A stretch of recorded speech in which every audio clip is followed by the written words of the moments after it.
Hello and welcome. It has been a minute, and if I'm honest, I wasn't sure if I was actually gonna go through today or if I was going to cancel.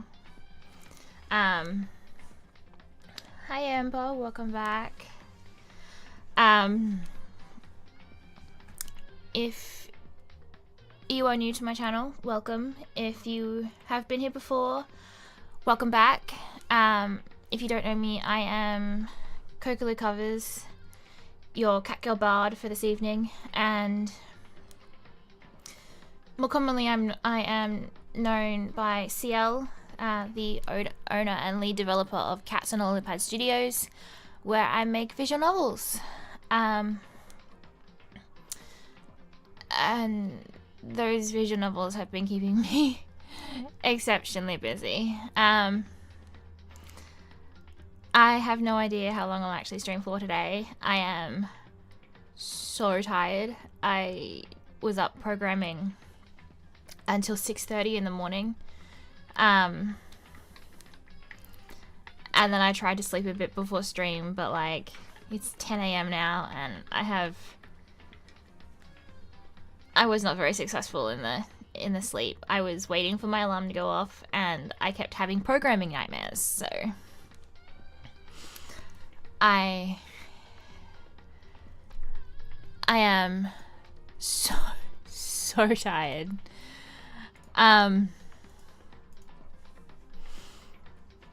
So we'll see how we go. I have been programming the new yeah, I took a week break to catch up on some of my to-do lists last week. So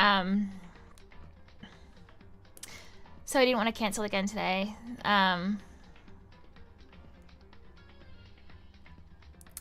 Yeah, I have a lot to do, and time waits for no one. So I've been programming the new UI for my game The In-Between.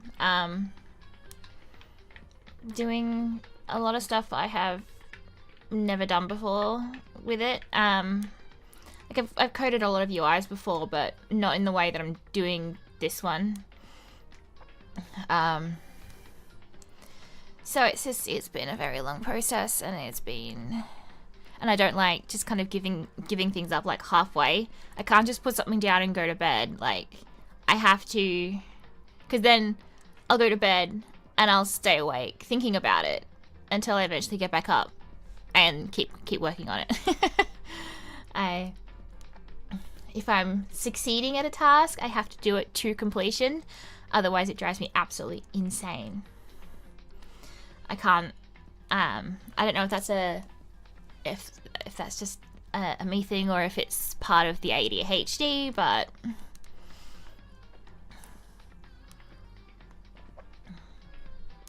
I can't just stop a task that I'm in the flow of and come back to it later, because then it'll be impossible to start again. Today we are playing Danganronpa, though this is part 5. Last stream we left off with another murder, and we found our sweet programmer in the locker room. So now we are into the investigation portion of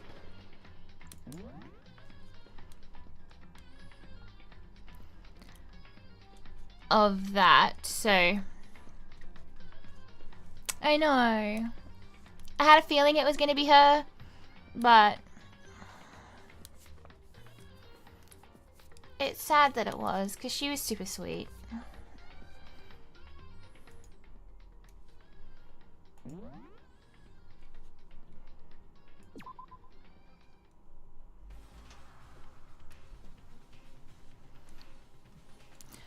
Okay.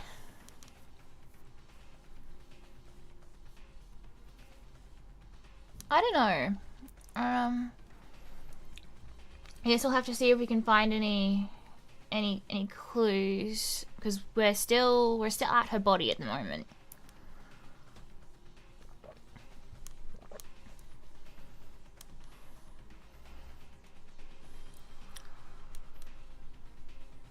I tried to suppress my screaming, but it was useless. It surged out of me like water from a spring gushing out of the ground. Byakuya on the... Oh, that's right. Forgot that he was here. Byakuya, on the other hand. Very strange. Most unusual, don't you think? Oh, that's right. That's a... Whoever wrote that bloodlust behind there, like, our killer has great font. Great font for handwriting. It looks letter stenciled. Most unusual, don't you think? He was totally calm. Almost like he was watching this all unfold in front of a TV screen. I see. Look, Chihiro's corpse has been suspended somehow. Yeah, she's been tied up. Oh, this Sherlock over here. And something's been written on the wall in blood. Bloodlust? Such a brutal way to kill someone. No, this is beyond brutal. Wouldn't you agree? They killed her. How could it not be brutal? No, that's not my point. This murder is far too bizarre for any everyday amateur to have committed it.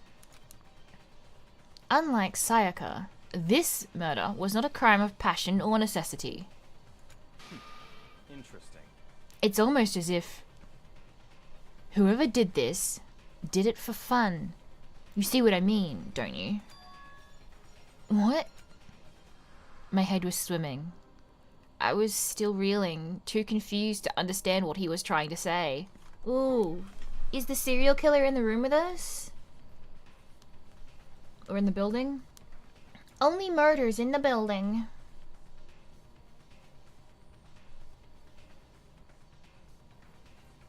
Oh, hello.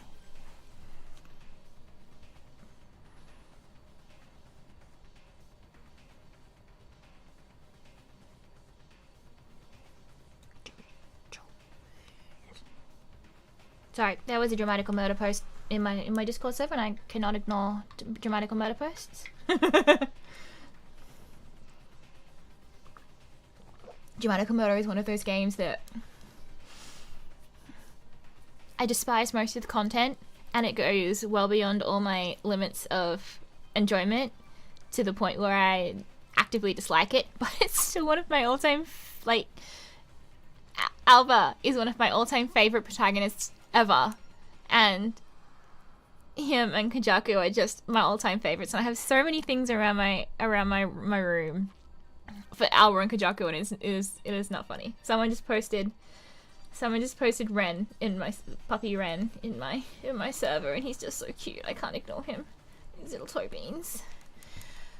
I have a Discord, by the way, if anyone wants to join and come chat. It is for my studio, Cats and Lipad Studios, but I also have a segment for my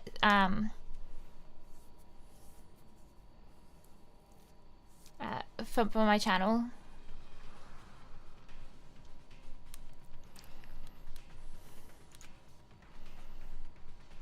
And before I could even begin to clean my head. What the heck? Hey, I heard screaming. Did something... Oh, that was a powerful scream. Chihiro! Ding dong, ding dong. Oh, they didn't do ding dong bing bong this time.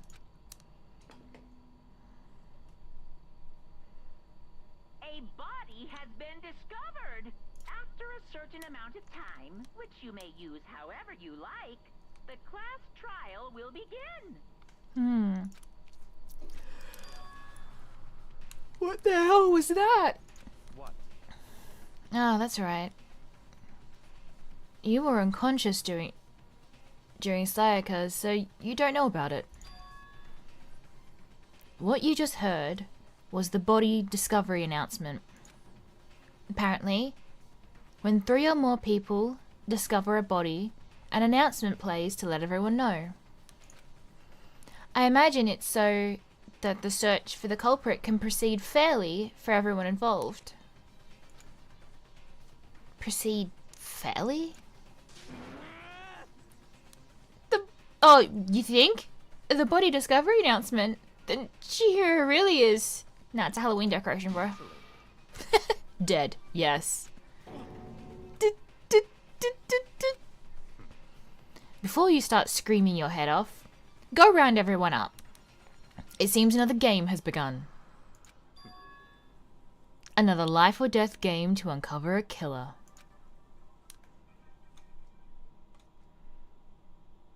Taka bolted out of the locker room. As everyone made their way to the scene, it felt as if no time at all passed. It was like my sense of time had just taken wing and flown away.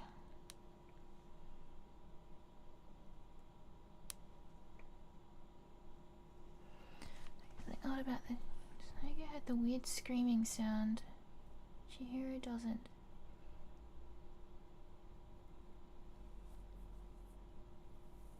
Huh. Weird screaming sound. Interesting. I had not noticed that at all.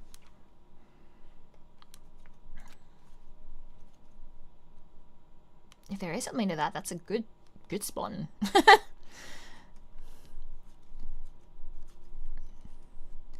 When I finally came back to myself, I saw everyone had the same look of confusion, fear, and anger. We all just stood there, gathered around Chihiro's body.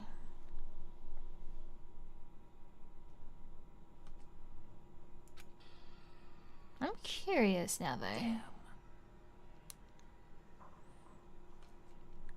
I couldn't keep her safe. There's another victim. Which means we are now in the same position once again. Fuck, man. What the fuck is this? It's a dream. It's a dream. It's all just a dream. In fact, I haven't even been born yet. I don't have any memories of ever being alive. Shut up. I fucking love Celeste.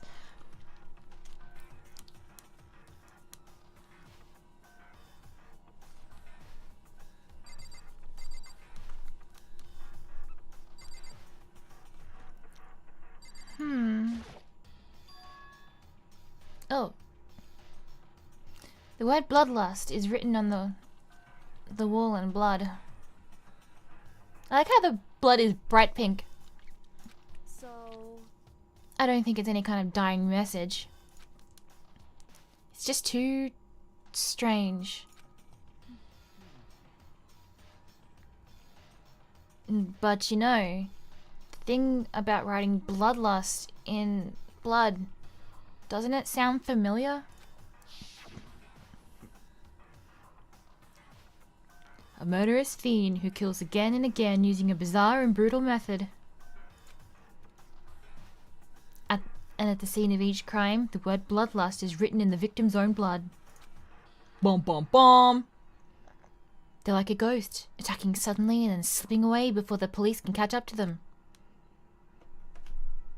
And what nickname did the internet give this mysterious serial killer? Genocide Jack? Genocide Jack, the murderous fiend whose grisly attacks were famous all across the country. The ultimate murderous fiend, creating a reputation of abnormal, downright cruel killings. What is this? Okay, then, if this is, in fact, Genocide Jack's MO, then My prediction is weird girl. What's her name? The fanfic writer who's strangely in love with Byakuya? Toko? Is that her name? I'm terrible with names. Toko? Cool.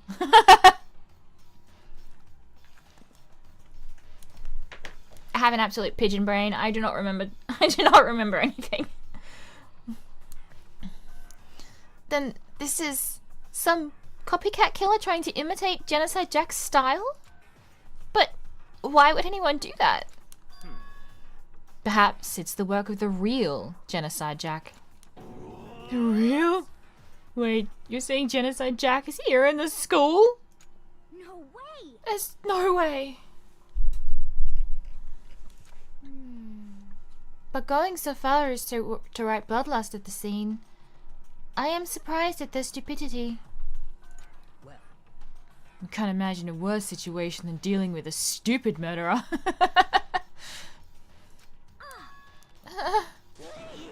What is it now? Toko! Hina was pointing towards the entrance to the girls' locker room.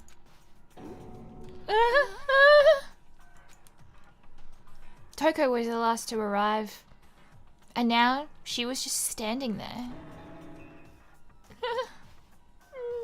No, why? Why? Why? Oh, okay. That's a face. Clunk. She fainted? Oh, that did not sound good. Toko! Hina rushed over to the collapsed Toko and started trying to shake her awake. Toko, are you okay? Come on, wake up. Oh, that's right. I just remembered what she said about how she faints anytime she sees blood. Oh. So she is homophobic? I imagine she does not watch too many horror films then. This isn't a violation of the rules, right? I mean, technically she passed out somewhere beside her bedroom. No, I think... Yeah, see, I had that same question. What if they were knocked out? Is it... Like, what's his definition of sleeping? Are you sleeping if you're just unconscious? Or is it a purposeful act? The regulations prohibit sleeping, like, on purpose. Ah, so since he didn't faint on purpose, it doesn't count? Gotcha. Just a second. Toko, can you hear me? Hey, you gotta wake up. As if she'd heard her. Toko suddenly shot awake. As in, she literally jumped up from where she was laying. It was such a strange reaction. I was at a total loss for words. She leapt straight up into the air, changing her stance as she did. Ooh, Jesus. In no time flat, she was just standing up. Ignoring the physical contortions she had to go through, her motions were totally haphazard. Huh? What? Sorry about that. I was just so shocked, you know? It happens, right?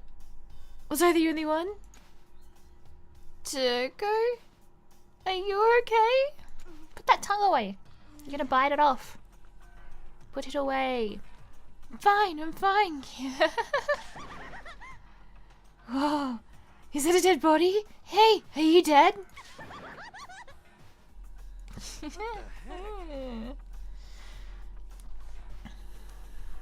I'm gonna hit the no thanks button there.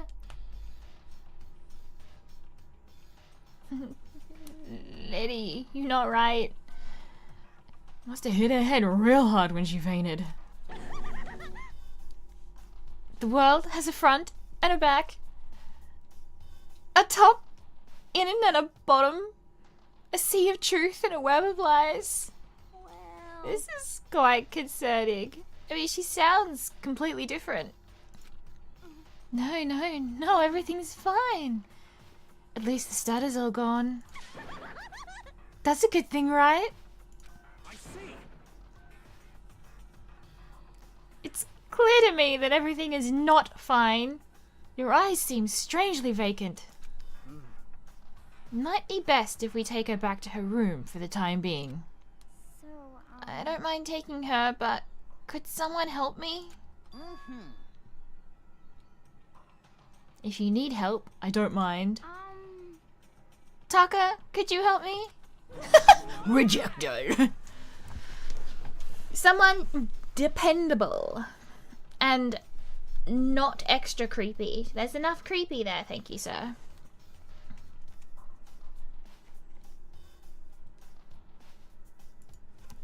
Enough creepy, we do not need more. Let me just post this real quick.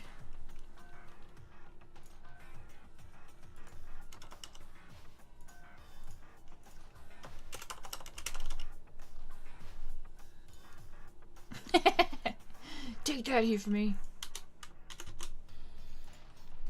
It's just, you know.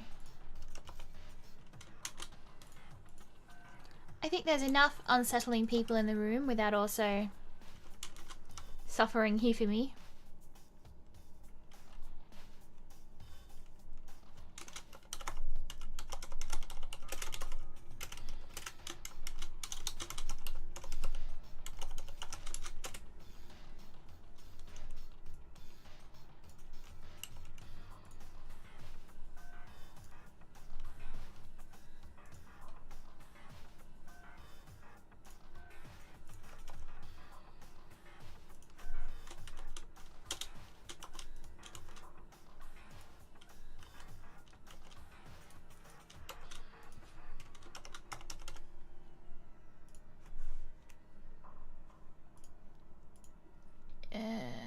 Just one second.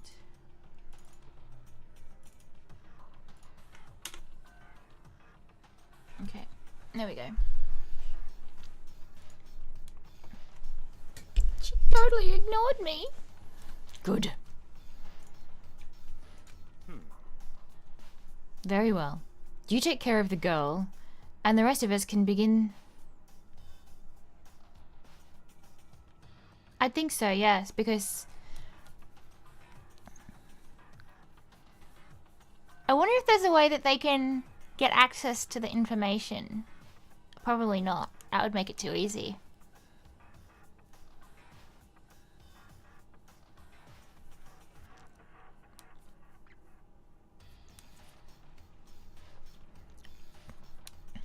Yeah, I think because it happened in the girls' locker room. It is likely that it was one of the girls. Unless someone's pass has gone missing, but no, he put a rule against that, didn't he? I'm fairly sure that he put a rule to it after it was pointed out that you could just use someone else's pass.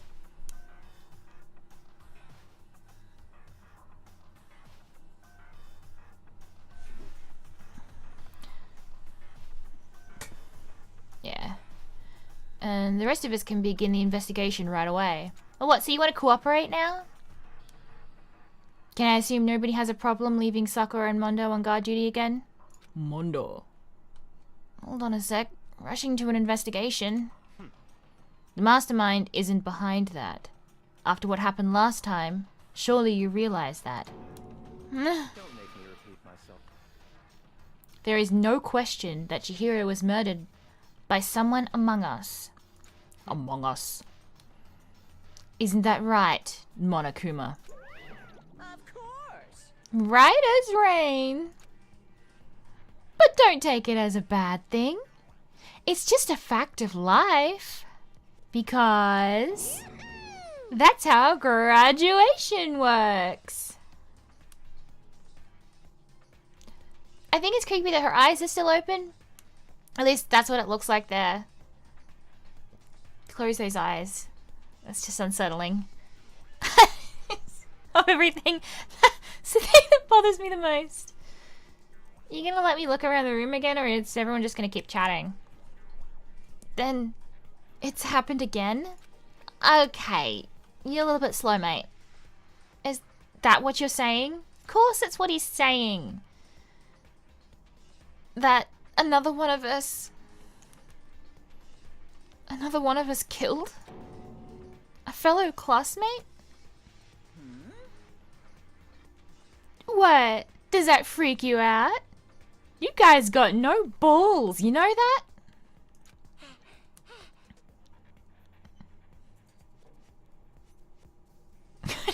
Head in the sand? Is there nothing down there at all?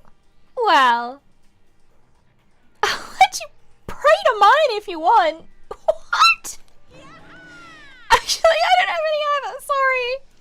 Stop talking. I agree with Byakuya for once. Stop monologuing and give us what you came here to give us. You did bring it, right? I sure did, chum. It's the Monokuma file. Allow me to present the next Monokuma file. I know how much you must be looking forward to it. See ya later. So, please do your tippy-top best on the investigation. No way! Do we really have to do another investigation? Examining the corpse of one of our friends. Having to suspect all other friends. Why? I hate this. I can't take it anymore. Oh, I forgot he was here. I forget about this dude. Yeah, eat it too. Help me. I've had enough. I'm getting out of here. Hey. Where do you plan on going? There's nowhere to run. Such ignorance. Just accept it already.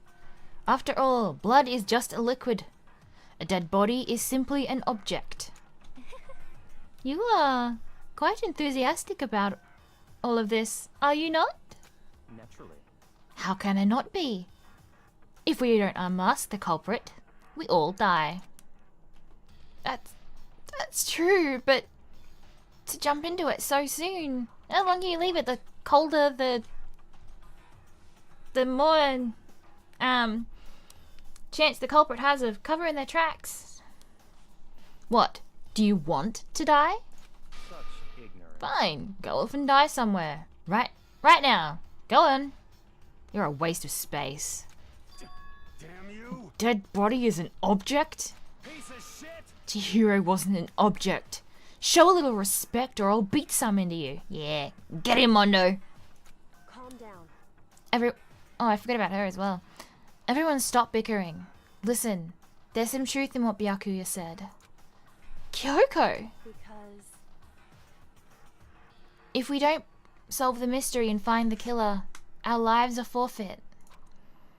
And if Byakuya is right, that Genocide Jack is somehow the one who killed Chihiro, That's right. then unless we do something, more victims could start piling up. Forget more victims. If we mess this up, we're all dead meat. Hey, hey. Hold on. That's your worry. You don't gotta worry any longer. In any one killing game, the guilty party may only kill a maximum of 2 people. What? I don't remember any rule like that. Actually, I just came up with it. I mean, if one person went around and killed everyone, your lovely student life would be all over, right? The new rule has been added to the regulations menu. So then. In that case, why not limit it to 1 person? hey, Well, in a good mystery, you don't want to miss out on at least the potential of a serial killer angle. Just one would totally murder that possibility. Oh, nice pun. Is waiting for you.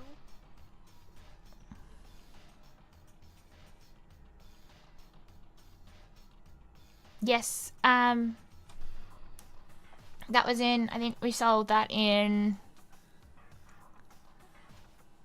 2 streams ago for this. Farewell for now. I'll catch you guys at the class trial.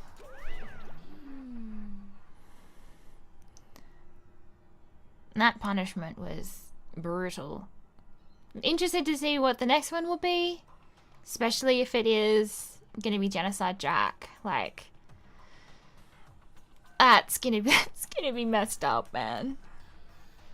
I can't say I understand his thinking, but if we can kill up to 2 people, then one more person's life could still be in danger. Interesting. Which is definitely not good. We need to uncover the culprit before something else happens. You son of a bitch. You need to shut the fuck up. He's not wrong though. So, Oh, they're still here.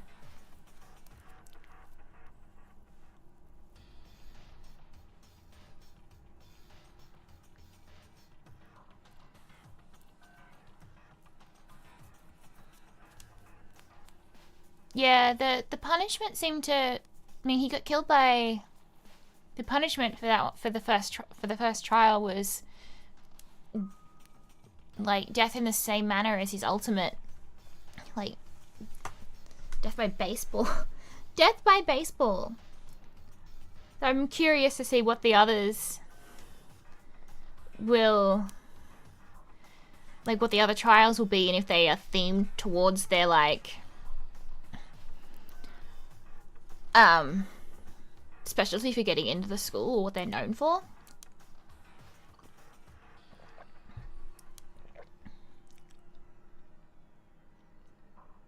I know, he didn't listen. He wanted, yeah. I think I talked to him once, maybe. Yeah, he definitely didn't seem to like baseball that much. And he was going to the school to try and get away from it. Start something new. He got suckered bad.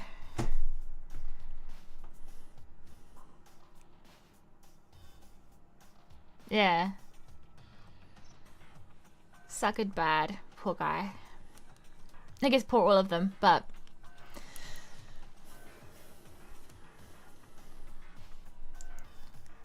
I thought they had left already.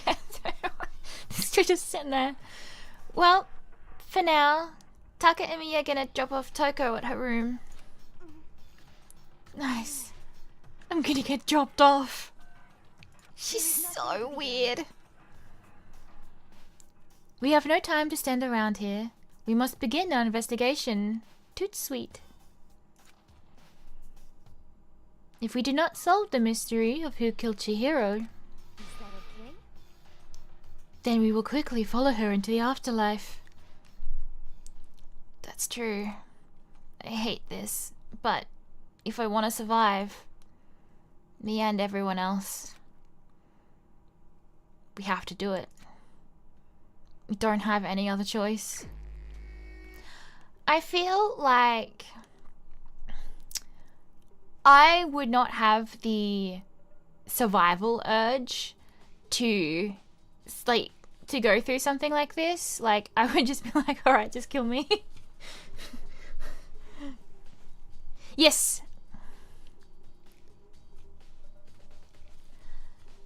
First of all, I better check the Monokuma file to see exactly what's going. Yeah, there's a dumbbell down there with blood all over it.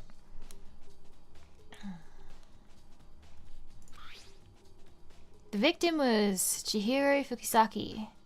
The time of death is estimated to be around 2 a.m. The body was discovered in the girls' locker room on the second floor of the school. The cause of death was a blow to the head with a blunt object. She was killed instantly. That's all it says.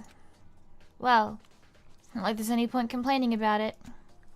No matter what, I gotta do what I gotta do.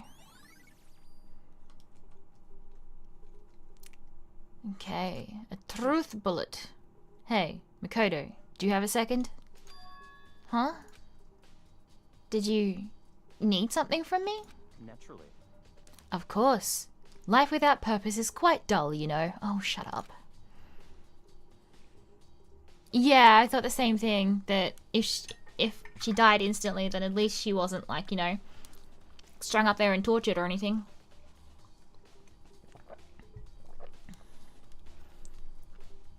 So, what did you need? I'm going to let you cooperate with me during my investigation. Oh, what? You need help? Huh? What? I'm purchasing your talent. The same talent which allowed you to solve Sayaka's case. There was no talent there, dude. I am talentless.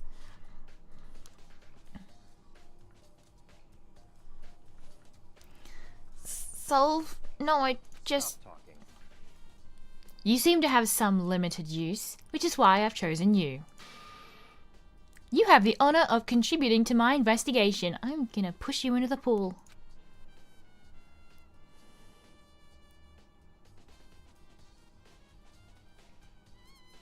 Yeah. Yeah. Good luck, or was it all part of the grand design?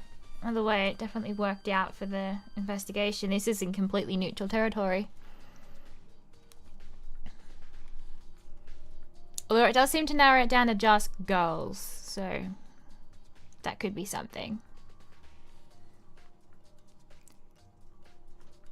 So, you're inviting me to come with you? You're doing it in the most arrogant way possible, though. Let's go. Now then, shall we get started? But we need to get moving. There's no time to be standing around. I don't really know what just happened. But it looks like I'll be working with Byakuya on this one. Okay, just let me... Mondo...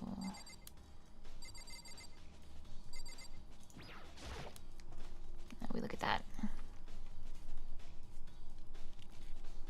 There's a dumbbell on the ground, and...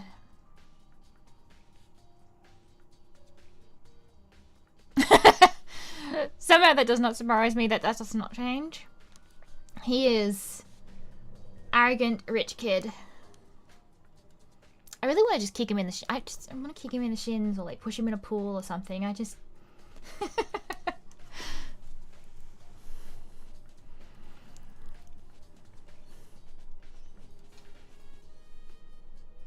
There's a dumbbell on the floor, and...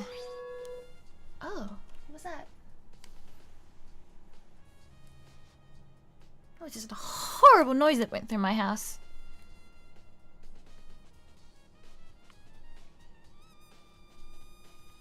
I get the impression that he's probably just raised like that. Like, trained from a child.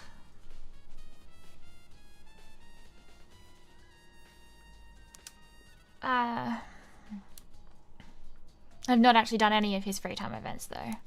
I've been focusing on Mundo and Celeste.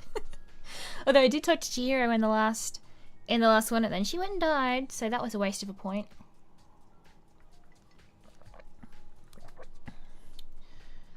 This is a blood stain. Is it a blood stain or is it just blood? There's a blood stain on the dumbbell.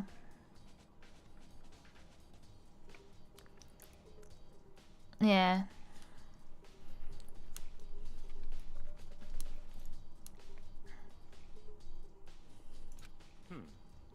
The Mundo file said it was a blow to the head with a blunt object is what killed her. Does that mean this dumbbell was actually the murder weapon? That's right. I don't imagine it could have been anything else. Locker room dumbbell has been added to the truth bullets.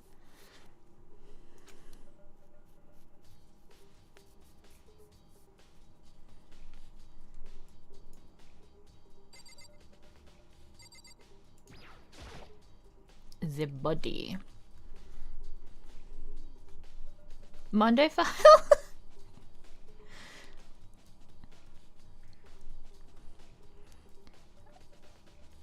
Could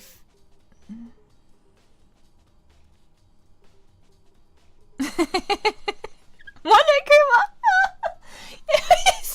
Just imagine Monokuma with a pompadour on his motorbike, ripping down the street, riding it through the halls.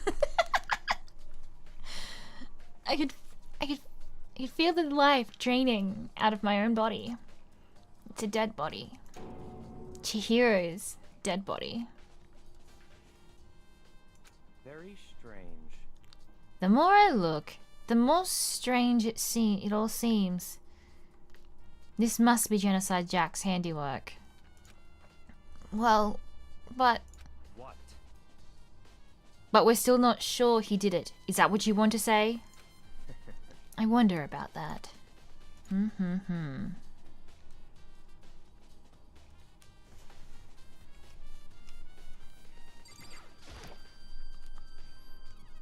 The word bloodlust is written on the wall in blood. What's the meaning behind it? Bloodlust.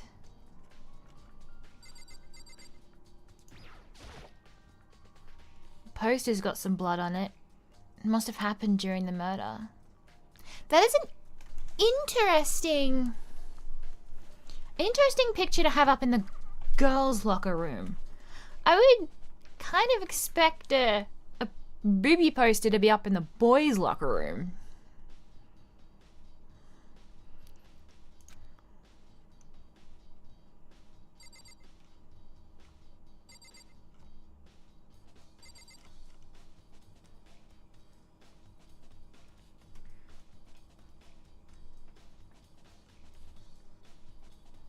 Oh, is there something to that?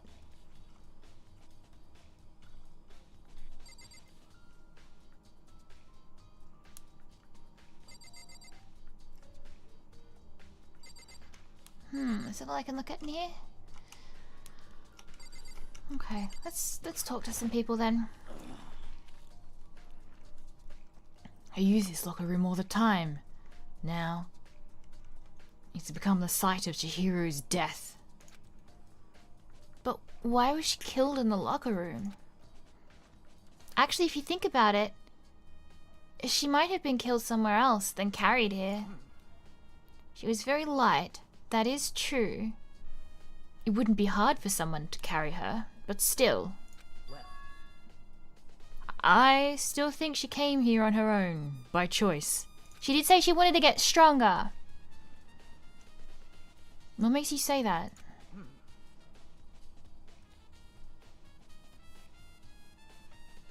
She'd been talking a lot lately about wanting to get stronger. So you're saying she came here to exercise? But according to the Monokuma file, apparently she was killed around 2 in the morning. Yeah, I think the friendship between those two is really sweet as well.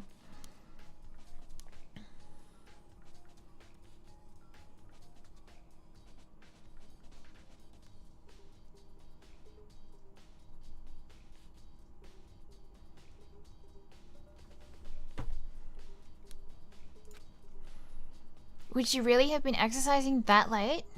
Perhaps. Hina or myself are usually in the locker room during the day, so she was probably avoiding it then.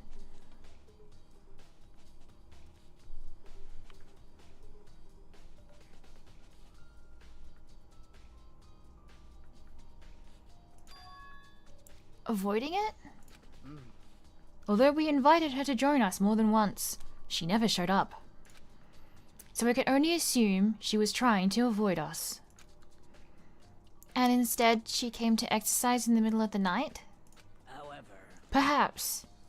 But it is difficult for me to imagine she would have come alone.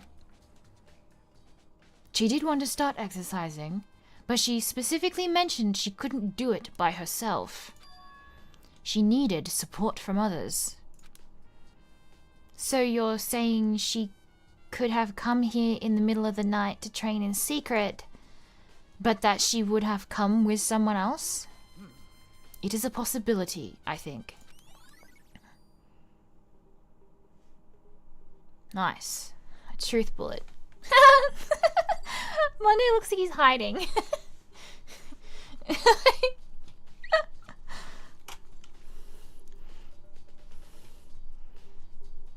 He's just so perfectly aligned behind that it looks like a bad hiding spot.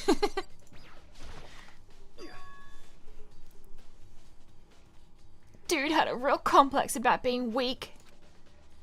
You heard Chihiro talk about it, right? All, I need to get stronger. Yeah, I do remember she said that more than once. Sure did. Which I guess explains the trip here. But did she really want to get stronger that badly? You already mentioned it, but she was a girl after all. Most girls aren't all that strong. I don't know, man. Haven't really thought about stuff about that stuff. Really, there are no thoughts that go through Mondo's head. No thoughts, only hair. Last stream we ended up with my server getting blessed with the bald students.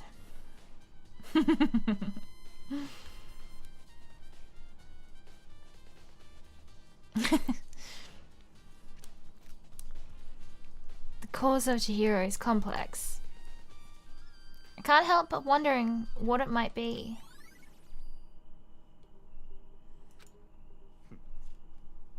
Now I believe it's time for us to move on. I do think it's fair to say that Sakura isn't typical.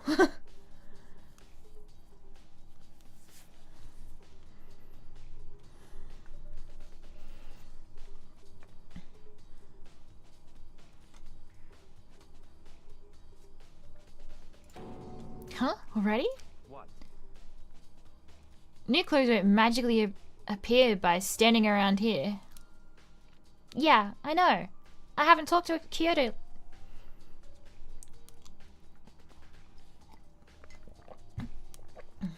He's dragging me away, but I want to talk to Kyoko. New clues won't magically appear by standing around here. We need to check every aspect of this case. Yeah, by talking to Kyoko. That's true, but... Let's go. If you're satisfied, let's hurry up and proceed. I'm not satisfied. He's so pushy. I got caught up with the wrong person this time. No! No! Come back! I guess I can't talk to Kyoko. So, this is our next location. I had no choice in whether to follow him or not then. It just took me along with him. I guess we can't talk to Kyoko. She always seems to know what's going on. I want to go back and talk to her. So this is our next location. Huh? This place is related to the investigation? Figure it out for yourself. It's no fun if you don't, right? Don't... Back! We've already spent... No! God damn it.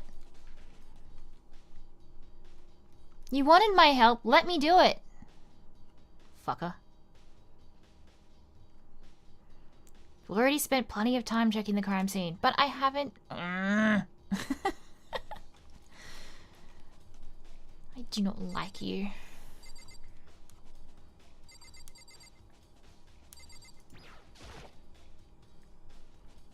Bunch of different pool-related items on the shelf which have nothing to do with the case.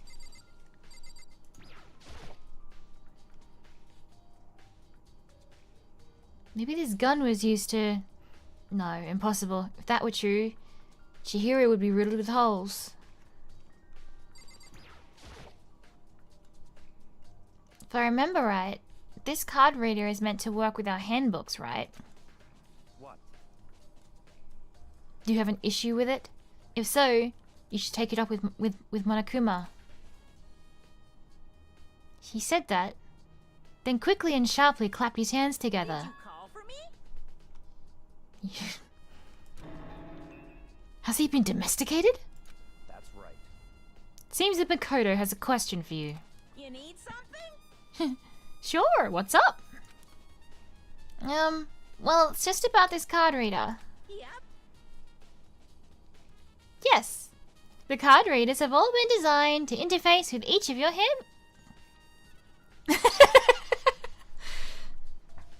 If anyone would summon Monokuma, it would be Byakuya, wouldn't it?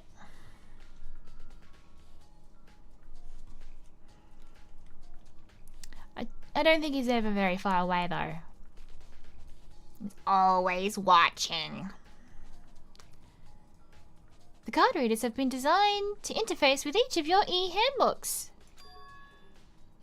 You can only enter the locker room corresponding to the gender listed in your individual handbook.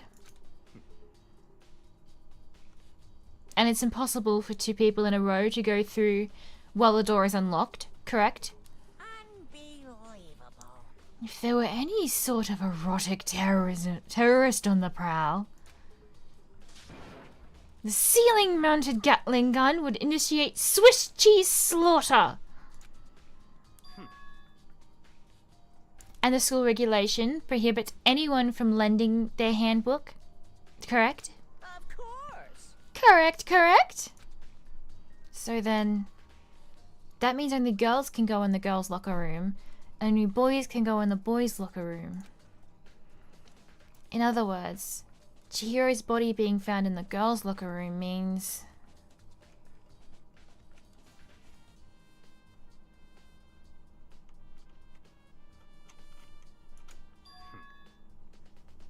Hey Makoto, I can see right through you. See through me? Whoa. My light just changed and it scared me. Allow me to tell you what you're thinking. Since Chihiro was found in the girls' locker room, the killer must be able to get in there. So in Oh, no really? As such, the killer must be one of the girls. Did I get that right?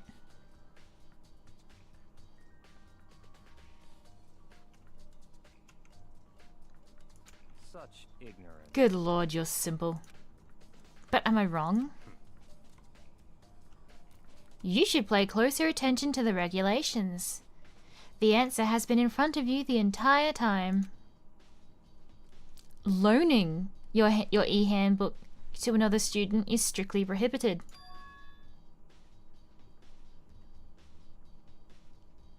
Only the act of loaning a handbook is prohibited.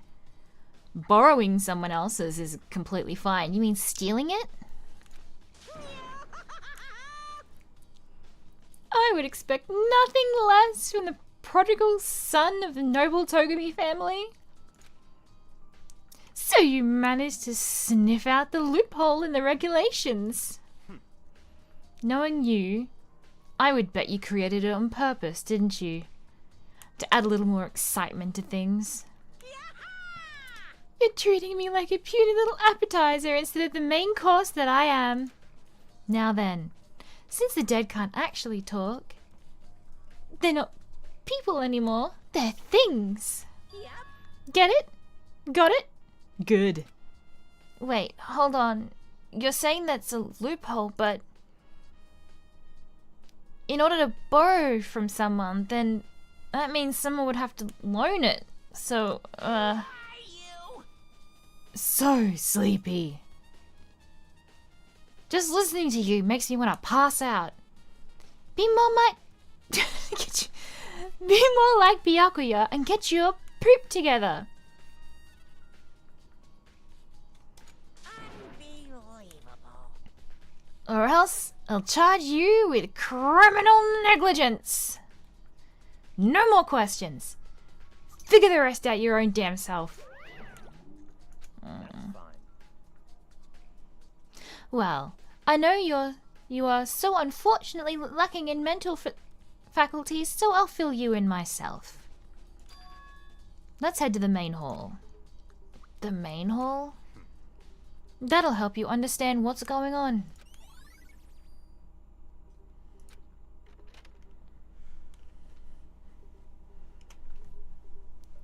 Oh, this is the main hall. We came to the main hall.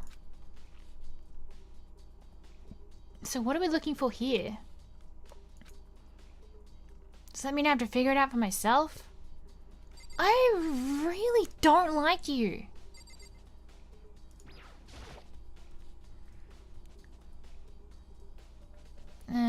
Surveillance camera with guns.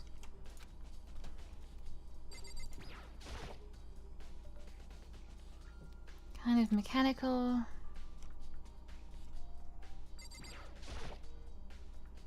Mailbox.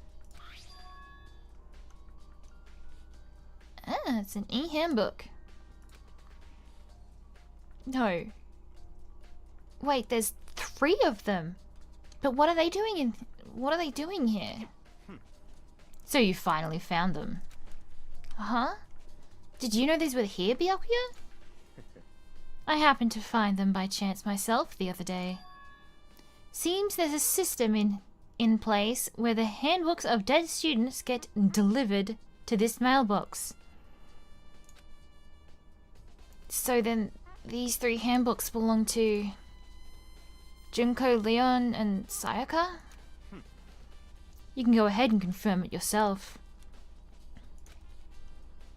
I immediately turned on one of the handbooks, and when I did... Nah, of course he picks up Sayaka. You're right. This is Sayaka's handbook. Now do you understand? This is the key to the loophole that I revealed earlier. Yeah.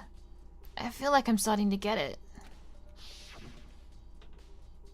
Just pay closer attention to the regulations. The answer was in front of you the entire time. Loaning your e-handbook to another student is strictly prohibited. Only the act of loaning is prohibited. Borrowing someone else's is completely fine. I see. Yeah, now I understand. Main hall ebooks. I have looked at that. I have looked at that mailbox several times. Has been added to the truth bullet section. What? Hold on a second. What's wrong? Very strange. That's strange. One of the handbooks won't turn on. Is it broken? Whose is it? The other handbook showed Junko's name when I started it up. Then the one that won't turn on must be Leon's, right? I see. It would make sense, yes. After all, he did get pummeled with dozens and dozens of baseballs. Pummeled with baseballs.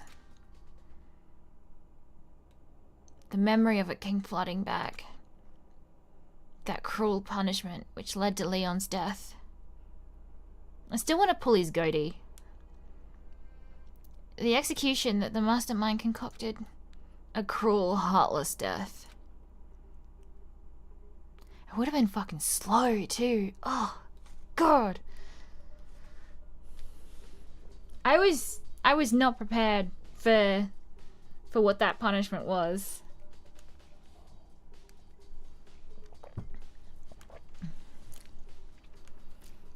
You're right. It wouldn't be surprising for the handbook to break during that kind of assault. Damn it! Hey, hey! Hey, hey, hey, hey, hey! Hey! What? That e-handbook is essential to student life here. Crucial, integral, instrumental, a super big deal. There's no way it would break that easily. But it did. That's impossible! If I say it wouldn't break, it wouldn't frickin' break. Hey, Pharaoh. It can withstand up to 10 tons of pressure, and it's waterproof up to 100 meters. Okay? I don't care how many baseballs you hit it with, it wouldn't do crap. We're investigating Chihiro's murder.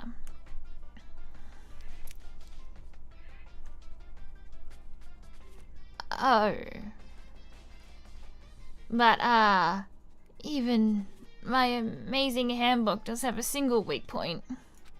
It does. I can't hear you. But it's a secret.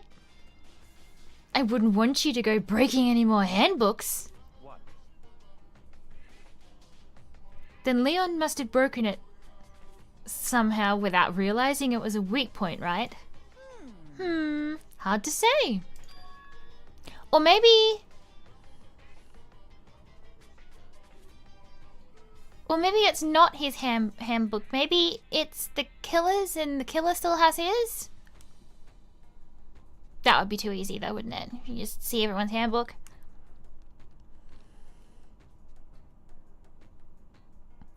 So they're leaning towards it being Genocide Jack, and I have thought from the beginning that Genocide Jack is going to be Toko.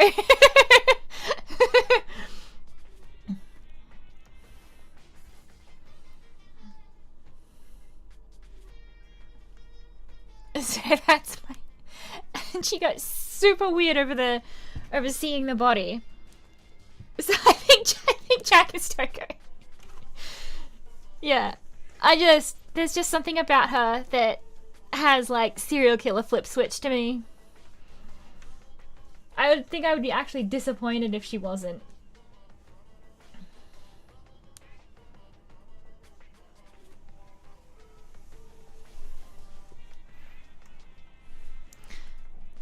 I think his handbook isn't actually broken.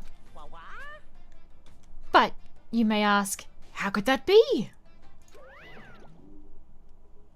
Leaving the question hanging in the air.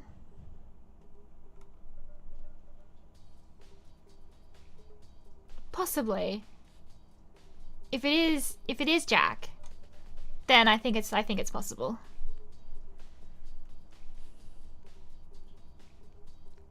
Leaving the question hanging in the air, Monokuma disappeared. What just happened? Monokuma said it's not broken, but it's an undeniable fact that it won't turn on. That's fine. Well, I don't see any connection to the case. Yeah, girls' locker room. So it doesn't matter for now. You think so? Either way, something about it still bothers me. A truth bullet. Okay then. This should be enough to get things rolling. Let's begin our investigation in earnest and track down the true culprit. Yeah, we need to find out who killed Chihiro. To be exact, not quite. Huh? Not quite? You can say your theory if you want. I have no idea, actually.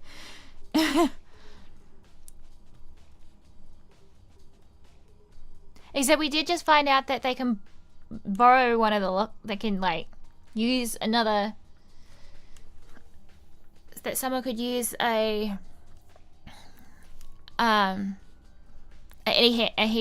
e-handbook from one of the dead students, which is what we're which is what like this scene right here is about. So it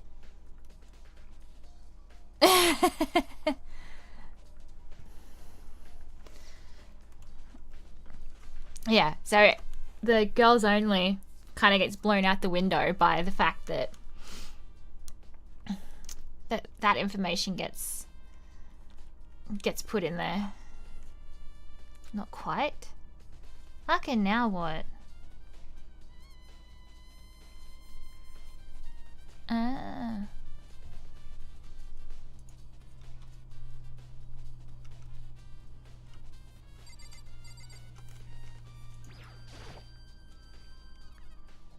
What do you mean by that? To be exact, not quite.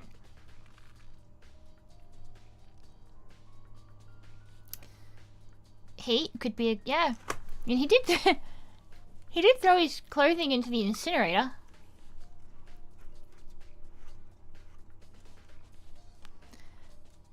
Certainly I want to reveal Chihiro's killer, but more precisely, I want to discover the true identity of Genocide Jack. Then you really think... You truly believe Genocide Jack is the one that killed Chihiro?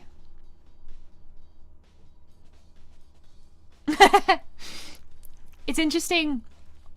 Chat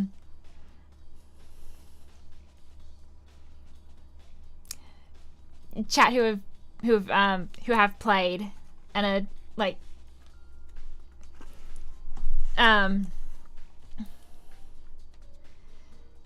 the reactions to like my smooth brain trying to figure things out while also not providing spoilers. It's an interesting dynamic there.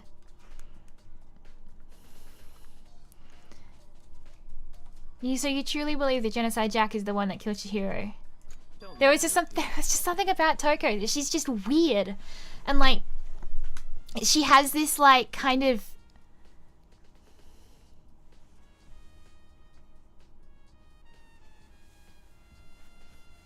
yeah. She just... Oh, really? Interesting. Two killers in mind, and they're both males. Just the way that...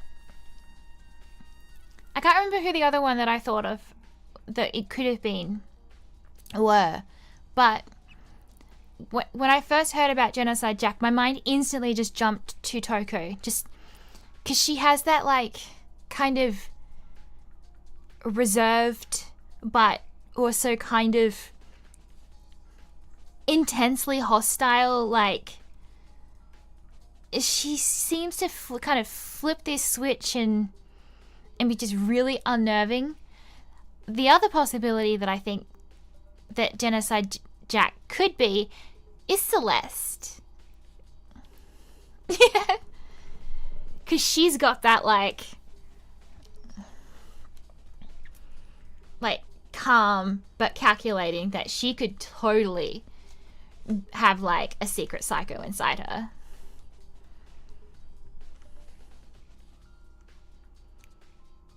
Who are your theories, Amber?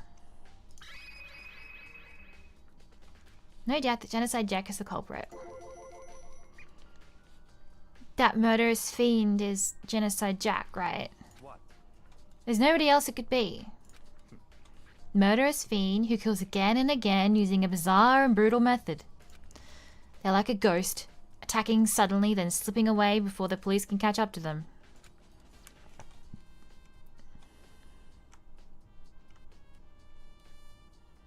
Yeah.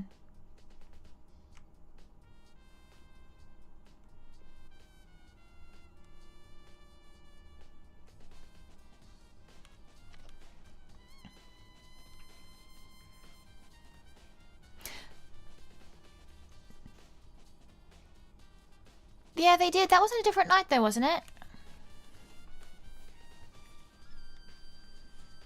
Was it?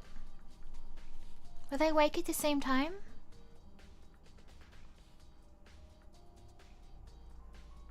Yeah.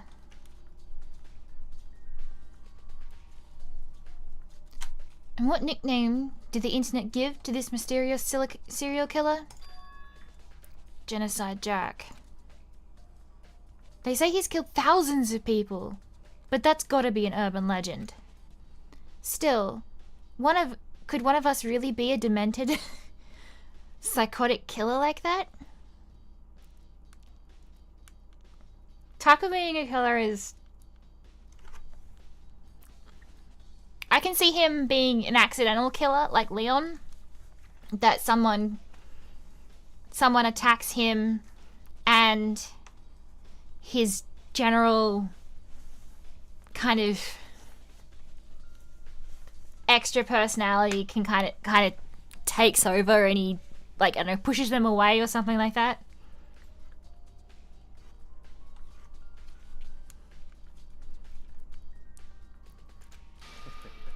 You're not wrong to wonder. But words mean little right now. I have something that will prove it. And I can show you.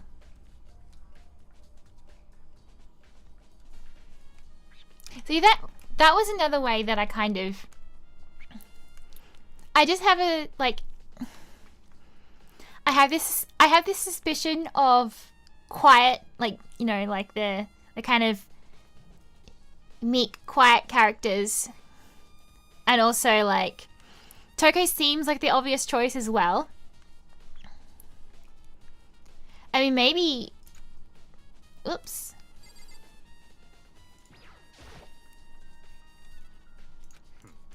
Oh, I didn't realize that I could get out of that by... Don't make me repeat myself.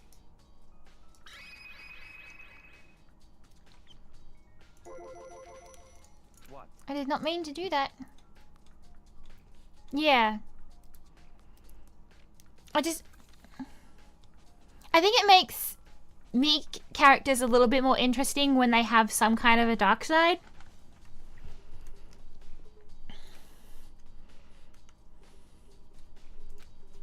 I accidentally exited that conversation.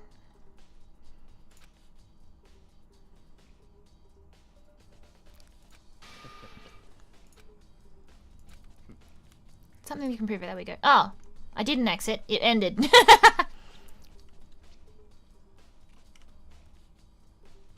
Yeah, that's true as well. It would be, I mean, if they all know about it, it would be super easy to replicate it. If it's just...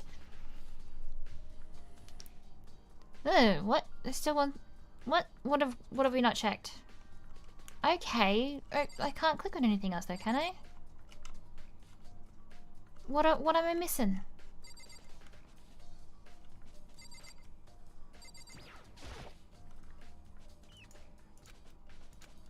Guns.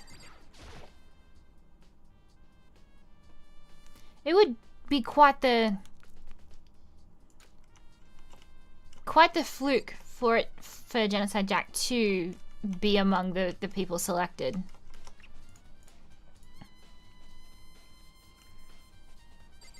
What haven't they checked? Oh. Don't make me repeat myself. Oh.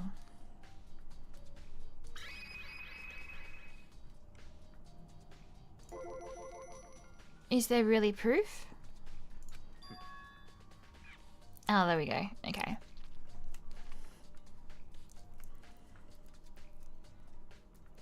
Could be. That would be interesting. I feel like she's the one most likely to be like final girl. So that would be interesting if she was, because she feels like some sort of like government plant to me almost.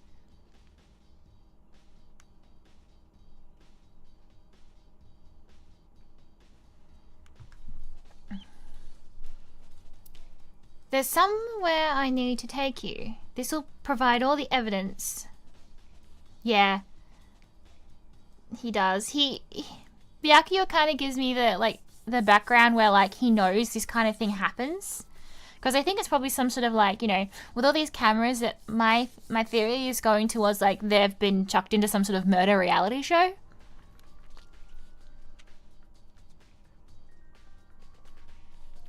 Oh, really? Final Girl's bad ending. Okay, then that's interesting. I guess we'll see where we go.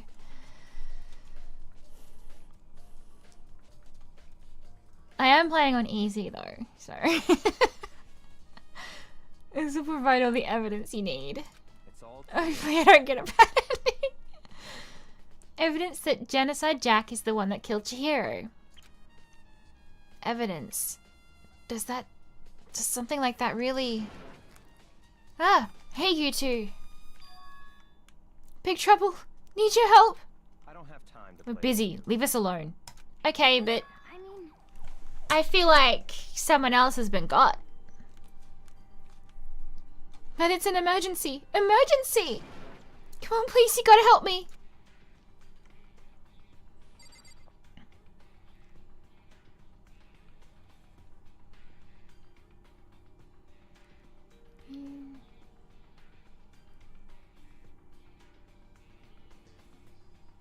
Oh no.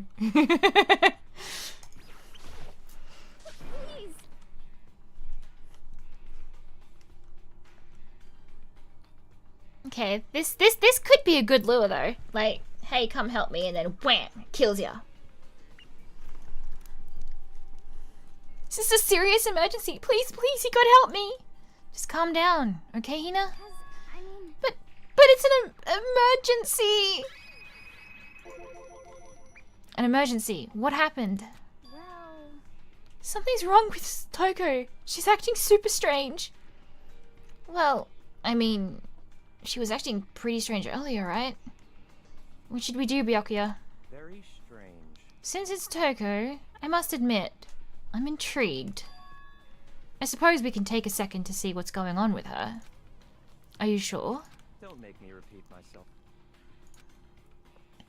I didn't expect that. I thought for sure he'd just say no and that'd be the end of it. yeah. Okay, come on, hurry! Wait for us, Hina. I have not played Ace Attorney yet. I bought one of them the other day when it was on sale on Steam. And they've just released some kind of new investigation collection. I'm not sure what that actually is, whether it's like 2 games in one or like 2 series or something. Some kind of Ace Attorney collection.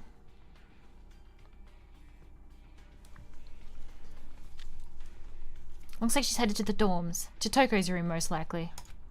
You're right. Bump.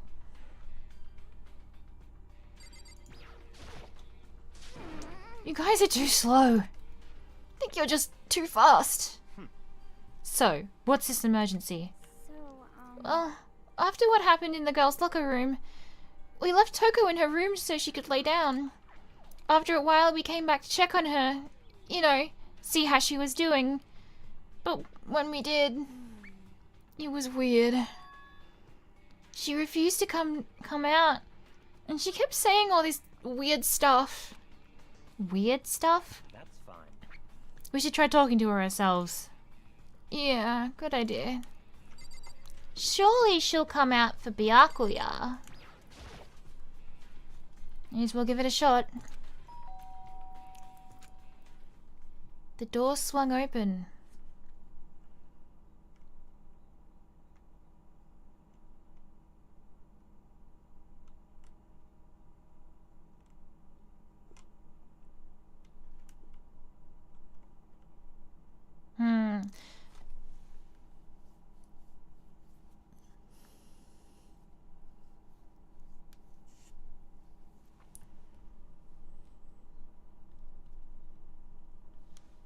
Yeah, it's possible that we'll find... I mean, the e-handbooks could be their own red herring as well.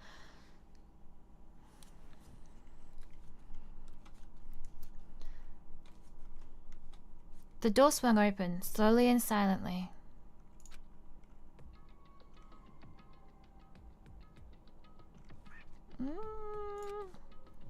She trembled. Holy crap! An aura of negativity flowed out from behind the door, forcing a gasp out of me. What? Oh, nothing. It's just that, Hina was really worried about you, holding yourself up in your room. leave me alone. Yeah, sure thing. But, could you open up, just for a second? Won't allow it. Huh? Won't let Genocide Jack have control. And just like that, she slammed the door in my face. What was that?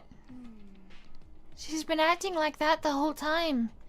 When I rang a little while ago.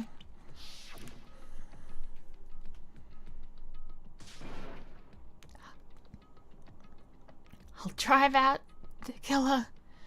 Drive out the murderous fiend. It doesn't make any sense, right? I was afraid to leave her in there alone, so I tried to bust down a door.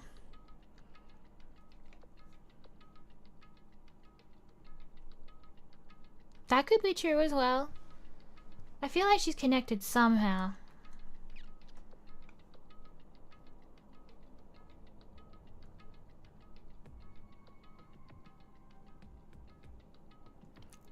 times over. Oh, interesting.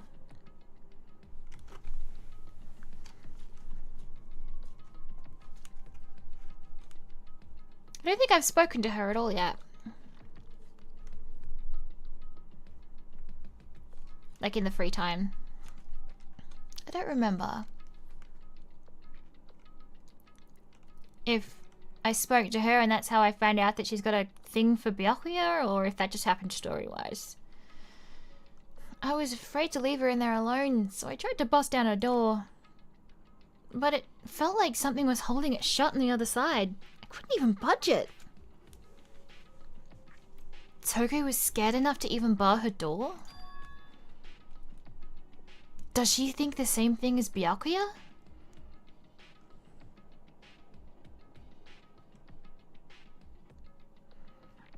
Does she think the serial killer genocide Jack really murdered Kyoko?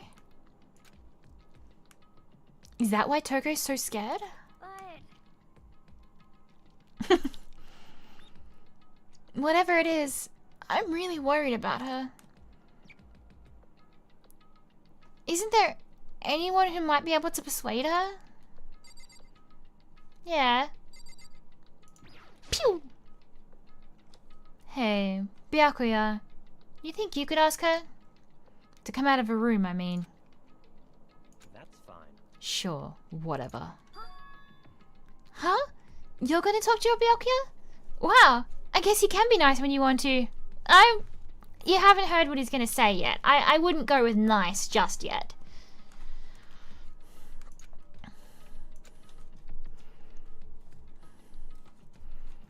Byakuya stood in front of her door, not making a sound, and pressed the doorbell. After a few moments, what do you want? leave me alone. You're all so annoying. Ah! Bakula! It's Byakuya. Bakula. Sorry. I couldn't keep our promise. But don't worry. Never again. I won't let Genocide Jack have control ever again. And with that, the door slammed shut. Even Byakuya couldn't pull it off. There's nothing else we can do. Let's get back to our investigation. Hold on. Hey Byakuya, what was Toko talking about just now? Something about a promise? What? Oh, I have no idea. Another one of her delusions, I'm sure. But Stop talking. if I say I don't know, that means I don't know. Just let Hina take care of her. Oh, yeah, okay. I'll stay here and keep an eye on her. Let's go. Well then, let's go. Without waiting for a reply, Byakuya sped. He ran away! Phew! Byakuya! And I hurried to catch up. I tried to talk to him several times as we walked. But he didn't even look back, let alone say anything. Are they gonna have some sort of weird, like, childhood encounter or something like that that she remembers and he doesn't, or he remembers and pretends not to care or doesn't care, or...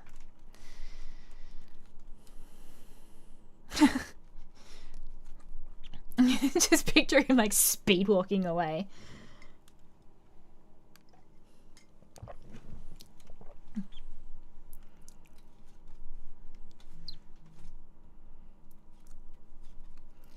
He just kept walking towards his destination.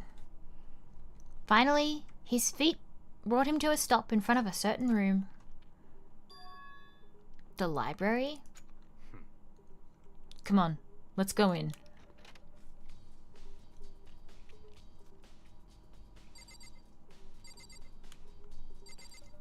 What are we doing in here, bruh? Is the evidence that... Oh, I already forgot he had evidence.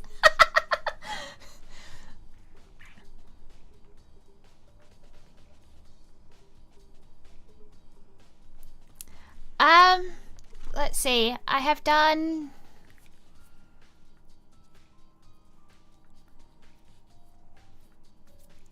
I've talked to Sayaka, Leon, Mondo, Celeste, Chihiro, and Kyoko?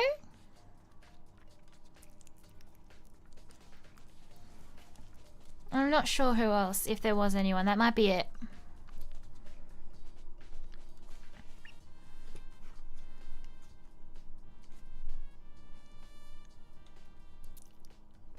There was a bit of Toko spying on Byakuya in the library, but I don't remember if that was a free time or if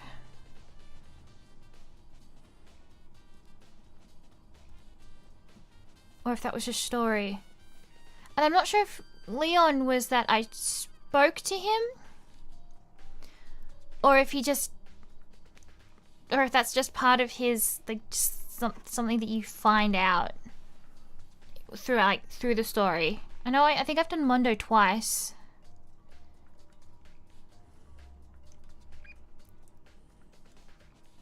Yeah, Sayaka was forced. You always have to speak to Sayaka at first, but yeah, I can't. I legitimately cannot remember. My brain has a wrinkle deficiency. Yeah, I know I've spoken to Mondo and Celeste a couple of times. I have not spoken to Sakura yet, I don't think. Is the evidence that proves it was Genocide Jack really in the library? Don't make me repeat myself. Don't make me say it again. Oh, is that the computer's gone?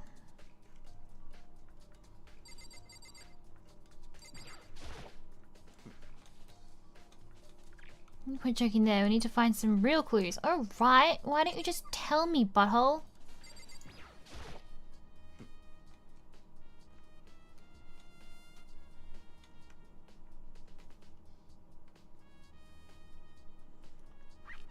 I need to check some. All right.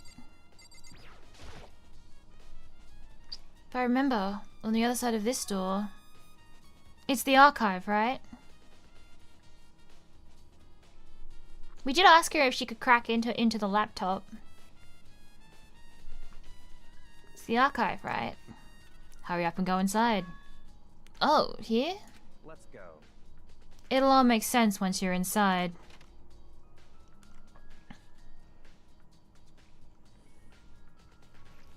Oh, there's so many books and files. Yeah, usually that's what you find in a library. And so much dust, too. So, in other words, I would say there's enough value in this place to endure the dust. He's so annoying. There's a wooden box. It's empty.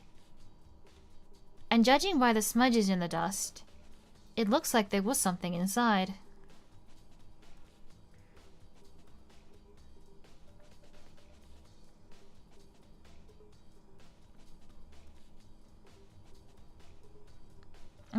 I did not go and talk to him, so...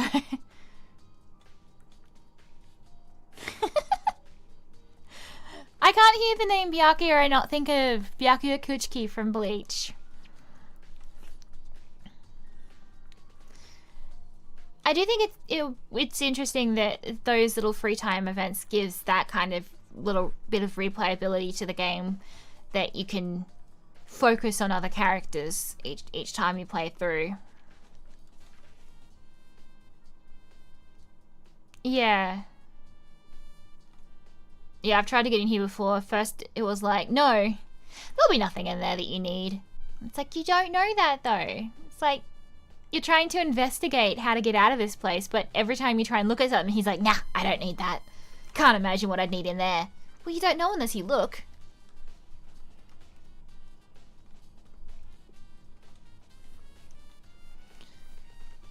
There's something inside. I wonder what it was. There was an extension cord plugged in there. It proved very useful when I was in the library. An extension cord, huh?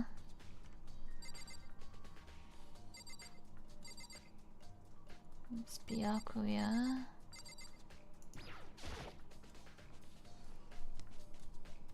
There's so many files stuffed onto the shelf. What's in all these things? That's enough. Those documents are dangerous.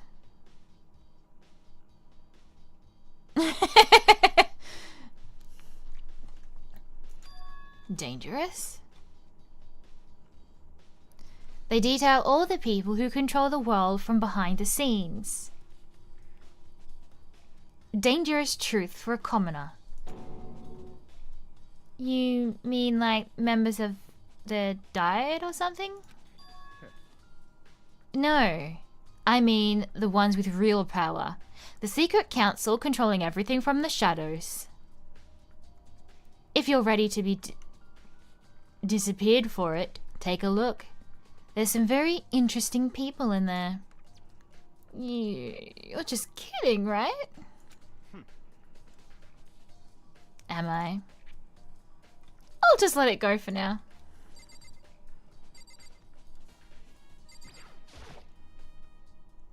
This shelf is stuffed tight with files.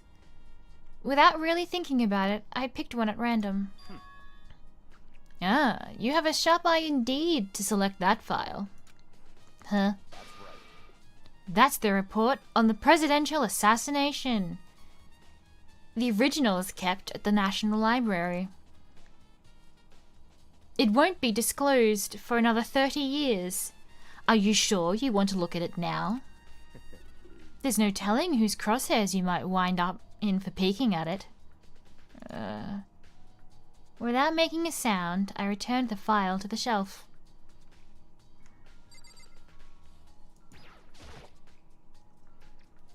There's a ton of thick files stuffed under the bookshelves. If you're thinking of looking through any of them, let me give you a little warning. Those things are filled with graphic, disturbing photos of all kinds of crime scenes. It's kind of like... It's the kind of thing any normal person wouldn't ever want to look at. Be careful.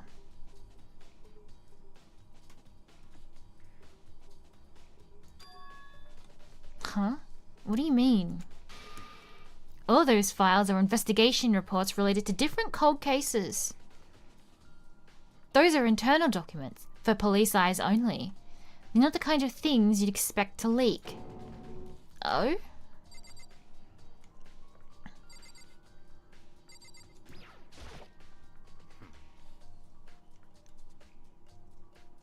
They reveal the ones with true powers, the secret... Dangerous truth for a commoner. Well, are you going to look? No, I think I'd rather not. No, I wanna. Let me look.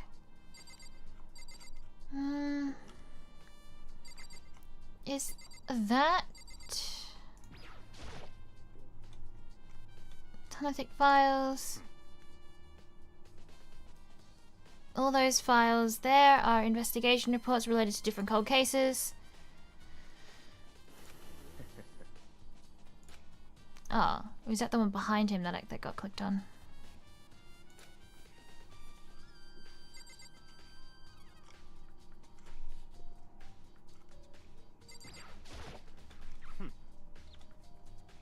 If you pay attention to your surroundings, you're sure to discover that value for yourself. Okay. Huh? It's a desk lamp.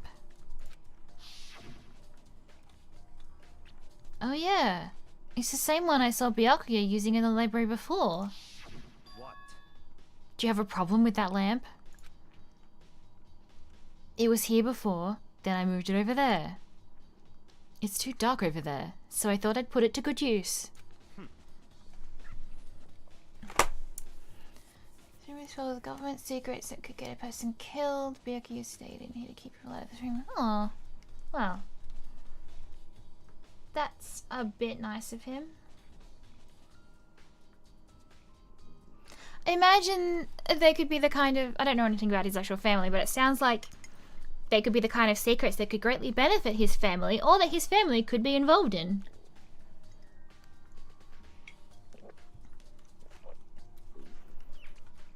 So, are you finally beginning to understand the true splendor of this library?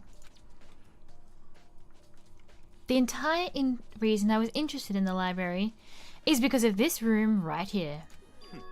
Interesting. It's home to classified government documents, police records, things no ordinary person would ever see.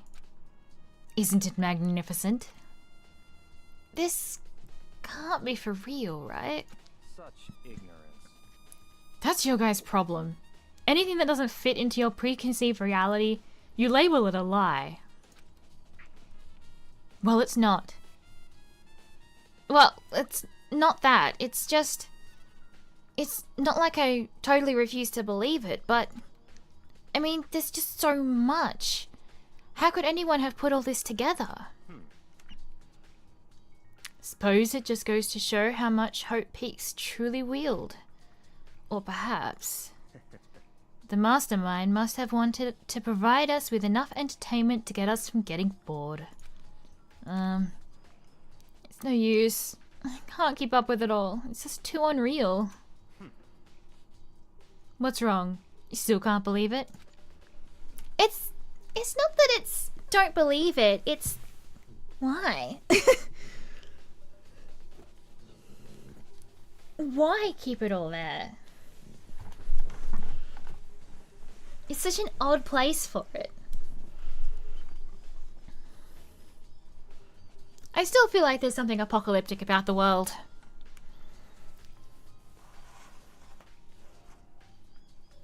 That their perception of time is going to be different than what's actually going on outside.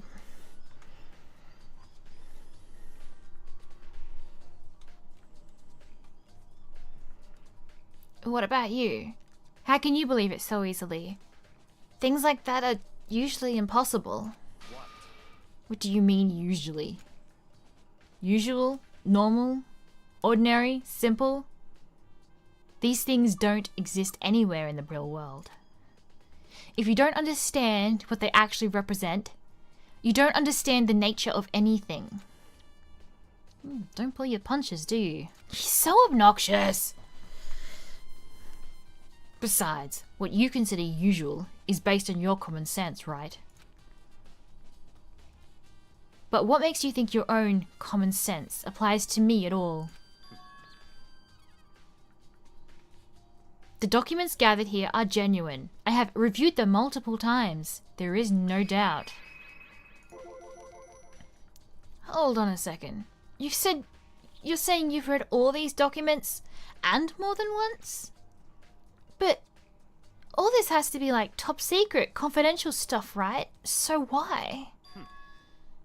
My family has a reading room like this at our home. Ours is bigger, of course, and not as dusty. Huh? Members of the Togami family have access to any variety of government-related documents. That includes foreign powers as well as domestic. How is that possible? So in See, I knew his family would have something to do with it.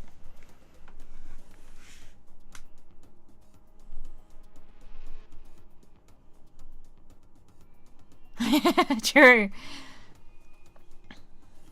Unless he was put there on purpose by them. They could know exactly where he is and just don't care. I already told you. There's a secret council that controls the world from the shadows. My family is a member of that. Yeah, see, I knew that these documents would have something to do with his family. My family is a member of that council. And I have within me the bloodline that will allow me to one day bend the world to my will. But to become such a ruler... yeah. I must know all levels of this world backwards and forwards. So whenever I have time, I like to review whatever documents and materials that interest me. Which is why I can proclaim without a doubt that the materials gathered here are the real thing. This is beyond believing or not believing. Byakuya is actually starting to scare me more than the actual mastermind. And what always interested me the most were the cold case police investigation reports. Reading through those reports has always been a hobby of mine, ever since I was little so he likes unsolved mysteries. It's excellent mental exercise. I've solved more than a few of those cases just by reviewing the reports. And among those reports, one of my most recent favorites is the Genocide Jack case. Is genocide... It's based on Jack the Ripper, right?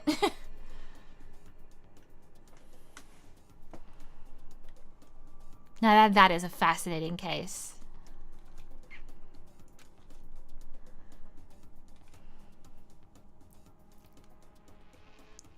Is there a more influential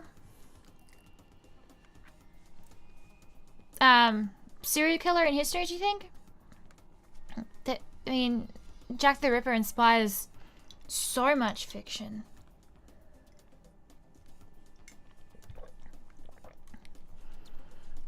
As he talked, Byakuya grabbed a specific file from the shelf.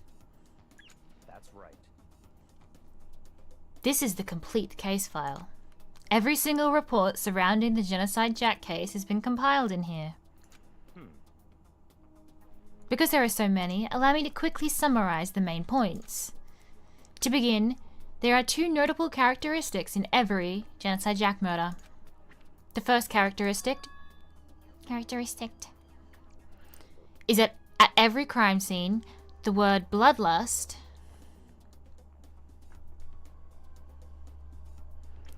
basically that's the whole... I'm not familiar with that name. I don't like clowns. Am I going to regret? Am I going to regret putting a note to search that?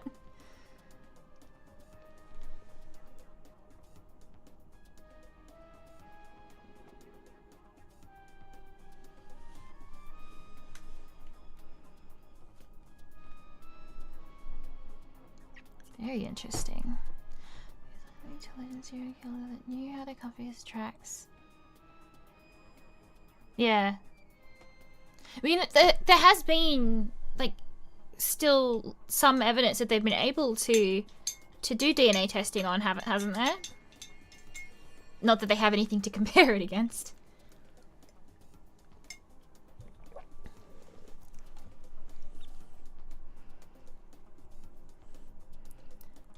At the time,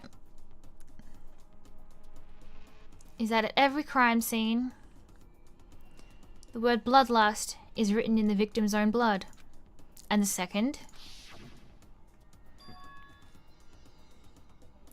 is that when the victims are murdered, their bodies are suspended in a certain way. Bloodlust is written in blood, and the victim's body is suspended.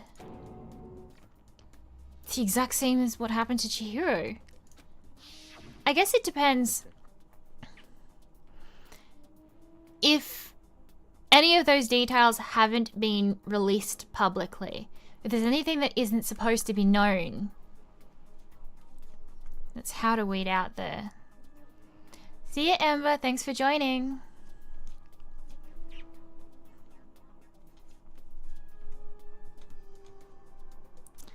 Save your surprise. The best is yet to come.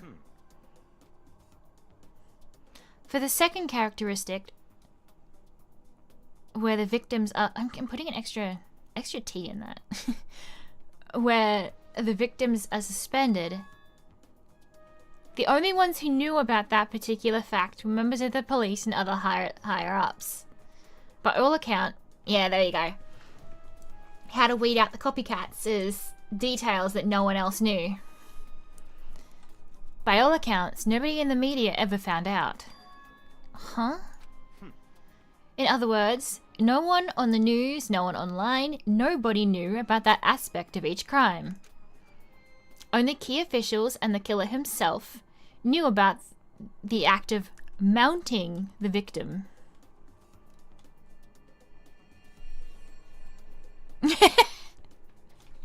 Yes. For some reason, he's giving me show Hannibal, where he helps solve his own crimes by knowing way too much, yet somehow never getting caught. Oh, I really liked that show. Now, if you recall Chihiro's corpse, her body was most certainly mounted in this fashion. So, how could the killer have known about suspending the victim? That's right. That's the key question. But in fact, the answer is quite simple. So, in other words, The culprit isn't a copycat killer. It's the real Genocide Jack. Or it's you who know everything about the case. Yeah. other words, That right there is the evidence that Genocide Jack has hidden himself among the rest of us. And Genocide Jack really is such a brutal, fiendish killer, really is walking among us? interesting. Things are really starting to get interesting, aren't they? He's having fun. I never imagined a killer with such a reputation would ever become part of our little game.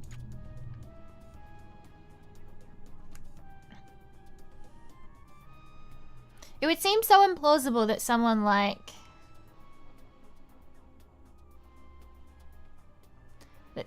Genocide Jack could be chosen could end up in this particular situation, but they all do seem to be chosen very specifically. Who also believes Jack is hero? Someone doesn't in fact know of Jack. I mean, someone has to. I mean, it could be possible that, like was said earlier, that, you know, she's a victim and managed to escape, but that, I don't know. Maybe she knew. Maybe someone knew someone who had been, like, who was a victim of him. Like a apprentice or something. An apprentice. Now, don't you think it would be a good time for you to take a look at what I've already seen? You might just manage to ferret out a clue or two. Such ignorance. If you get down on your knees and beg, I might even show you I'm gonna kick you in the shin.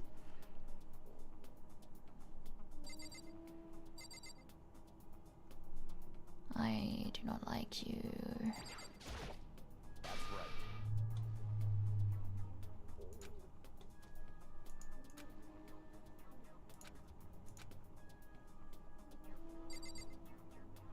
Is that just the lamp? No. Oh, nice.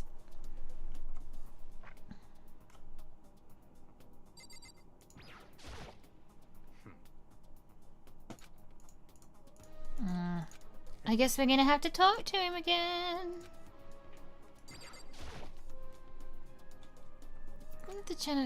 Could you let me see it? That's fine.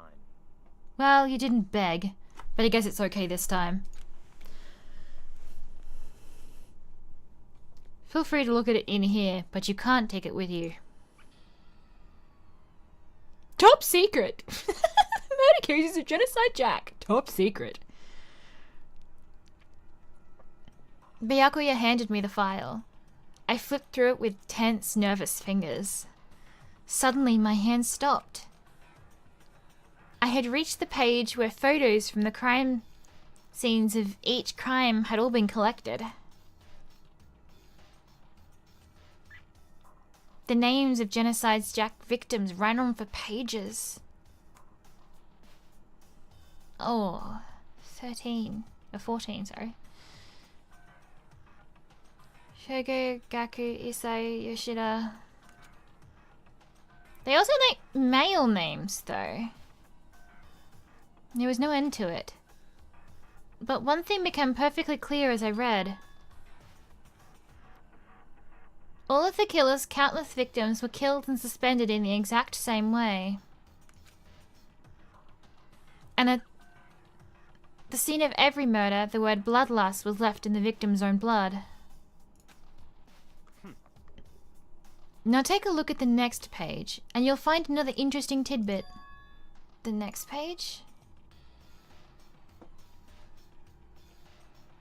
Profiling results? All of the crimes took place either on weekdays at night or during holidays, either day or night. School out of school hours. The most common times for the killing to take place was on holidays in the afternoon. Based on these facts, it could be suggested that the suspect may be a student. Evidence suggests that the suspect lingered at the scene, but when they did leave, they were in a panic. Because an eyewitness has never come forward, it's unlikely there was any external reason for this. This confused behavior suggests that the suspect may potentially suffer. We're gonna bring DID into this. That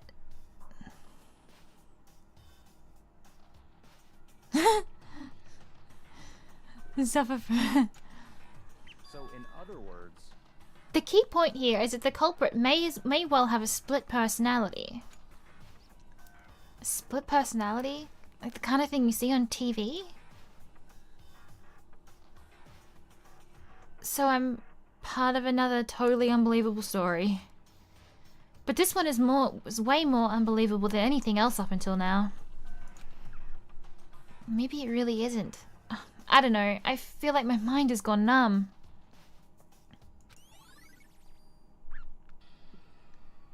The case files. let's go. Alright, we should get going soon. Huh? Where are we going? Anywhere but here. We finished our business here, haven't we? Oh, wait, Byakuya. Just following along like a little baby duck. Like a little duckling. As usual, Byakuya turned and left without another word. I hurried out of the library to catch up. Well, this is where we part ways. I have some things I need to take care of before the class trial. It doesn't make you any less suspicious, you know. Huh? Just all of a sudden like that? I don't have time to play with you. Come on.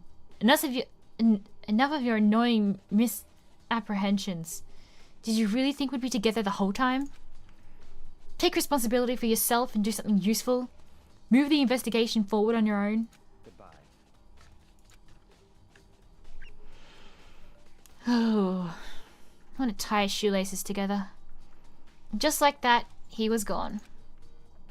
Just as quickly as he'd asked me to join him, he'd cut me off. In the end, I feel like I was just some plaything getting tossed around. At the same time, I'd uncovered some really important clues thanks to him.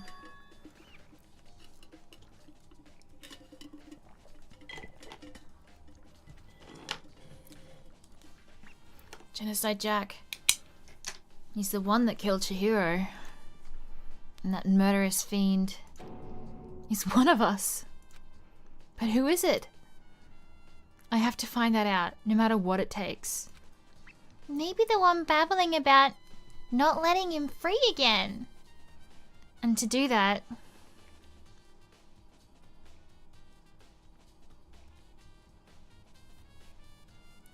I can feel towards... I wonder...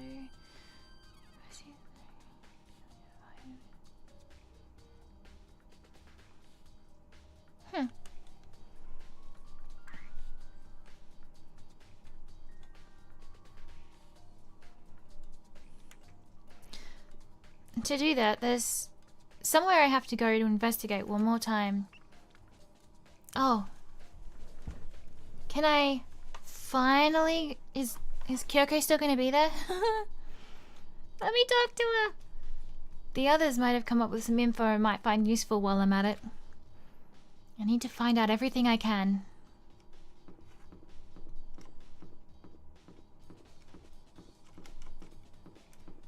Where was it? Down here.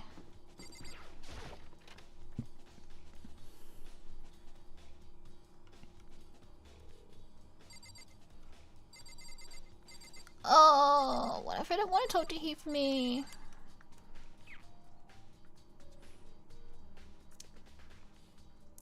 Yeah, I mean, I guess it wouldn't be too outrageous to think that he had some kind of combat ability, I guess. Or he could be just that confident in himself that he doesn't consider the fact that he could get out-violenced.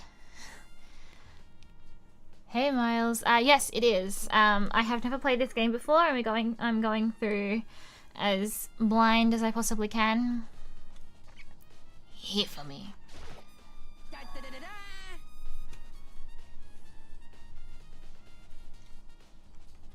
Ding ding ding!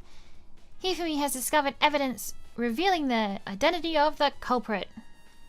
I feel as if... Another stat increase for me. Evidence? What did you find? I cannot reveal that just yet. But I guarantee that what I found will steal the killer's breath from his lungs. Are you sure about that? Oh yeah. Miss Ludenberg said she'd witnessed something worthwhile too. Really? What did she see? She refused to tell me. It's like when a girl bullies a boy she likes, right? Right? Okay. So where is Celeste now? The warehouse by the dorms. She was there, but at the same time, not there. What? Hey there, Heather. What's it gonna be? What are you talking about here for me? Get out of the way.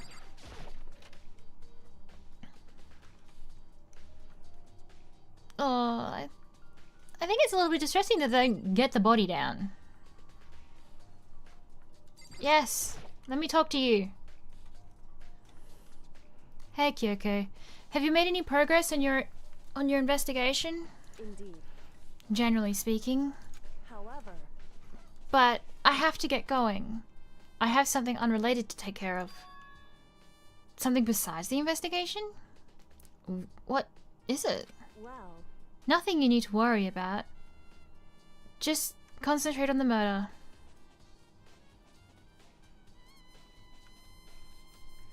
Oh, I guess.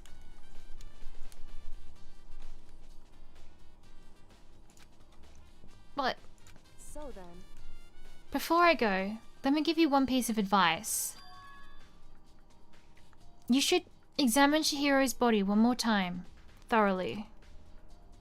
Also, her handbook is missing. You might want to determine its whereabouts. goodbye. That's it. I'll be praying for your success. With that, Kyoko turned and left the girls' locker room. I guess I'll take another look at the body then. And Chihiro's handbook is missing? It's definitely worth worrying about.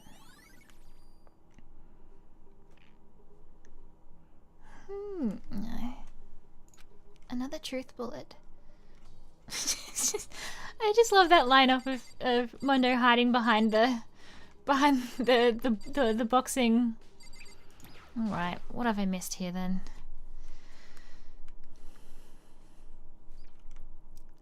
Kyoko said I should examine the body one more time. I know she said thoroughly, but I do have my limits. Well, I'd better give it a shot anyway. Let's see. Chihiro's hands are bound with what looks like some kind of rope.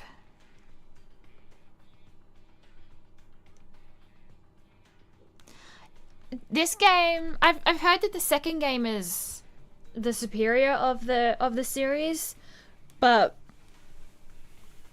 a friend bought me the first two and has been highly recommending that I play them, and I've just been waiting for the time when I can actually stream it and go through it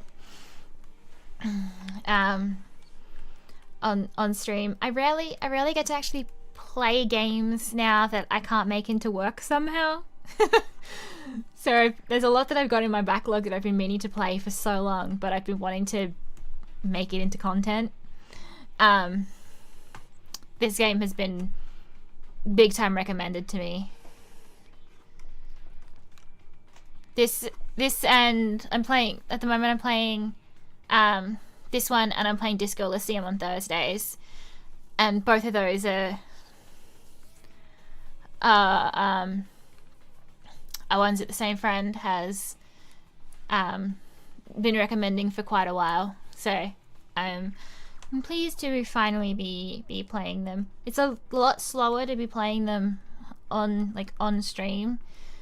As soon as you start speaking everything out loud, it takes twice the time to get through something. Cyberpunk, I'm super interested in Cyberpunk, especially now that it's got, now that, you know, it's had time to work out all its bugs and have its little bit of further development for it. It's had a DLC come out, hasn't it? Has it? Did I make that up? I don't remember. I am excited though this year. I really did not expect Sayaka to die first. I really thought she was going to be in the finals. Yeah, got a DLC? Okay, cool. Sometimes I don't know whether my brain is very much in line with the unreliable narrator. I can never remember. My ADHD mixes everything up in my brain, and I can never remember what I've just, like, different things that I've squished into one thing and it's made something new, or if I'm actually remembering what I think I am. Yeah, it looks like a really good game. I would like to play it. Is it in first person though? I do have a lot of trouble with first person games. They make me incredibly motion sick.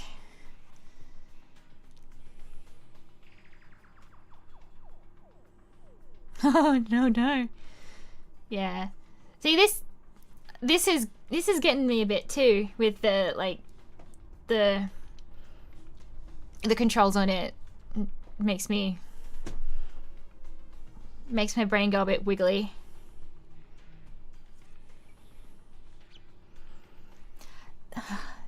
There's some great games coming out this year though. Like, I mean, I'm excited for like 2 of them, but like right, yeah. I'm cured. I hadn't thought of that. Yeah, so far we've gone through one punishment, and it was brutal. I'm interested to see the others, just to see what. Yeah, I'm interested to see if they're all going to be themed towards like what that person was about, or something that symbolizes them as a person. So like if we do find who Jack is, I get the feeling that they're probably going to be killed in the same way that they kill.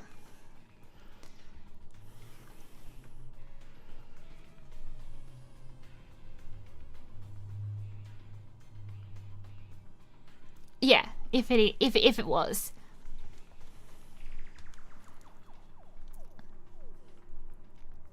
Yeah, I don't know anything about what the actual. Somehow I have remained completely spoiler free to this game. So like, it's so old, and I know nothing about who dies or the characters within it.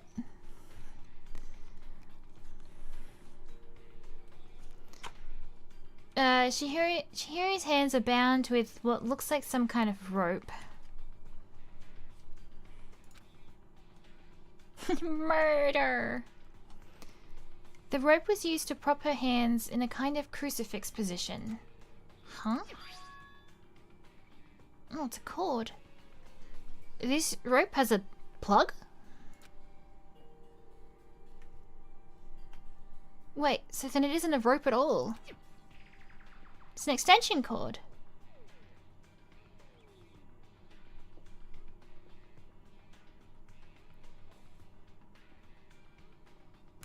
Whoa, what? Wait, why did that just... Oh, I could suddenly hear talking, but I couldn't work out where I was coming from, and apparently Crunchyroll had restarted a browser. Have I died and come back and didn't notice?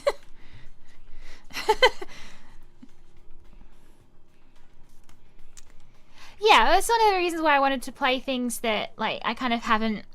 There are some things that I'd like to play that I have played before that are some of my favorites, but I also like the kind of almost live reaction, although it can work against me when I'm really stupid and can't figure out puzzles. I'm really bad at puzzles. I'm patch 7 for Baldur's Gate 3 has just come out, so I'm super excited about that because I am quite a fan of modding things. So I'm excited for the official mod support and the extra things that have gone through there. I'd like to do another, maybe a co-op playthrough through that, if I can convince another friend to come join. There's also Final Fantasy 16 that's out soon, and Dragon Age the Veilguard. And oh my god, I'm so excited for Dragon Age. It is one of my all-time favorite series. I have it tattooed on me. I'm so excited for Veilguard. I'm gonna be dodging spoilers like mad because I have so much work to do that unless I can play it on stream when it comes out, it's gonna be a few months before I can actually like dedicate time to play it because I have so much of my own development.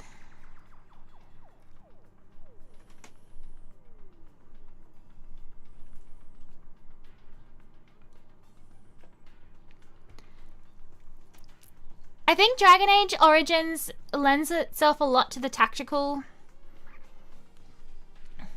like to the tactics of it, which I'm not very good at. But yeah, there's definitely a difficulty level in there. It's also, while I love the game, it's also very difficult to go back to. I desperately want it to get a remaster, like a remake. Just I want to see that game in like today's graphics because it is really janky now, but it still holds up really well at the same time. But yeah, I love that game so much. It's Dragon Age 2 is actually my favorite. It is collectively probably the most hated of the whole series, but it is my personal favorite, and I love it so much and all the characters, and I could talk about Dragon Age all day. I am so excited for Veilguard. I'm torn between like consuming all of the media marketing in the lead up, and also like I feel like I kind of, I feel like I know enough. Like I'm already super hyped. I don't want to learn too much.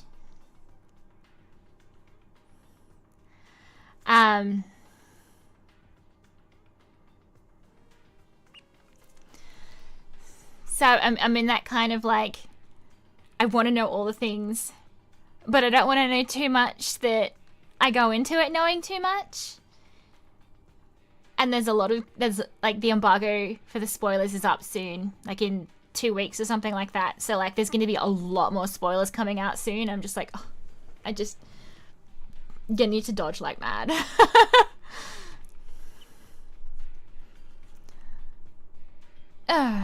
So she's wrapped in an extension cord? But the more I think about it, the more that's not the only thing that concerns me. Chihiri's fatal injury was the blow to the head, which means someone struck her in the head in order to kill her. That's right. There's the issue of her being suspended and the fatal blow. So someone had to be strong enough to actually get her up there.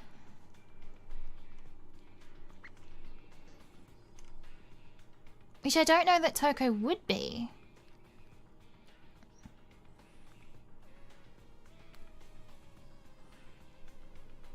Especially if she was... I mean, Alive or Dead wouldn't have changed her weight, but... First, I didn't see any reason to think too much about either of them. But seeing them again after looking through the Genocide Jack file, something's not quite right. It's... These have all got, like, scissors.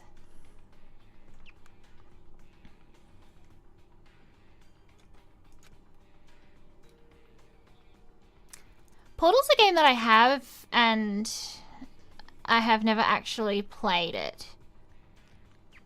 Sorry, I just saw that.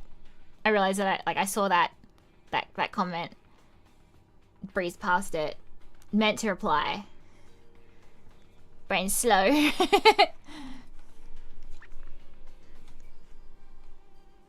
What does this all mean?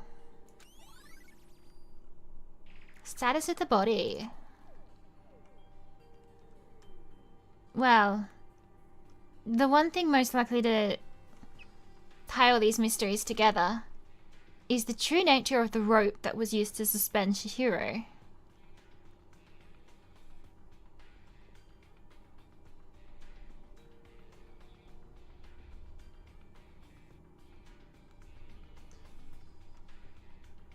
Yeah. Yeah, I feel like there's a lot of games that, like, see, I really wanted to play... I wanted to love BioShock. And I know it's the kind of game that I would absolutely just love. But I can't do the first person. The first person of it just... Oh, it's just too much for me. This might be affecting me a little bit less because I'm doing it in such short bursts. Maybe I need to play, like, you know, a couple of hours of something at a time to not be completely overwhelmed by it, but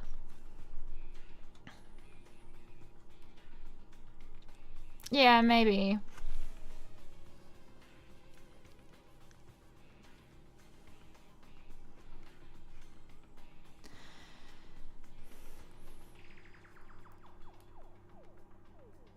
So the extension, so this is the extension cord that was in the library, I wonder.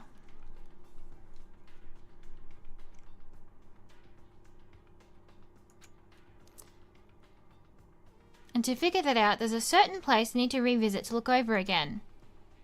Plus, it might help to look at the Genocide Jack case file one more time.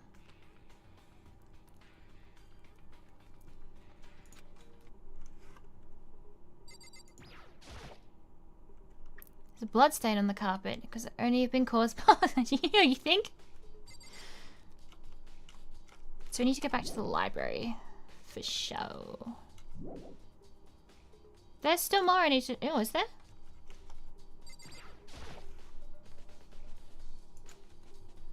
Just like all the other Genocide Jack cases.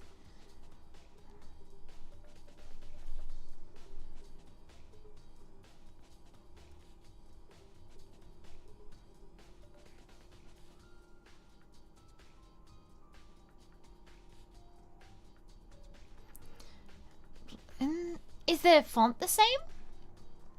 I don't think we were showing the...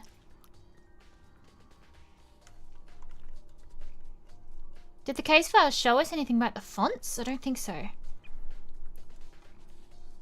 Written in the victim's own blood.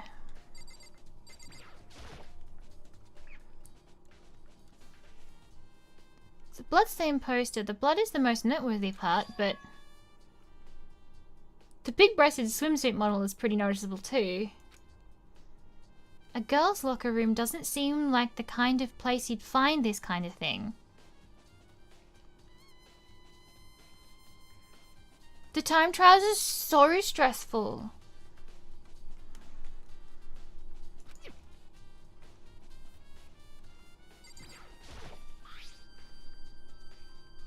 Big bloodstain. The file said the fatal injury was caused by a blow to the head. This dumbbell has to be the murder weapon. Okay, is there anything else to... His hands are bound. But it doesn't rip at all. That's not the only thing that concerns me. Fatal injury. That means someone struck her in the head in order to kill her. That's right. There's the issue of her being suspended and the fatal blow.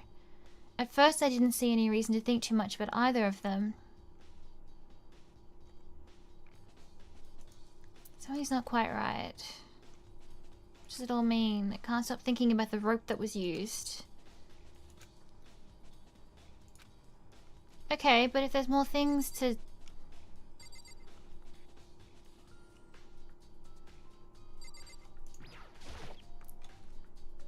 Door leads out to the pool. Oh, can't go out there?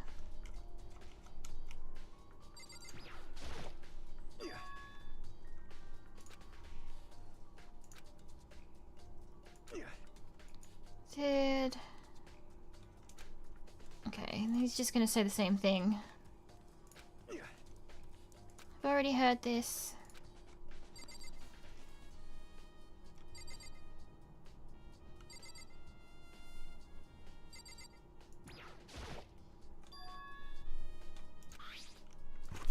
Okay, what else? If it won't let me leave, then what else?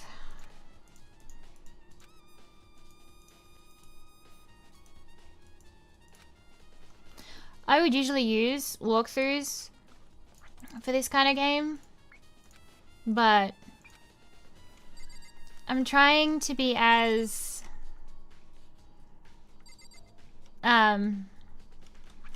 like to figure as much out as I can.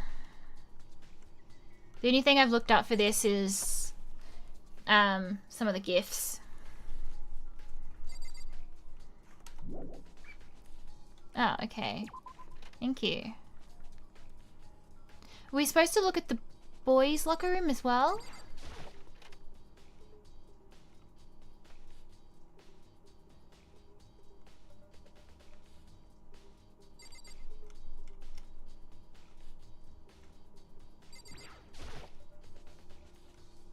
Huh. This poster is a popular boy band called Tornado. Somehow it doesn't seem to quite fit in the boys' locker room. Oh, but wait. That reminds me. There's definitely something strange about this. In the boys' locker room, there's a poster of a popular boy band. In the girls' locker room, there's a poster of a big-breasted swimsuit model. Could the posters have been switched? But if they were, why? What reason would anyone have? Maybe I should talk to someone who knows a little bit about the locker rooms.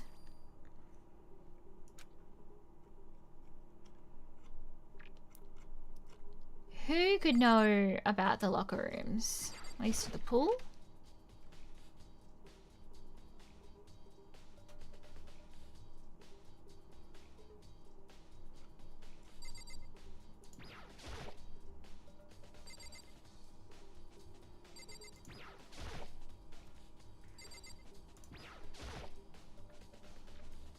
Maybe there's some kind of clue in the lockers. Guess not. Oh, I did get a coin though.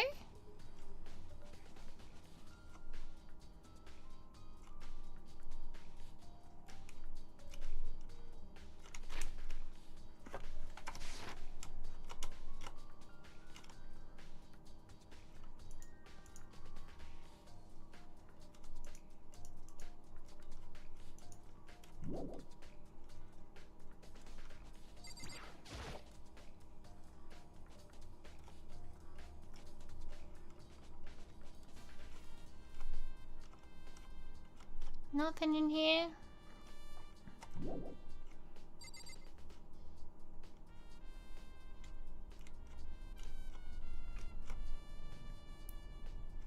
Okay, so the pool isn't interesting then.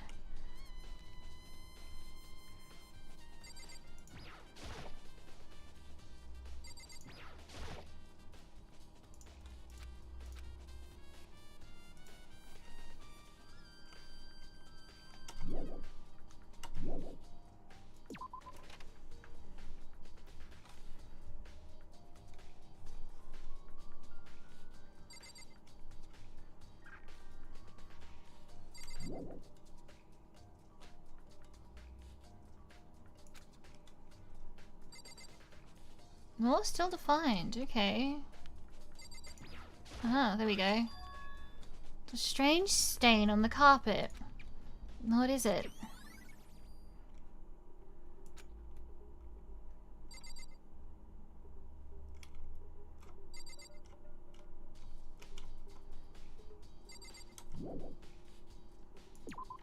Okay. You aren't gonna know. Maybe Sakura. Sakura or Hina. You spend a lot of time exercising in the girls' locker room, right, Sakura? Of course. I've used it nearly every day since it opened. Sometimes Hina and I use it together.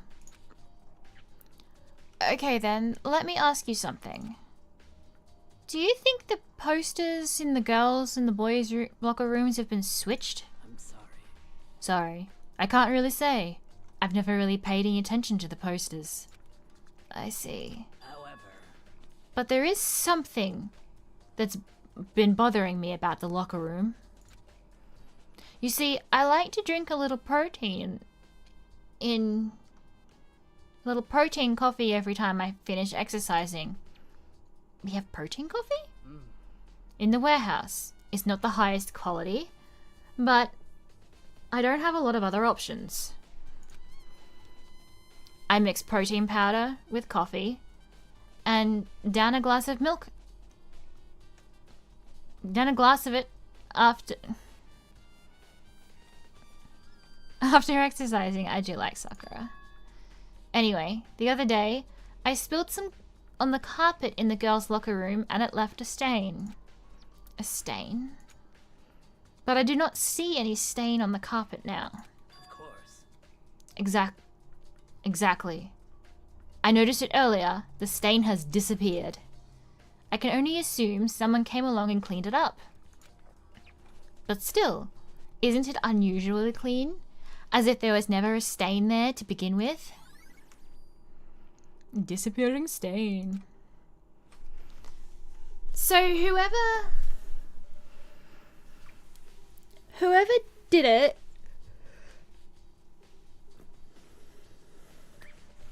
was strong enough to switch out the carpets, which means they would have had to lift those exercise equipment,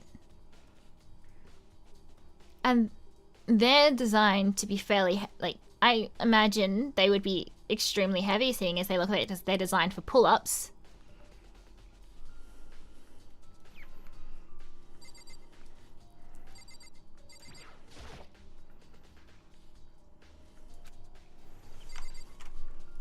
Someone had to be strong enough to get those off the carpet, to switch the carpets.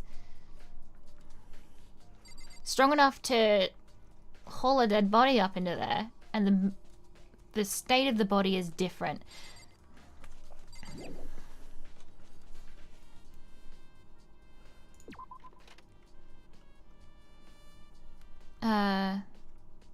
I do have a piece of evidence of the stain, but let's have a look back and see if we can... if it'll say anything extra on it. There's a strange stain on the carpet. Wait, is it... okay.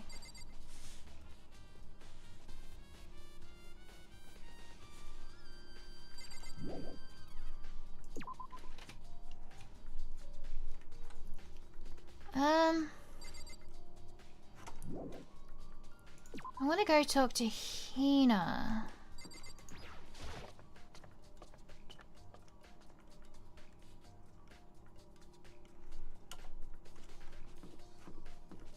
When does the nurse's office open? Oh, hey dude. Find anything? Maybe we should have confessed our embarrassing secrets after all. Damn it! I'm sorry, Chihiro. It's all because I wasn't strong enough. Okay. That's not helpful.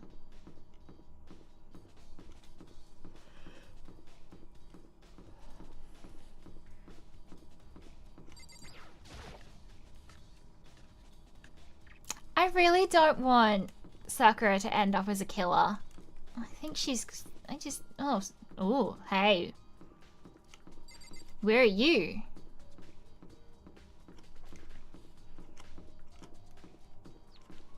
Are you not looking after her anymore? Where is Hina? Did Hina get snagged?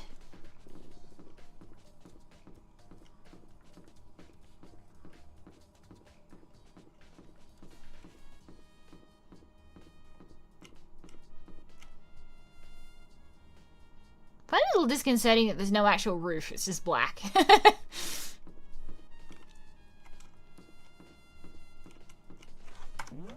That's not what I wanted.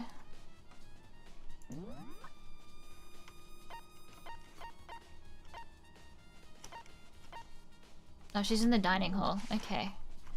Oh, but I had to talk to you, didn't I? I forgot all about Celeste. Pew!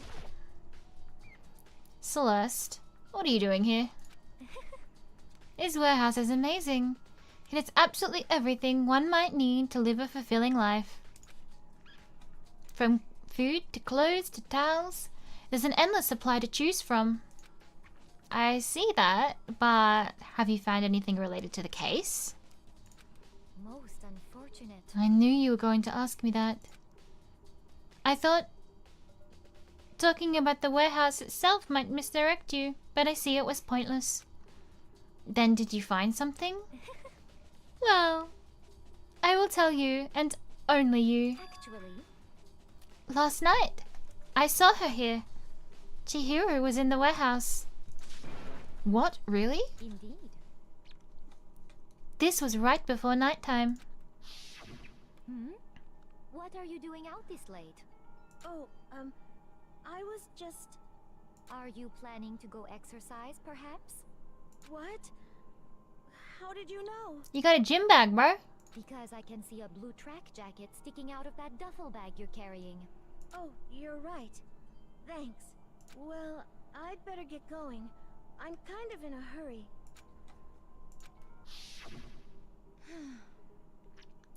She stuffed the jacket into her bag in a hurry. It was almost like she was trying to hide it. And just like that, she was gone. Yes, indeed. I assumed she was merely stocking up to go exercise in the morning, but it would appear she ignored the nighttime rule and headed directly to the girls' locker room. If she hadn't broken our rule, none of this would ever have happened. Except...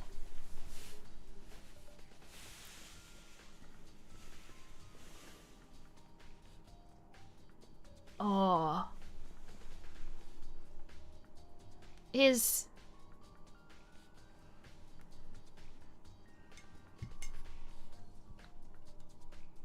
Oh, I had an idea. We'll see. You get what you deserve, I suppose.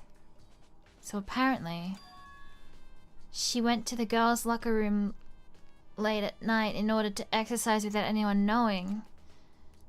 But the strange thing is, there was no trace of the track jacket or duffel bag Celeste said she saw Chihiro carrying.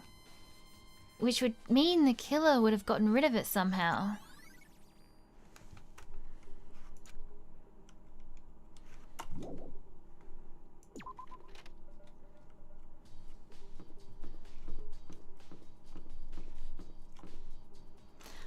I like how laundry is just like written in like spray paint.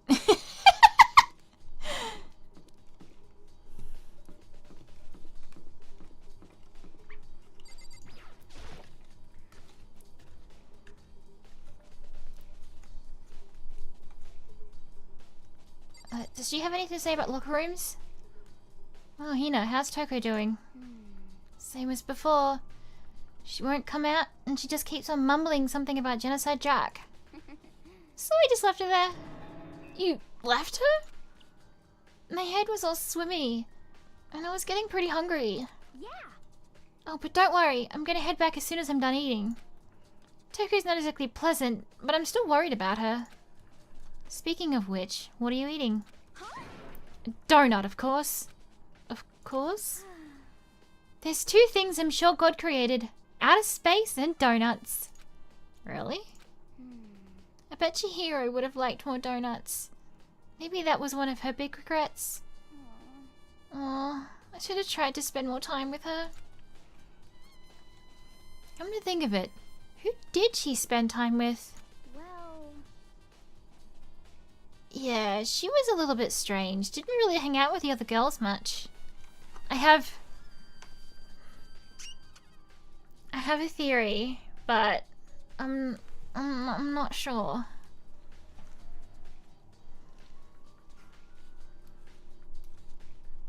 It was like she was trying to keep a distance from us. Actually, Sakura said something similar. She said that even though you and her invited Chihiro to exercise with you, she always refused. yeah, totally. Yep, it's true. And it wasn't just us either. It's like she stayed away from all the girls. Was she just shy?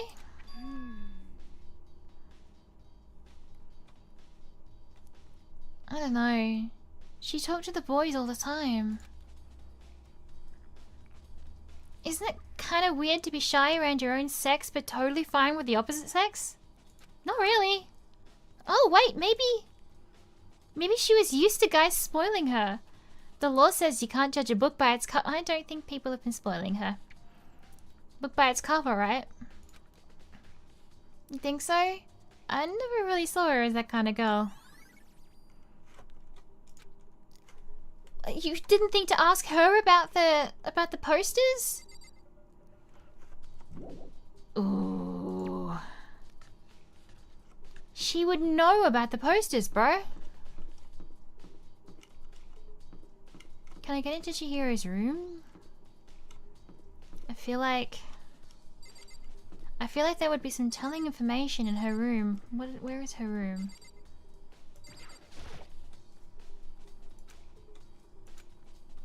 But now Chihiro is gone. Why? Why? I'll go in her room.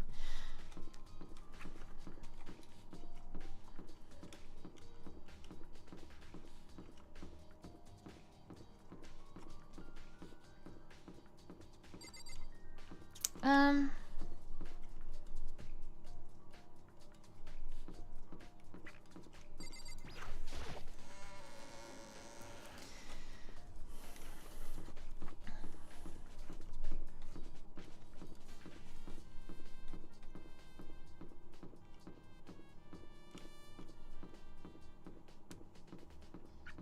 want to go back and look at the lockers. I'm pretty sure none of them lit up, but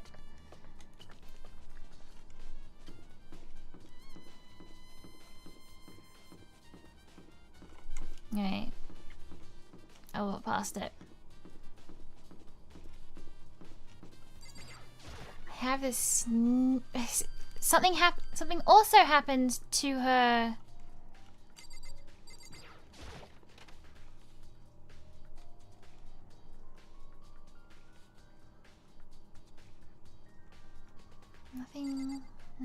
Nothing in the lockers.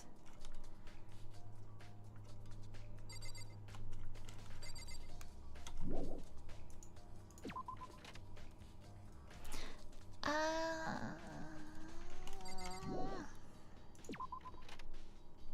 gonna go back to the library. I'm so annoyed that we couldn't ask Hina about the.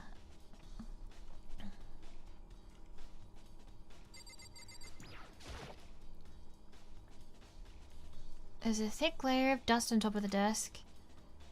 Maybe there's some kind of clue here. Guess not.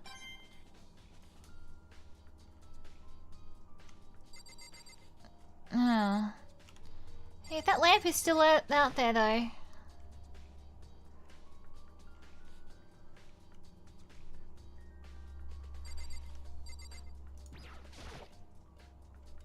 The desk lamp. If I can grab that one thing from over here and put it over there. It sure is dark over there. The wooden box is empty. The extension cord was in it before.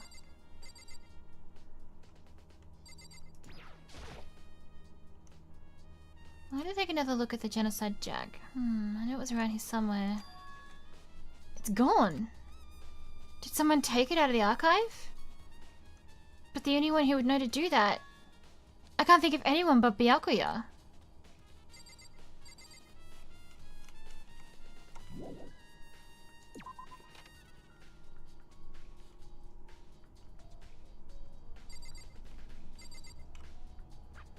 So that extension cord and that light is still there. Huh? The lamp won't turn on.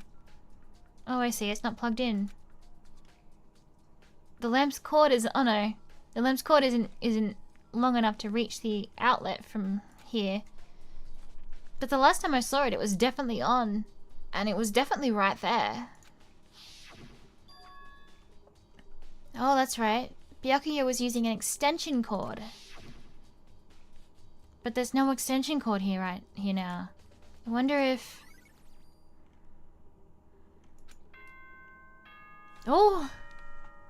Oh! Oh no!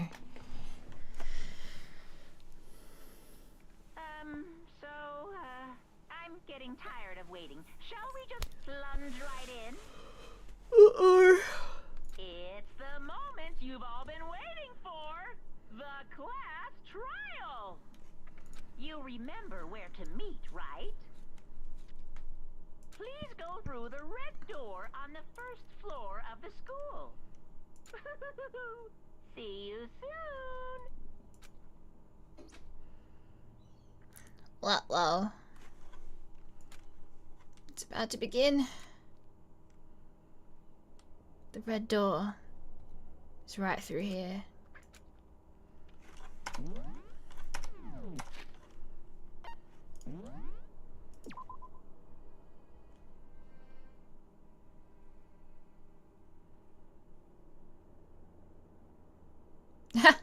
I'm about to run out of save slots.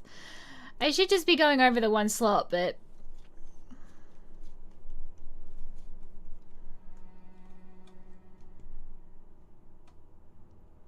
Can you delete saves in this?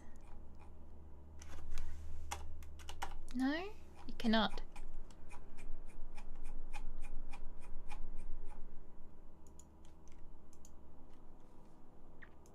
Did I save that?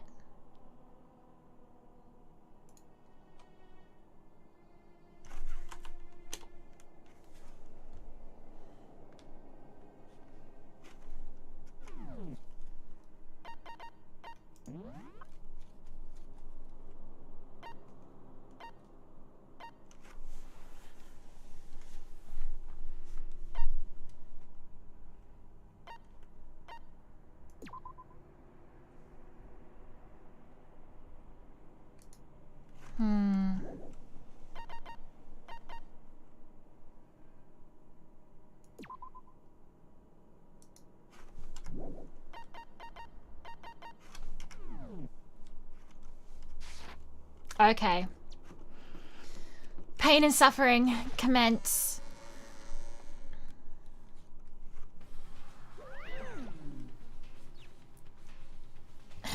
So, is everyone ready to what? Am I blind? Or are we missing someone? Yo. Yeah. Toko's not here. And Toko is... You really don't remember? Kidding! I'm just kidding! How could I forget that little nut job?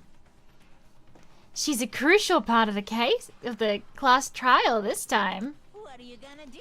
Okie dokie. I'll go ahead and drag her out kicking and screaming. Just one moment, please.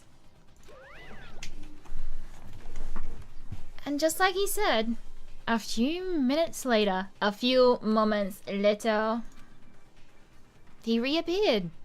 Dragging Toko behind him. I imagine he's actually dragging. I told him I didn't want to, but he forced me. Can't believe you would drag a girl around. Terrible. You're terrible. So, Now everyone's here, right? Okay then. Hustle onto the elevator and let's get this show on the road. I'll see you guys down there. Let's go. So, shall we get going? It's time to find out who killed Chihiro. Chihiro Fugisaki. She was so gentle, so calm and meek. Nobody had any problems with her. Somebody made the choice to kill a girl like that. And that murderer is one of us.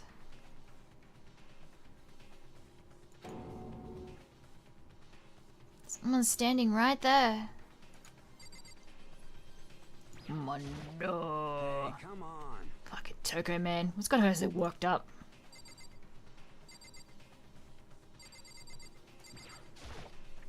Shall we go? Fine. We have no choice, right? We have to do this. It's true. Yes. I gave a small nod in reply. With one last deep breath, I walked towards the elevator on shaky legs. With each step forward, I could feel my heart starting to race faster and faster. As soon as everyone was on, the elevator began to descend. I couldn't get a handle on my emotions. Couldn't stop speculating. The steel box sank with heavy clunking sounds deeper and deeper into the ground. And as we went deeper, the uneasiness in my heart grew bigger and bigger. The elevator was unaffected, however, and continued to descend without hesitation, until finally it came to a stop.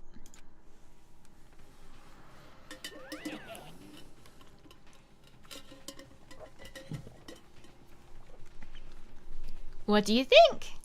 I redecorated. Isn't it so fresh? Isn't it exciting? Don't waste our time with stupid questions. Let's get this over with. Good, good. You're rip-raring to go. Gotta say, I don't hate it. Not at all. Well, Okay then. Let's get this show on the road.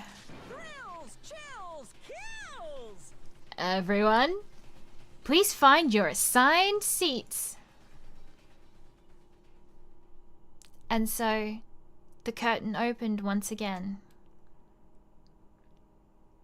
A deadly judgment, a deadly deception, a deadly betrayal, a deadly riddle, a deadly defense, a deadly faith, a deadly class trial.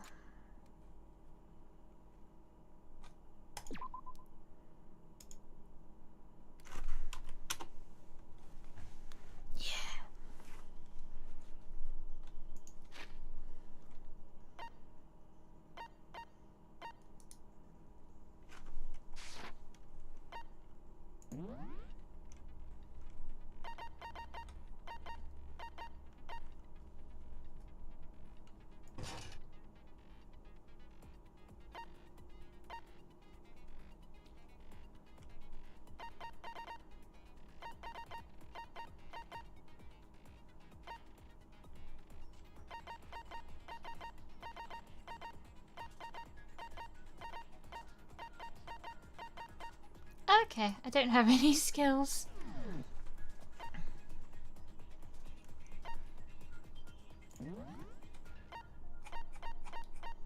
Is downshift bad?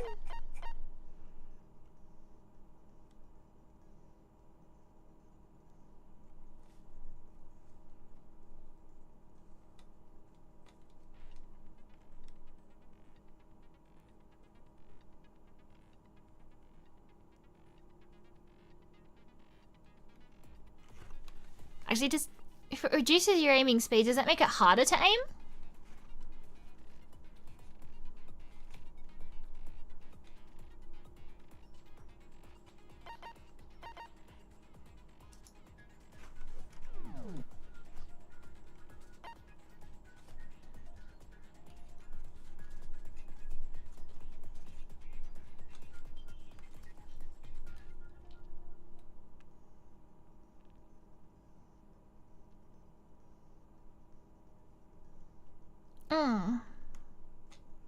that's a debuff then.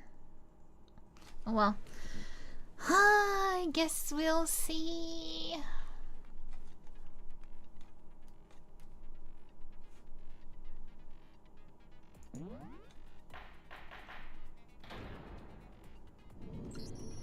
Let's begin with a basic explanation of the class trial. So, your votes will determine the results. If you can figure out who done it, then only they will receive punishment. But if you pick the wrong one, then I'll punish everyone besides the blackened, and the one that deceived everyone else will graduate. Okay then. So, first off, let's talk about the murder weapon!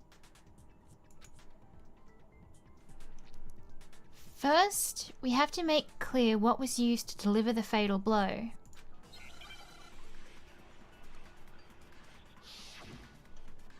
Make your argument. Chihiro's fatal injury. It appears it was a head wound. According to the Monokuma file, the killer used a blunt instrument. But what kind of blunt instrument could it have been? I bet it was an iron pipe. Interesting. That certainly would make for a powerful weapon. I missed.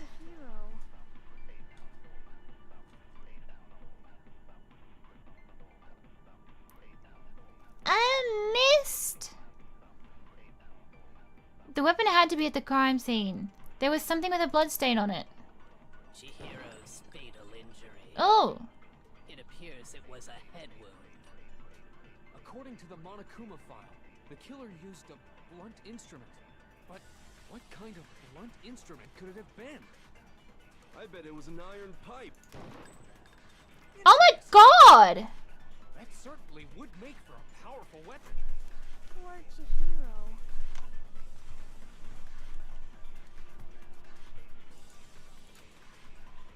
Chihiro's fatal injury. It appears it was a head wound. According to the Monokuma file, the killer used a blunt instrument. But what kind of blunt instrument could it have been? I bet it was an iron pipe. How do I keep missing that? That certainly would make for a powerful weapon. Poor Chihiro. I don't understand how it's like, how am I not hitting that? Chihiro's fatal injury. It appears it was a head wound. According to the Monokuma file, the killer used a blunt instrument. But what kind of blunt instrument could it have been? I bet it was an iron pipe. No. God damn it. Is this the effect of downdrift? That dealt the fatal blow was the dumbbell found at the scene of the crime?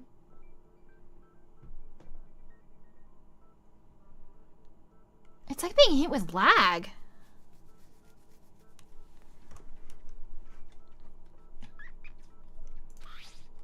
It was covered in blood, and there was nothing else at the scene that could have caused that kind of injury. And the wound on the victim's head is consistent with the shape of the dumbbell. As far as I'm concerned, there's no mistake and no room for doubt on this one. You looked at her head wound? Yay! That's so creepy! If you don't mind, I will proceed from here. Let's move on to discussion of the culprit. Although, I believe the criminal behind this heinous act is already quite clear. What? For real? Chihiro's killer is the fiendish serial killer, Genocide Jack.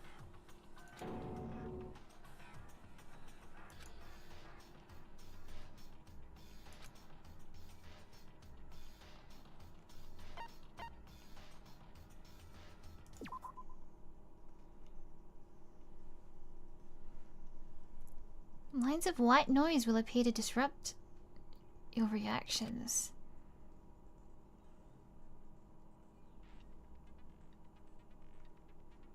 truthfuls will disappear.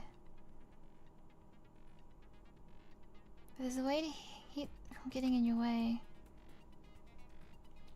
To attach the silencer, which you can use to shoot down the white noise. Oh my god.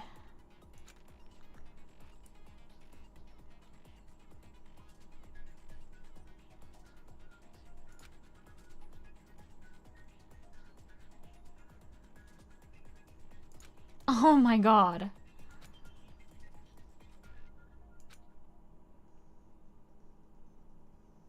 Oh god.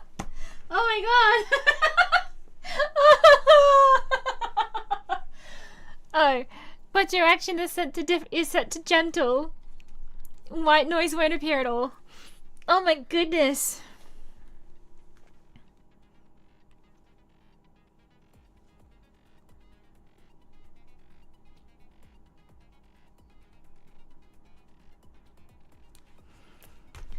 Oh, okay.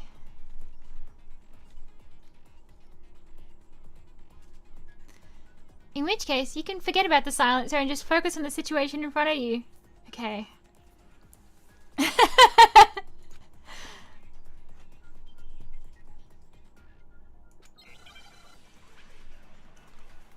I'm still very frustrated by how difficult that other thing was to hit. The culprit is Genocide Jack. I'm sure of it. Case closed, as far as I'm concerned. But that's impossible. Why? What makes it impossible? Well, I mean, come on. There's just no proof for it. Hey, so, speaking of Genocide Jack, I don't know who that is.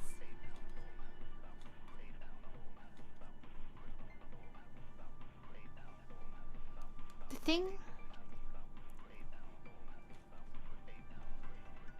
thing Byakuya showed me in the archive, one look at that and anyone would be convinced.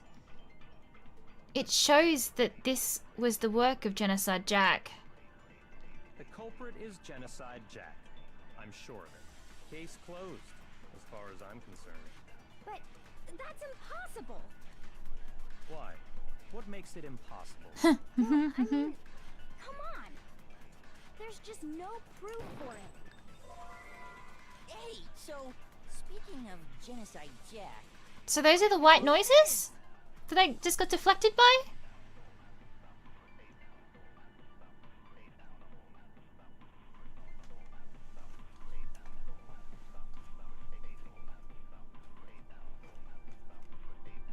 Didn't it just say that white noise won't get in my way? Because it said I was ungentle.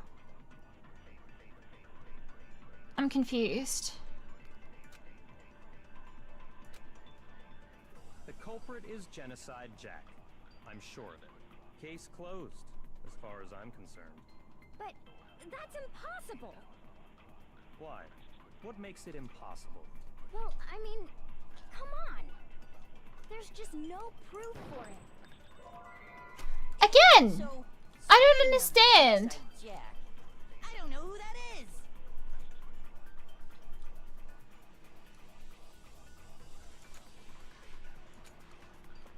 The culprit is Genocide Jack.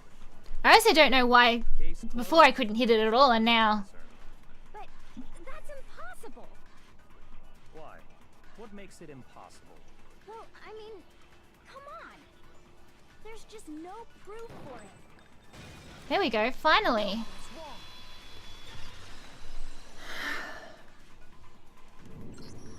I might know one reason he could be involved.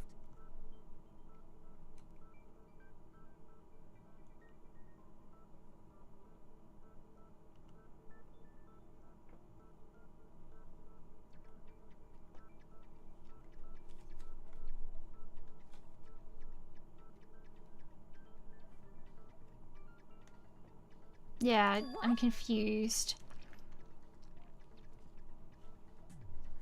I found this file while I was looking around the archive in the library. I guess it's some kind of confidential file the police put together about the Genocide Jack case. What? That's kind of weird as shit, isn't it? What was something like that doing in the library? The why of it is probably more trouble than it's worth, so let's forget about that for now. More importantly, it outlines all the specifics of every Genocide Jack case in exceeding detail. According to the file, there appear to be 2 defining characteristics in every Genocide Jack case. The first is that a bloody message is found written at the scene of every I murder. still want to see the font of it. I'm not... Like, is it written the same? Oh, that's right. Boob lust. No! No. It's actually bloodlust. But more important is the other characteristic, and it's something that has never been made public. Never made public? What the hell is it? Why don't you tell them, Makoto?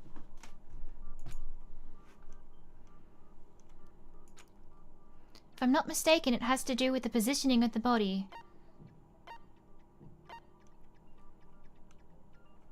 How the victim was positioned.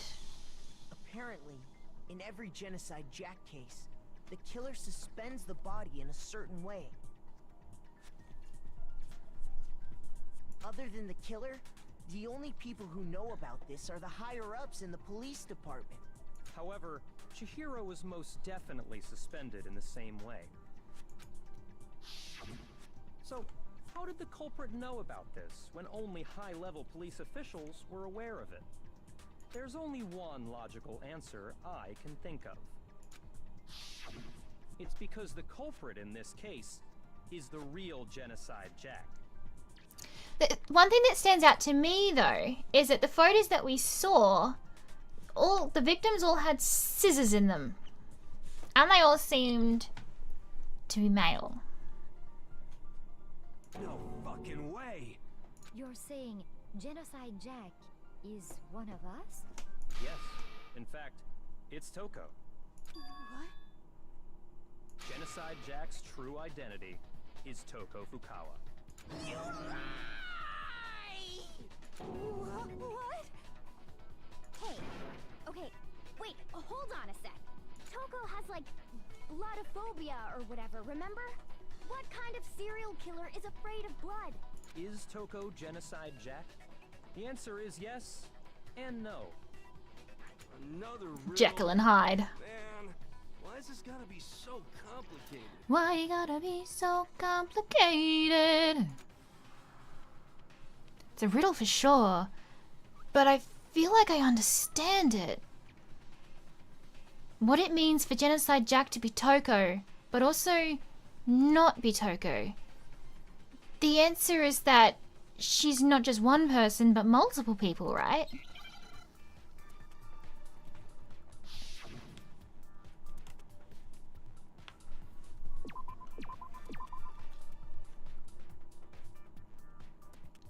But what?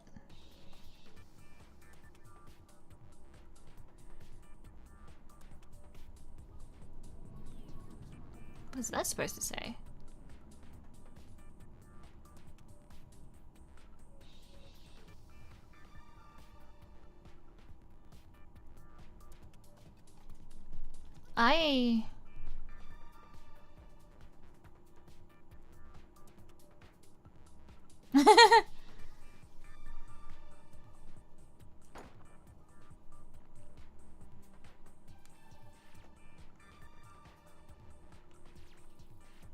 Seems so. I have no idea what they're meant to be, though.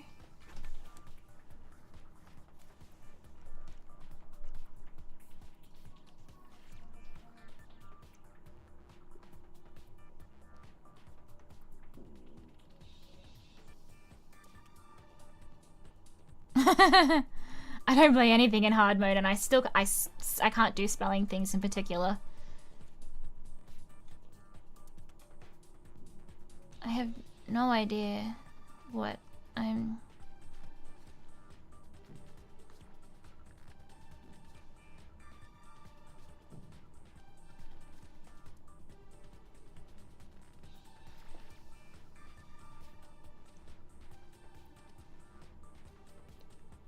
Do the different letters mean, like the different colors mean something, or?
not ceased before though.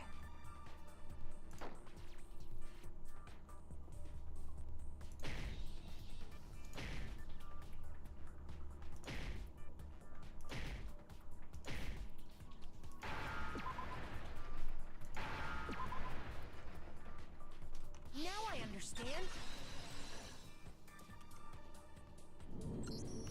Is it because Genocide Jack has a split personality?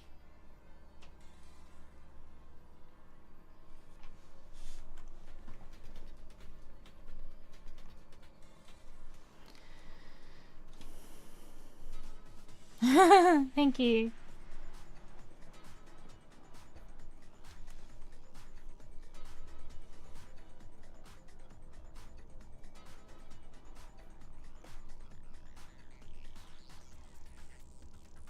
So you have to hit the letters more than one or so at certain points?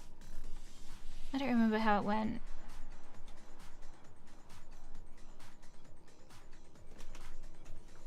Oh, really? Huh?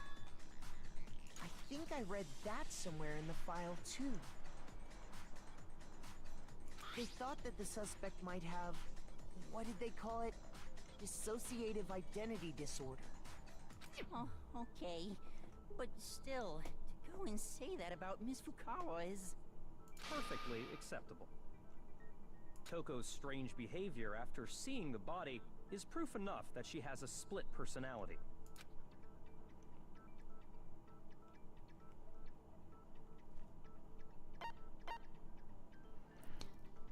The one thing that shows Toko could have a split personality has to do with her behavior.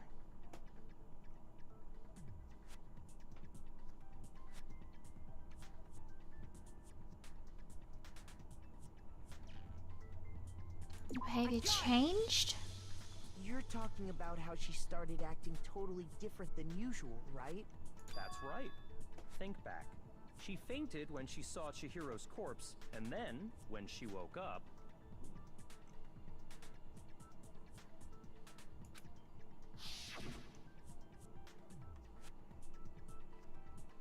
It's fine. I'm fine, I'm fine. Yeah. Whoa, is that a dead body? Hey, are you dead? Yeah. She must have hit her head real hard when she fainted. The world has a front and a back, a top inning and a bottom. A sea of truth and a web of lies. It's quite concerning. I mean, she sounds completely different. She was acting funny, that's for sure. That melancholy tone of hers completely disappeared. Don't go assigning adjectives to my tone without permission. Not to mention, once she regained consciousness and saw Chihiro's body again, she was utterly calm. In other words, within her is one personality that can't handle blood, and one that obviously can. So when Toko trapped herself in her room, it's because she was scared of Genocide Jack?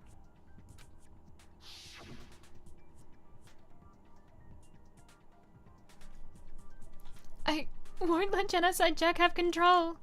If she's hiding, though... She had herself locked in her room for quite a while. Before that as well. Drive out the killer. Drive out the murderous fiend. The reason she locked herself in her room wasn't to keep other people from getting in. It was to keep her other personality from getting out. What? Toko was afraid. Afraid of the murderous fiend inside of her. Of killing even more people. How? Yeah. How can you know all this? I do believe you misunderstood her. What she's trying to say isn't, how can you know all this? No. What she wants to know is, how could you tell them? Huh? Last night, just before Monokuma gave his motive speech, Toko and I had a strange conversation. She told me a most interesting story.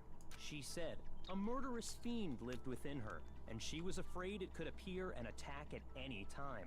And that trepidation is what's caused her to have such a bleak attitude. Isn't that right, Toko? Her and her tiny hands. This is all a lie. Right, Toko? You said you wouldn't tell anyone. What? Promised. I can't believe you lied. You have only yourself to blame. You came to me with your tragic little story. I didn't ask you to. This is the real world, not some romantic fantasy fairy tale. Besides, you broke your promise first. You said that as long as you were here, no matter what, you wouldn't let Genocide Jack kill anyone. But in spite of that promise...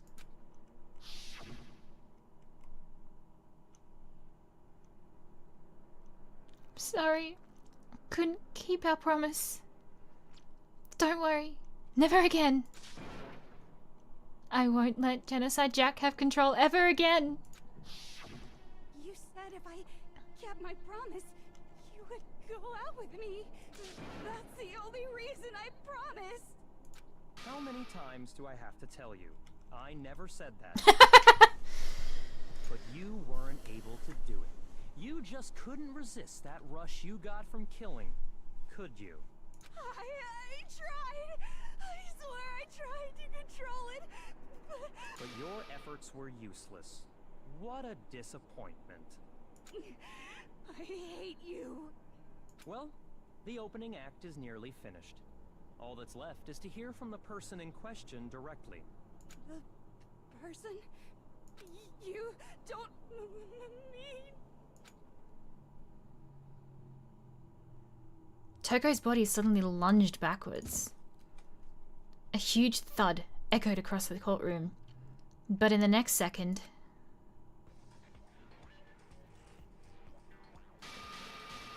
Well, hello there! Is it me you were hoping to see?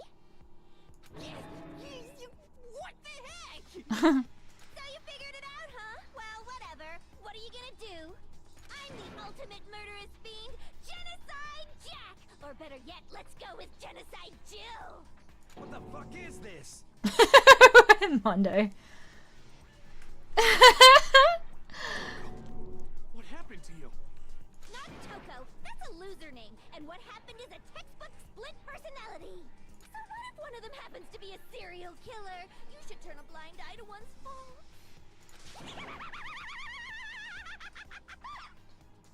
So intense. Like they say, sound in murderous mind, sound in murderous body.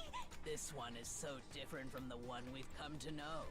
Yes, well, the world is composed of a front and a back, you know. Just like how every inning has a top and a bottom, or how in the depths of every truth lives a little lie. Behind every dark and gloomy soul lives another that shines as bright as the sun! This is the murderous fiend, Genocide Jack. This is beyond insane. Miss Jack, Jill, can I ask you a question? What's up? Some of us think you might be the mastermind behind our entire situation. What are your thoughts on that? That's a bold question. Well, I'll tell you, I am the mastermind of all masterminds! Just kidding! Then it's not true? Of course it's not true! How dare you try to link me to that creepazoid? Creepazoid. And another thing, the police and government and society in the outside world are totally powerless. I mean, they just let this idiotic bloodthirsty maniac go buck wild all over town. Sure, I'm a bloodthirsty maniac, but life is pain, right? To live is to hurt other people. It's a necessary evil if you want to survive. The act of living itself causes pain for everyone. Just kidding again! That laugh is something else. This should be enough to convince you. This murderous fiend is responsible for Chihiro's death. I don't agree. I feel like all the other things add up to it not being her. I knew she was Genocide Jack. Like, so I'm pleased about that reveal. I don't think she did it though. God damn it. I don't know who did though. Let's talk about secret organization, but no. did they not?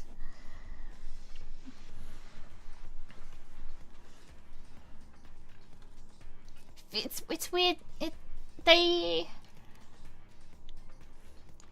people that they've chosen are strange.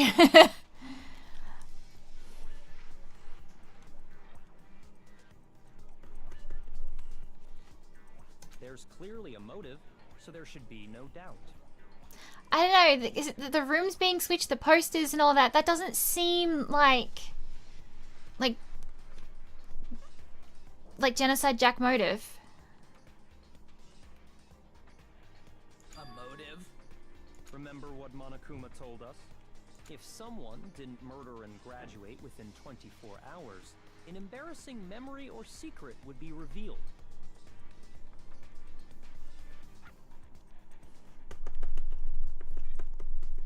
So is this possible that Chihiro had a big secret that she didn't want revealed and tried something and someone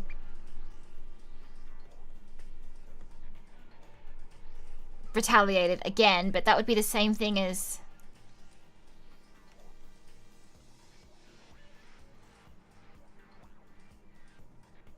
Yeah, I guess. I know, I just suspect there's so much more that, like, that there's so much more in the kind of actual decisions behind it. I have conspiracy theories. Well, let's assume that Toko's secret was about Genocide Jack. I can see that. I almost feel like the murder took place in the boys' locker room, and then she was moved to the girls and things were switched to make it look like she was murdered in the girls. So I feel like that's a huge secret there, and it seems like whoever killed her seemed to try to protect her.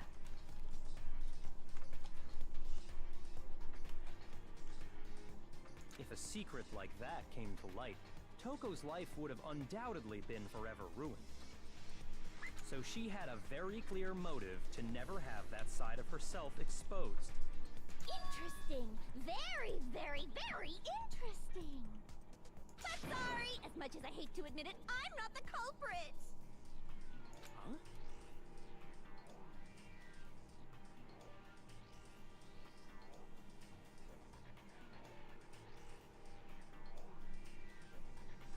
But I cannot imagine anyone other than you could murder someone in such a bizarre fashion. Maybe so, but nevertheless, it's the truth. Do you really expect any of us to believe you? Yeah. I could never believe a word you say, you monster! Maybe she's not totally right about that, but something's still bothering me. What she said. I need to get some more details about all of this.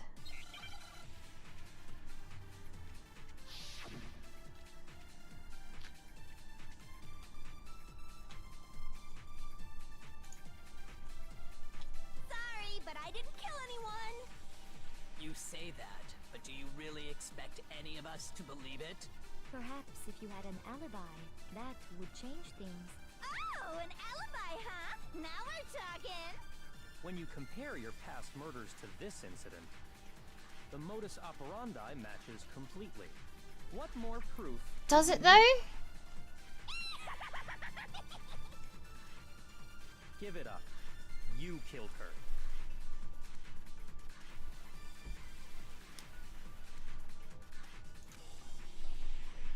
The supervisor isn't quite right. Sorry, but I didn't kill anyone! You say that, but do you really expect any of us to believe it? Perhaps if you had an alibi, that would change things. Oh, an alibi, huh? Now we're talking! When you compare your past murders to this incident, the modus operandi matches completely. No, that's wrong.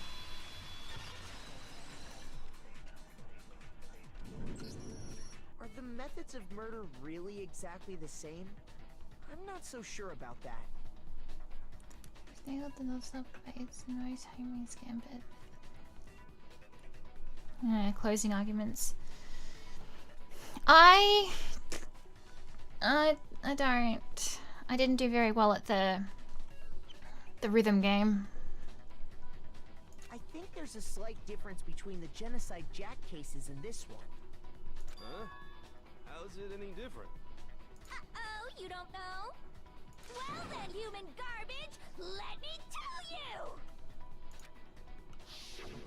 I murder with passion and conviction. I consider myself a professional, and I have a very particular way of doing things. All the scissors. Multiple stab wounds across the body and the scissors.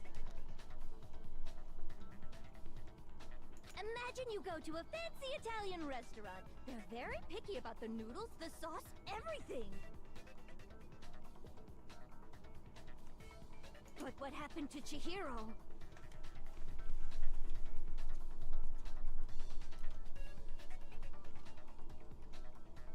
It'd be like if that same Italian restaurant started using ragu or Chef Boyardee. This is no creation of mine. Let me rephrase that, in a way that maybe makes more sense. There are two clear differences between the Genocide Jack cases and this one.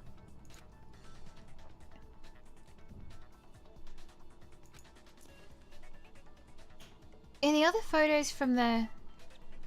In the photos from the other Genocide Jack cases, look at the neck and the stomach. The victim's fatal injury. For one, the cause of death is different. In the Genocide Jack murders, all the victims were killed the same way. According to the case file, they were all apparently killed with a pair of scissors. But Chihiro died from a blow to the head, right? Ah, yes.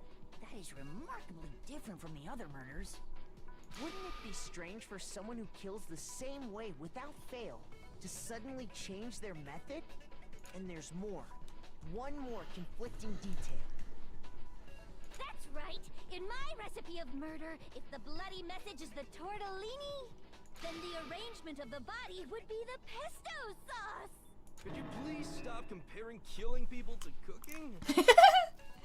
So, are you saying the other difference has to do with how the body was arranged? That's right. The second difference is related to how she was suspended. In the photos, all the other victims were stabbed through their hands.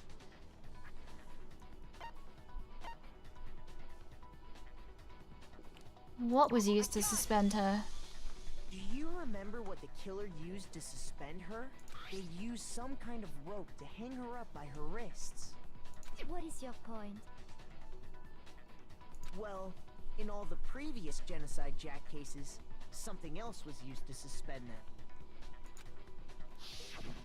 Specifically, pairs of razor-sharp scissors. She really likes her scissors. And guess what? I use my own specially designed scissors for the murders and the arrangement. Like I said, I'm a professional, so naturally I'm very picky about the tools I use. And you know what else? Big Mac said there's two differences, but he's wrong.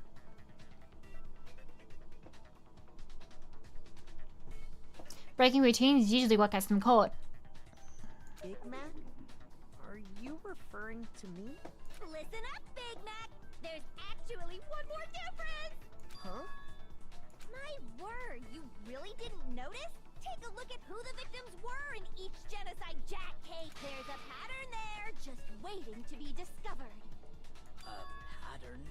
Figure that out, and it'll be plain as death why I couldn't have possibly killed that little lolly girl. They were all male. Oh, I'm just reading. If you look at the names of every victims, what you'll notice is I got it. Is it because Chihiro was a girl? Bingo! Bullseye! Right on the money! What are you talking about? In all the Genocide Jack cases, all the victims had something in common. All male. They were all guys? That's right! The people I kill with such passion and conviction are all adorable little men! She's such a freak. The hell is wrong with you? I feel like she'd be after Byakuya with as Jack, because that's who Toko's really interested in. I can't help it! I'm just a full-throttle boy-on-boy fangirl, and the mopey side of me just hates it. But now I'm on the fast track to becoming a full-fledged fan madam! So since Chihiro was a girl and not an adorable little man, you wouldn't kill her? Would an Italian chef suddenly start making ramen just because they're both noodles? Don't be stupid.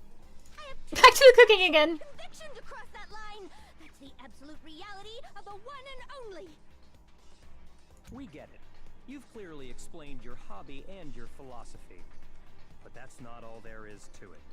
It's a different matter entirely, when you're forced to kill in order to survive. Quiet, lowly cur! Lowly? Cur? I would never kill for a reason as petty as mere survival.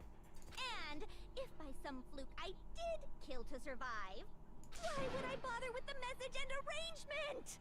It'd make me the obvious suspect! That does make some amount of sense. Plus, whatever reason I have for killing, I would never leave out my prized scissors. Who would go out of their way to use a big, stupid, heavy dumbbell? Maybe you used the dumbbell because you couldn't find any scissors in the school? Any scissors? I don't just use any scissors. I only use my own set of high-class envy of the entire world scissors! Okay, whatever. There still aren't any in the school. Are you sure about that? She brought her own, clearly.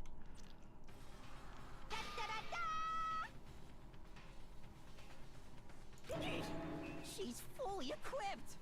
That's right! So I can kill anywhere, anytime! Why would I resort to dumbbells or rope when I have my trusty scissors by my side? Go ahead, tell me I'm wrong! You can't, can you? Gutter dogs, all of you! Not to mention, I have no clue how to tie a good knot. So rope's totally out of the question anyway!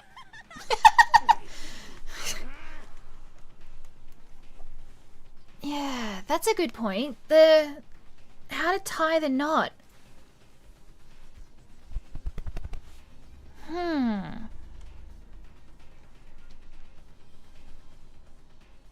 I have no idea what's going on anymore. Could such a heinous villain really be innocent?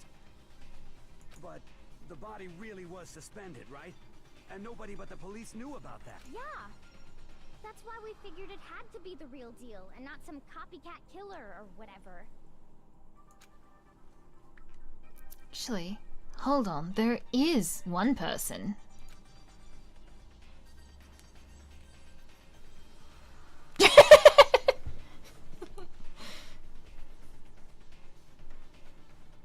She seems quite proud of herself.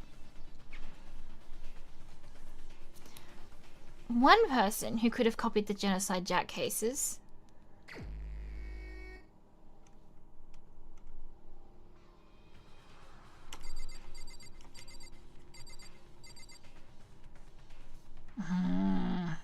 This feels very obvious. He knew all about it. Here's my answer. Byakuya, it's possible you could have found out, isn't it? You'd have no problem gaining access to classified government documents or internal police records.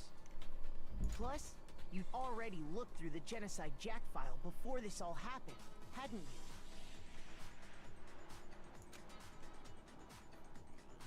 Are you saying Mr. Togami? He definitely didn't do it, but... Then the reason he pushed the theory of Genocide Jack being the killer so hard was...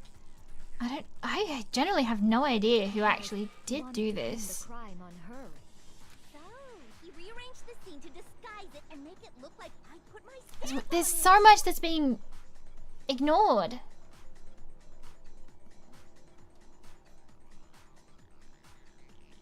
The adorable glasses man was behind it all? Oh, I'm on fire!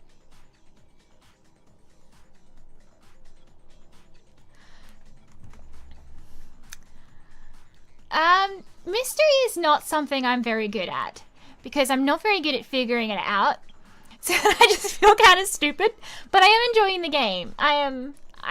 This one I actually do not know. Well, Byakuya, what's your response? I see. So now the suspicion falls on me. I don't know who else it could be, but I'm pretty sure it's not him, but he seems too red herring as well, like... All the suspicion does fall. When would you say I began acting suspicious?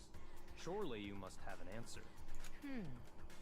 Looking back and thinking about it now, the way you were acting right before we discovered the body was a little strange.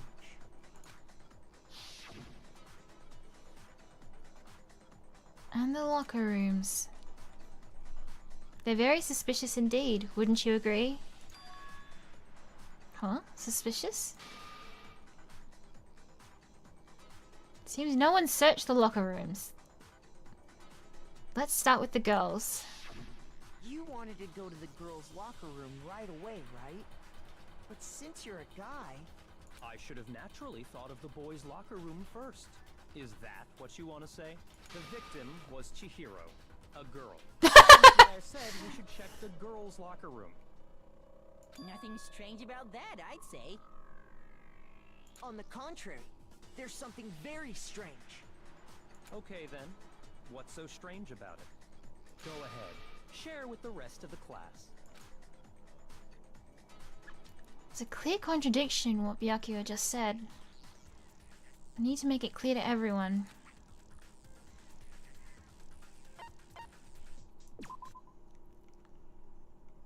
Truth flashback.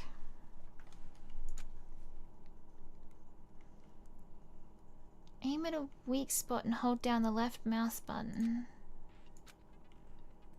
Then you'll memorize that weak spot.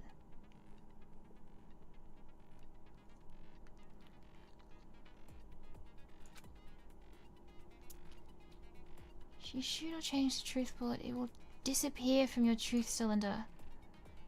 However, you can use this flashback feature as many times as you want. If you don't seem to have the answer to a lie or contradiction in your loaded truth bullets, it might be wise to memorize a different weak spot and use that to make your case.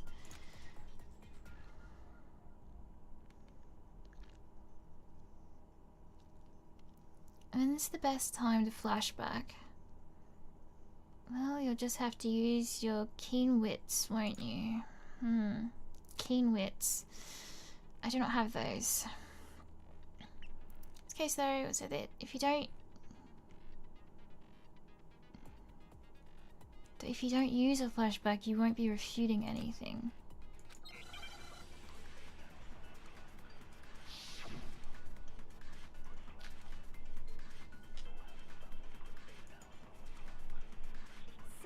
You said Byakuya was acting kind of weird before we found the body.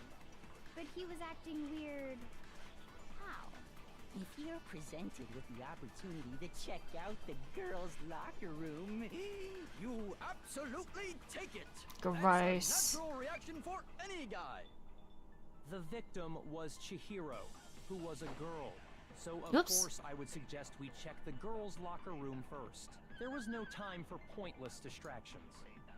What's so strange about that? But they didn't know. Taking me with you?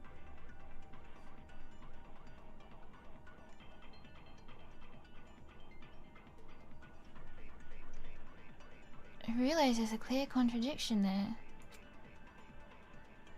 Because it didn't make sense how he could have known before we'd even found it. So, you said Byakuya was acting kind of weird before we found the body. But he was acting weird... If you're presented with the opportunity to check out the girls' locker room, You absolutely take it! That's a natural reaction for any guy! The victim was Chihiro, who was a girl. So of course I would suggest we check the girls' locker room first. There was no time for pointless distractions. What's so strange about that? I wish you'd taken me with you.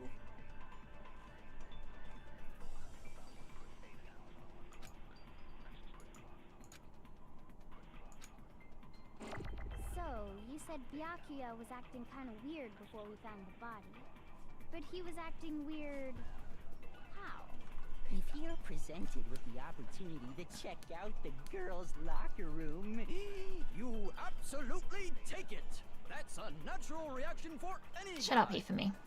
The victim was Chihiro, who was a girl.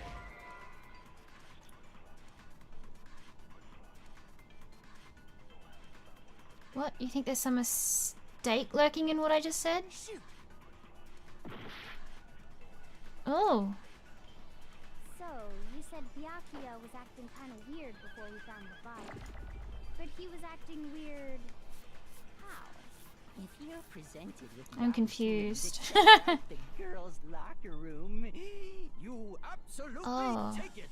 That's a natural reaction for any guy! The victim was Chihiro. There we go. What? The victim was Chihiro. I'll tell you what's so strange about that. Because up until we actually discovered the body, we couldn't have known who the victim was. So your claim that you went to the girls' locker room first because Chihiro was the victim doesn't hold up. I see. That's a good answer, I must admit. Interesting. Very interesting indeed. But your reasoning is still too weak. Huh?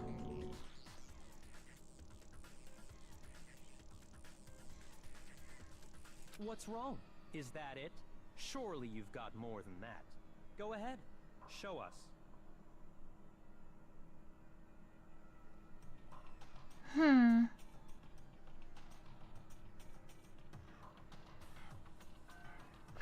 Oh, so I was supposed to memorize she was the victim and then shoot it at before finding?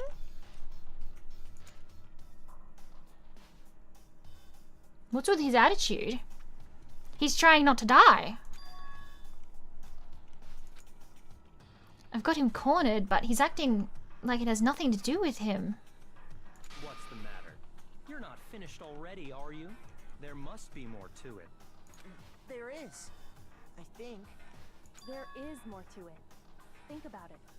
We just talked about the differences between this case and past Genocide Jack incidents. The proof you're looking for is hidden in there. Oh? Proof that I'm the culprit, you mean?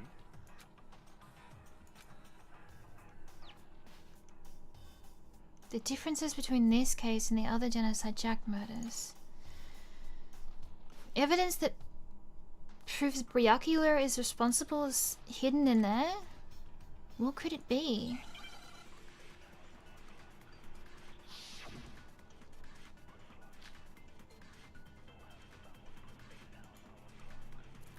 What? The difference between the cases? You want me to explain it again? When I want to kill, I use my very own special scissors. And I use those same scissors to arrange the body. But Chihiro was suspended with... It was some kind of rope. Was it not? That's right! It absolutely was! then there must be something very fishy indeed about that rope. Hey, Byakuya, where'd you get it from, huh? I'd never seen that rope before in my life. No, that's wrong.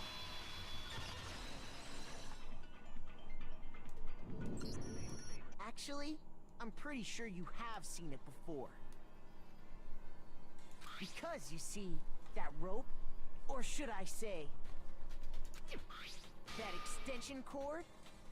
What? An extension cord? Byakuya, You've used the extension cord in the library more than once, haven't you? And the same extension cord that was in the library all this time went missing after the It's a really long extension cord. Although we have extension cords that will run the entire length of our property. But that doesn't, they're like, you know, outdoor ones. Not the kind that looks like. And there's no way someone who uses that extension cord as much as you do wouldn't discover that fact. And Byakuya must be the one who took the extension cord. I can't imagine any other possibility. That's really what you think? Then your conclusion is something like this? I killed Chihiro in the girls' locker room, then hung her up and wrote that bloody message. I intentionally made it look like Genocide Jack was behind it. Is that about right? He's doing it again. He's totally calm, totally unconcerned. As if he's not even involved. Wait, not even involved? What's wrong?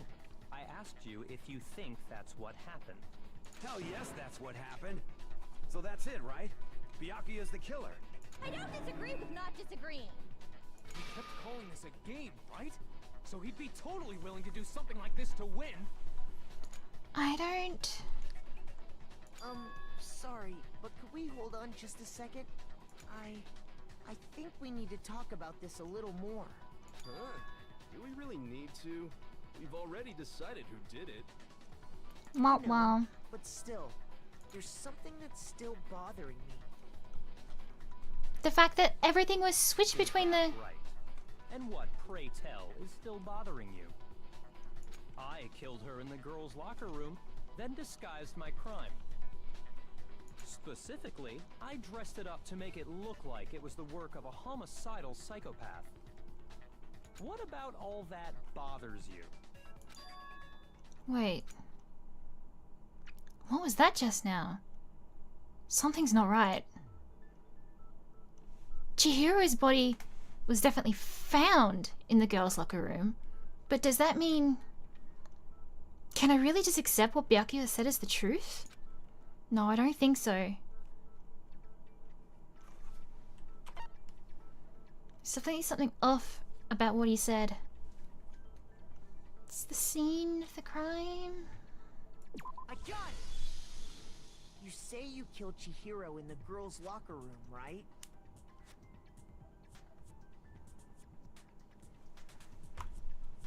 But are you sure about that? Isn't it possible that the murder took place somewhere else? How disappointing. What kind of question is that? Even in the world of disappointments, this is a true letdown. She was found dead in the girls' locker room. There is absolutely no question about that. Yeah, but it's clear that that things were moved.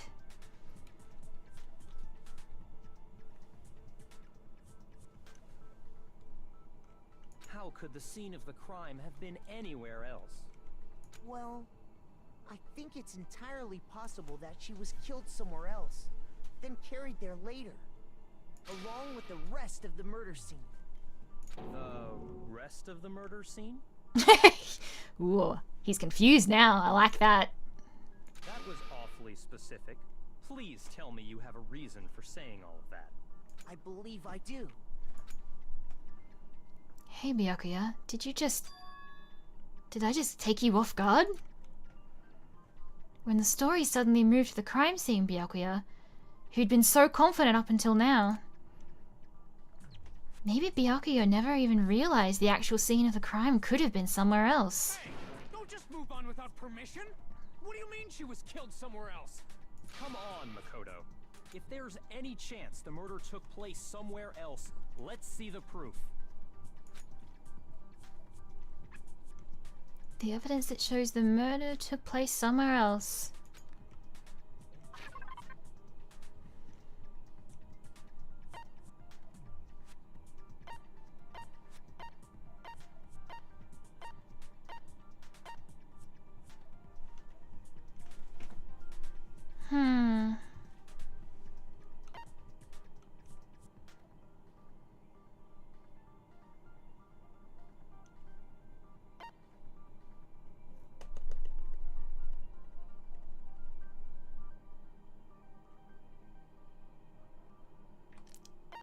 both of these are suspicious, but this is the most concrete one, I think. No, first I have to prove the scenes were switched.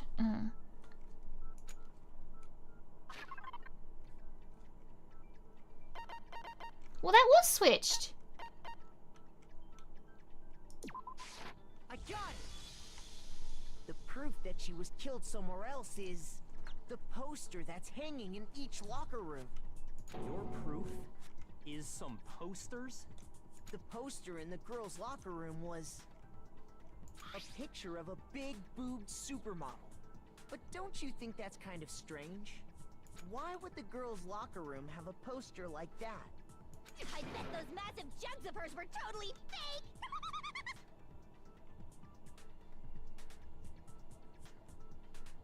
Meanwhile, the boys' locker room had a poster of the super popular boy band Tornado. You know who they are, though. That doesn't really seem to belong in a boys' locker room. So you're saying that maybe the posters were switched? And there's one other thing I noticed about the locker rooms. You know what I'm talking about, right, Sakura? You're referring to my protein coffee, aren't you? Protein coffee? While I was in the girls' locker room earlier, I spilled some protein coffee on the carpet. But I noticed that after the murder, the stain had been totally scrubbed away. Yeah, I was just like, wait, but no one could like remember anything about the.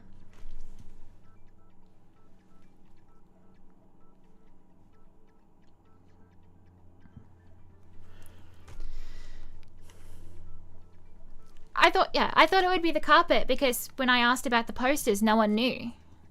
And we couldn't ask Hina about it. No, it's not that the stain was scrubbed away. It was moved. There we go. I got it! The stain on the girls' locker room carpet wasn't scrubbed away.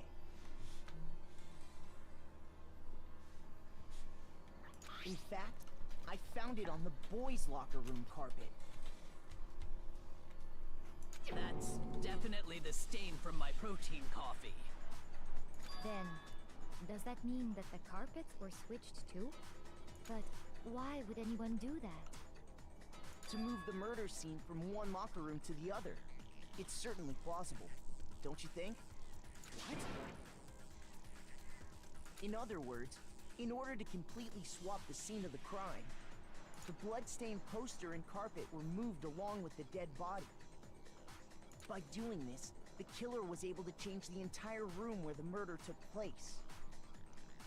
I can certainly follow your reasoning, but why would the culprit bother doing that? Huh? Why would they go through all that trouble of switching the scene of the crime? Actually, an even bigger question. If the murder did take place in the boys' locker room, then how did Chihiro get in the boys' locker room in the first place? I think a secret about Chihiro is about to be revealed. To get into the locker rooms, you have to swipe your e-handbook across the card reader device. But Chihiro's handbook should have only allowed her access to the girls' locker room. She had the wrong one. She had no way to get into the boys' locker room to begin with. No, she did have a way, and I can tell you what it was. I highly doubt that. I'm telling you, I know how she could have done it. Is he right? Could Chihiro really have gotten into the boys' locker room somehow?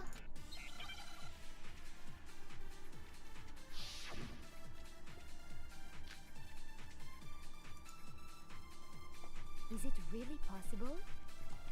Could Chihiro really have gotten into the boys' locker room somehow? Ah! I got it! She must have hacked her e-handbook. She was the ultimate programmer, after all.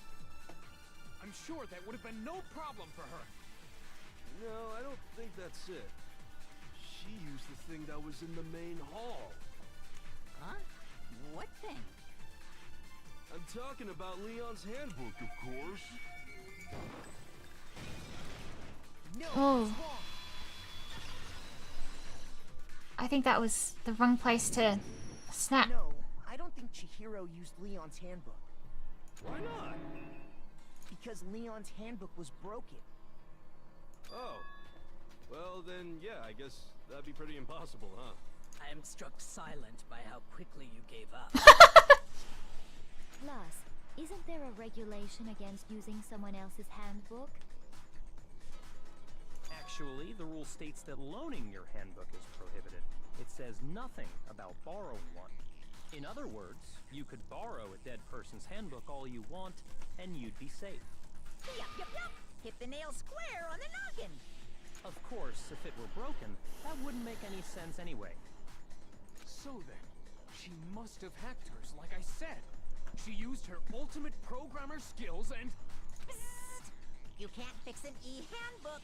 The instant you open one up, a security buzzer starts blaring. So, if she didn't use Leon's handbook, and she didn't modify her own handbook... Maybe Mr. Naegi's initial assumption is just... wrong? It seems like there's no way she could have got into the boys' locker room. So I guess so. Okay then, I vote for Byakuya. Is that it then? Chihiro was killed in the girls' locker room and Byakuya was the one who did it, really? But still, I don't know what else I can do. Hold on a second. I agree with you, though. I think you're on the right track. What the? You finally decide to open your mouth and that's what you've got to say? There's no way she could get in the boys' locker room, right? So... Why are you so sure she couldn't get in? There's still one other way she could have gained access. What? What are you talking about? What other way is there? Well, to explain that, why don't we take a little break from the trial? I'd like you all to come see something. Wait. Just what do you think you're doing? Don't worry. This'll make the whole trial more exciting. I'm sure that thought must please you. Huh? It'll make things more exciting?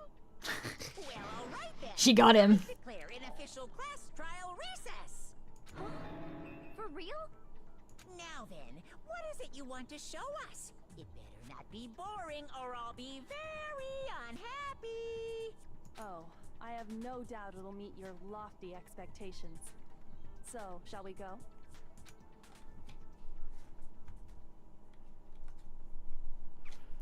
So before I even knew what was happening, the class trial had been put on hold. We headed off, with Kyoko in the lead. And where she took us was...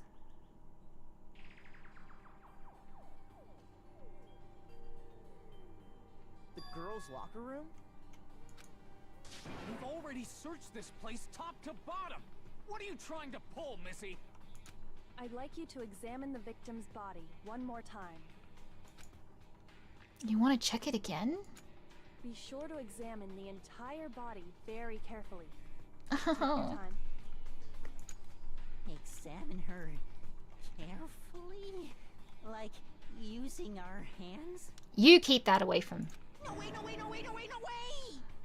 It's probably best if I don't run my hands all over a girl's dead body. It's not that I'm creeped out or anything, it's just... based on religious grounds, you know? Uh-huh. Very well. I'll do it. But you're a girl. You shouldn't have to touch a dead body. Just let one of the boys do it. No, it's okay. I think Chihiro would rather have a girl examine her. So just leave this to me. Sakura. What is this? Some kind of secret girl-on-girl action? Is that what you two are about? I love that they've just got Genocide Jack in the room with them. Okay, here I go. I'm sorry, Chihiro. Please excuse the intrusion. Putting her hands together in a brief prayer, Sakura then began to quietly examine her body. Be sure to check her entire body, and I believe we will solve this particular mystery. Her entire body? I know you say that, but... What? This is... does this...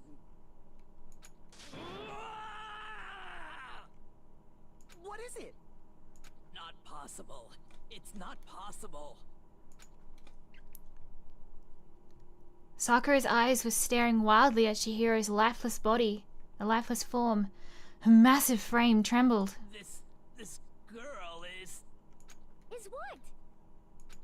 Is a boy. Yeah, I knew it.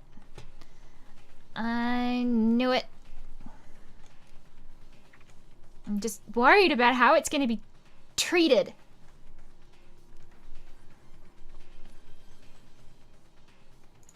Ah, I see. So she was actually a he. Interesting. Thank you for confirming this fact.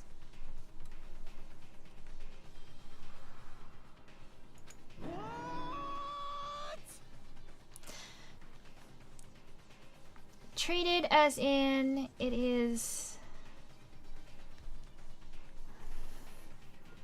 It's an old game.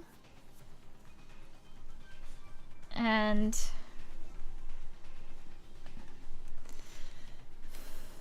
it's possibly gonna get into a bit... Like, I mean, they used the word schizo earlier, which is not something that I would ever didn't even cross my mind. Probably not exactly very PC friendly. You're joking, right? I wouldn't joke about this. Then it's really true? Chihiro was a guy? Oh, what? You guys didn't know? Heck, I knew that right off the bat. Chihiro Fujisaki was totally a guy. He was a cross-dresser? Oh, no, I'm really on fire! I wish I had killed him! So that's what Kyoko wanted to show everyone, huh? Interesting. Yes, that certainly does make things much more exciting. Now let's ride this wave of excitement back to the courtroom and get back to the trial. Ahem. I do apologize for keeping you waiting. Now then, let's resume the class trial.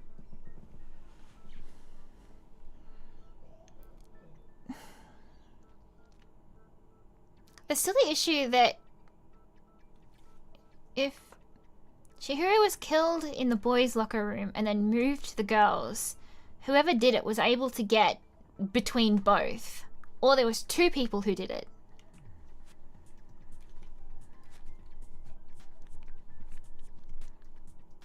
We've all just learned of the shocking revelation that Chihiro was actually a boy. Let's pick up from there. Yes, well, I don't know his reason for hiding it, but the fact is, Chihiro was not a girl, but a boy. To think that Chihiro was actually a guy. The thought had...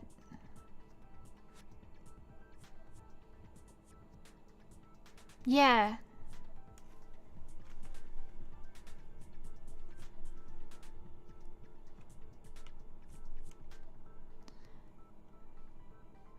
The thought had never even crossed my And mind. because the victim was male, he would have had no problem gaining access to the boys' locker room. But then how did he get into the girls'? Assuming his handbook did, in fact, list his gender as male, then yes, that would be true. The handbook is missing though. Of course his handbook said he was a boy. He dressed like a girl, but he was a boy through and through. So then, there should be no issue with Makoto's initial assertion. The victim was killed in the boys' locker room, and was then later moved to the girls' locker room. And the killer could have easily used Sayaka or Junko's handbook to get into the girls' locker room. Ah. So Chihiro really was killed in the boys' locker room? I still don't understand the There was motive such for a moving focus the on body, Leon's but that I didn't even yes, think that about. does seem plausible. Well, I must admit, I did find it rather odd. I knew he felt a little off. There was a certain incongruity to his female body. No. This is the most titillating situation! So now everything has been connected. All the mysteries have finally become clear. Okay, well, connected or clear or whatever. We still think you're the killer, remember? Very interesting. This has become very interesting indeed. He's off in his own little world. What about you, Makoto? After everything we've learned, do you still think Byakuya's the killer? Well, without a doubt, Byakuya is the one that made Chihiro's death look like Genocide Jack did it. But I think he might not actually be the killer after all. What? But aren't you the one who accused him in the first place? He just seems to be too easygoing about all this. Like he's enjoying us solving the mystery. The way he's acting, it makes it seem like it doesn't have anything to do with him. And you think that might be because it doesn't have anything to do with him? Plus, the evidence he left behind was a little too... how can I put it? Overt. He consciously chose to use the extension cord, knowing it could connect him to the murder. At least, that's how I see it. And Byakuya, when you found out the murder took place in the boys' locker room, it seemed to rattle you. And then again when you found out Chihiro was actually a guy. If you really were the killer, that stuff wouldn't have had any effect on you. So that's your thinking, huh? Well, it bothers me that you don't have more concrete reasons, but it's fine. I guess I'll mark it as correct for the time being. Mark it as correct? He's right. I am not the culprit. I just happened to come across the corpse in the girls' locker room and decided to alter it. Are you fucking with us right now? No, I am not effing with He you. won't say I'm it! telling you the truth.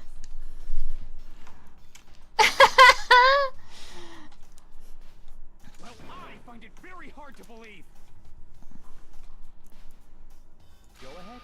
Find it very hard to believe. You're free to be executed along with the rest of us. If you're really telling the truth, then why? Why do you do that to his body? My reasons hardly matter right now. Uncovering the culprit is much more important, wouldn't you say? Now then, if it wasn't me, who was it? Well, I don't think I can say for sure without talking about it a little more. We're seriously gonna keep going? We're all good, aren't we? I thought it was clear Byakuya did it. No, I'm with Makoto. If there's any doubt whatsoever, we need to explore every possibility. Because if we're wrong, we all die here. He knew about the...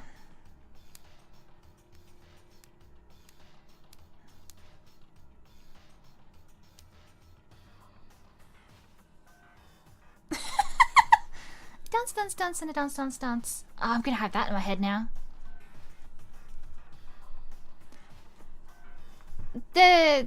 What's his name? Is it Hiro? He knew about the other passes.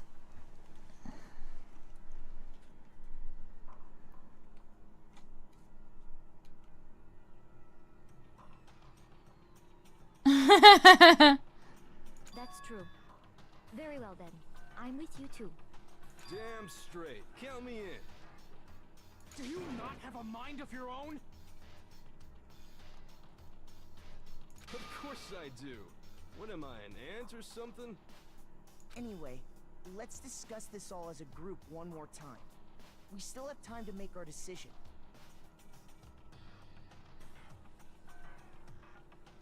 He's acting quite... Very true. Acting quite sus about all this. Hiro knew about the passes. Our lives are all on the line.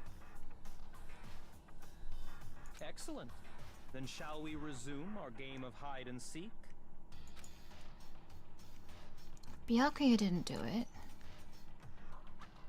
Then who's the real killer? Who murdered Chihiro? There's one thing we can be sure that we know about the killer. I got it! Since the crime scene was the boys' locker room, you would need a boy's handbook to get in. Since Leon's handbook is apparently broken, the killer would have had to use their own. In other words, it had to be a guy. But that's still not enough. I need to find some more clues.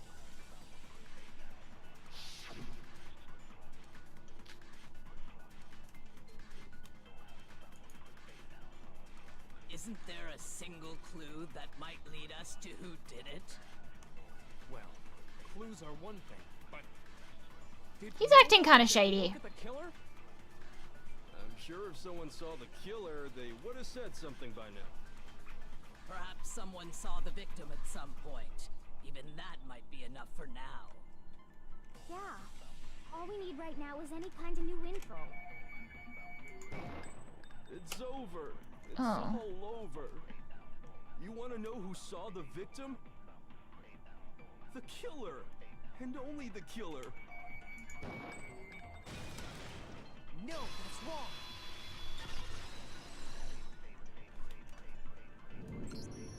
I believe someone else did see the victim before he was murdered. What do you think, Celeste?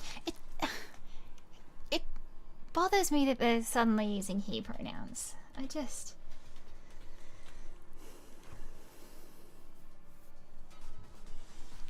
bothers me. Now that you mention it, yes, I did see him. Huh? Really? Oh, but I suppose only Makoto knows about this. The rest of you had no idea, did you?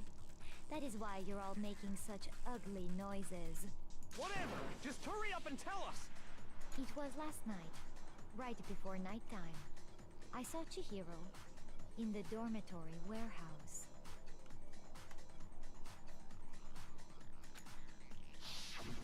I saw him stuffing a track jacket into a duffel bag.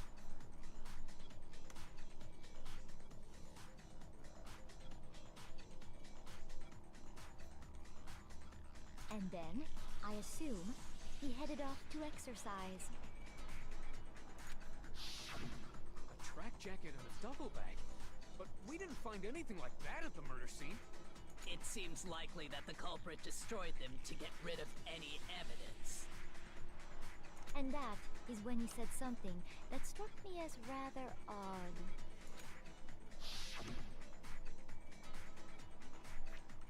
Well, I'd better get going. I'm kind of in a hurry. Chihiro told me he was in a hurry. But why would he be in a hurry? Only if someone were waiting for him, I should think. So, Mr. Fujisaki was on his way to meet with someone, and then they were going to work out together? But Hina and I had invited him to exercise with us plenty of times, and he always declined. Probably because he was afraid you'd find out the secret he was hiding, right? Which means that conversely, he must have trusted whoever he was meeting with very much. Enough so that he was willing to risk his secret being revealed. What a marvelous friendship! The point is, whoever he met up with is the culprit, right? So we just gotta figure out who it was. But knowing what we know, I can't even guess. No. You already have what you need to make the connection. Huh? You know who the killer is. Seriously? Who is it? Who's the killer? Think back to the track jacket and duffel bag the killer disposed of. Focus on the details of these items, and it should become obvious who was waiting for him. Are you sure about that? You really think we can figure out who did it based on 2 pieces of evidence that we don't have? What? You want to track down some fingerprints or something? Even if we had the equipment for that, we wouldn't know how to use it. As was noted, the evidence is already gone. There's nothing to get fingerprints from. Maybe, but we can make certain inferences if we just take the time to talk it out. Easy for you to say. But fine. Celeste, Did you notice anything special about the bag or jacket? The bag was just a normal duffel bag from the warehouse. All the bags in there are the same, so I can't imagine what would make that one special. Well, if I remember right, there was a decent variety of tracksuits to choose from. Do you think there might be some connection between the culprit and Chihiro's jacket? Perhaps. Let's explore that and talk a bit more about the jacket he took. Does Chihiro's jacket really hold some clue about the killer? Somehow, it's really hard to believe. Ugh.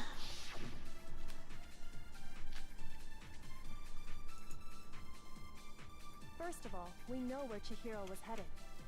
He was on his way to go exercise. So next we have to ask, why did he choose the specific tracksuit that he did? What do you mean, the specific tracksuit? I got it! He picked that tracksuit because it matched the one the culprit was wearing. So, what you're saying is, the killer was wearing the same blue tracksuit as him? My tracksuit is black. I don't even have a tracksuit. 'Cause exercising sucks. I have a white tracksuit personally. I got it from the warehouse, if you must know. Did any of that really help us get any closer to figuring out who the culprit is? No way. Not a chance. You heard him, right? What he just said without even realizing it?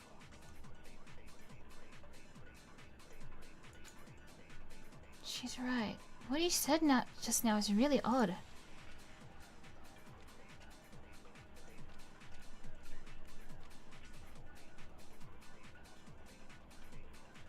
How did he... Oh, right. How did he know something like that? God damn it! No! First of all, we know where Chihiro was headed.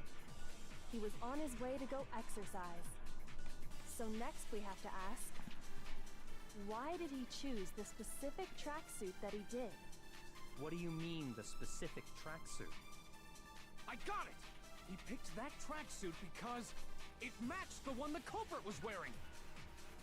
So, what you're saying is, the killer was wearing the same blue tracksuit as him? No, that's wrong.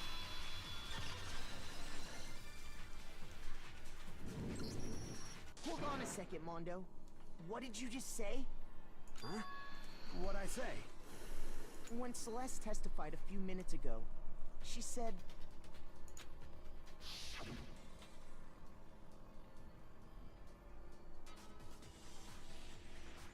I saw him stuffing a track jacket into a duffel bag. And then, I assume, he headed off to exercise. I don't know why would you never say that. She never said anything about the jacket's color. So why did you say Chihiro's blue tracksuit? What are you... You just... Hey, Celeste. What color was Chihiro's tracksuit? As a matter of fact, it was blue. And before we began the trial, did you tell anyone that? The only one I told about any of this was you. Then, Mondo, how did you know what color Chihiro's tracksuit was? Because I just... I'm sure he saw the clothes at some point in the investigation. No, that can't be it. The bag and clothes were surely disposed of by the time we began our investigation. Then the only reason he could have known what color the tracksuit was is if he saw Cherry with it before he died! That's the only possibility!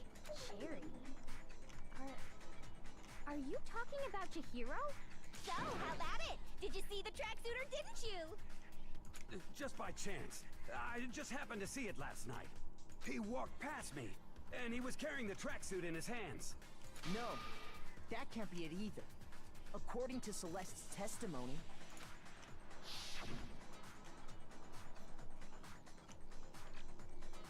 She stuffed the jacket into her bag in a hurry. It was almost like she was trying to hide it. And just like that, she was gone. When Celeste noticed it, Chihiro made a point of making sure the jacket was completely in the bag.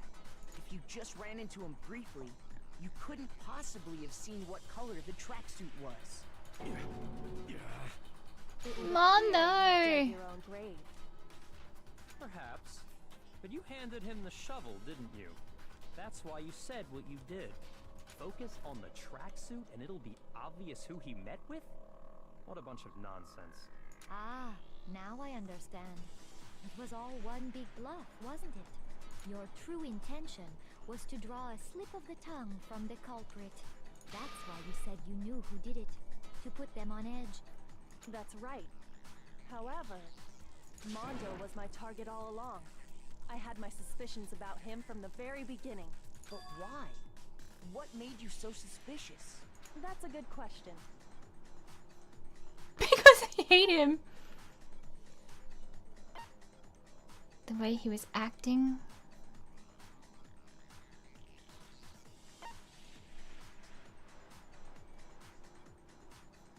The way he talked. The way he was acting.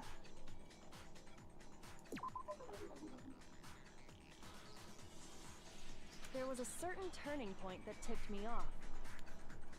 Maybe you didn't notice it, Mondo, but you tend to refer to men and women differently. You only call guys dude. For girls, it's chick. And after he was killed, you happen to refer to him as dude. Once I picked up on that, Oh. it occurred to me that Mondo knew something we didn't. You notice such a tiny detail? Are you a witch? She's a witch! You're positively frightful! No, I'm not the frightful one. Not nearly as frightful as someone capable of murdering a friend. Mondo, was it really you? Did you really kill Chihiro? I didn't kill anyone! You've been all over me, judging everything I say, putting words in my mouth. What gives you the right to treat me like a goddamn criminal? Yeah! He would never do something like that! This is a false accusation! It's true. My reasoning on that is pretty shaky. That was fast. Well, this does present us with a problem. It seems we are all out of leads. My time has nearly come. That's what my little ghost friend is telling me. Oh yeah, that reminds me. Hifumi, weren't you telling me you'd found some evidence? Really? What kind of evidence? Actually, you know, now that I'm thinking about it here calmly, it might not be all that relevant. Jeez, does your confidence just get up and walk away? It's fine, man. Just tell us. If you really insist, then... here it is. What do you have there? It happens to be an e-handbook. I found it laying on the ground, so I scooped it up.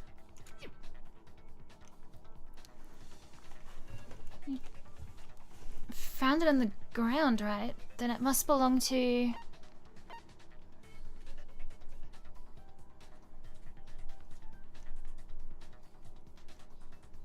It's Chihiro's? We know Chihiro's handbook was missing from the scene of the crime, right? For a fact.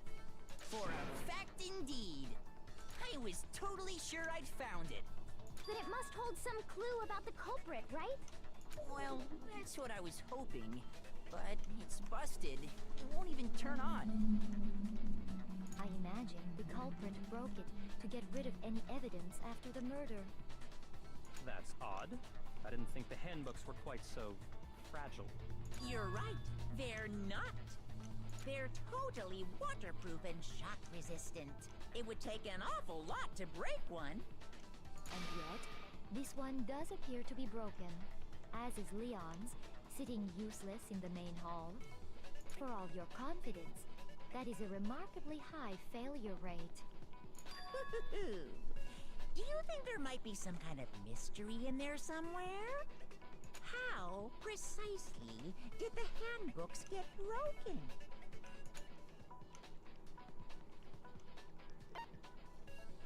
I got it! You already told us before that the handbook has one weak point, didn't you? You remember that? Sure, maybe I let that slip, but I never told anyone what the weak point actually was. But if the handbook is supposed to never break, and 2 of them broke in quick succession, then...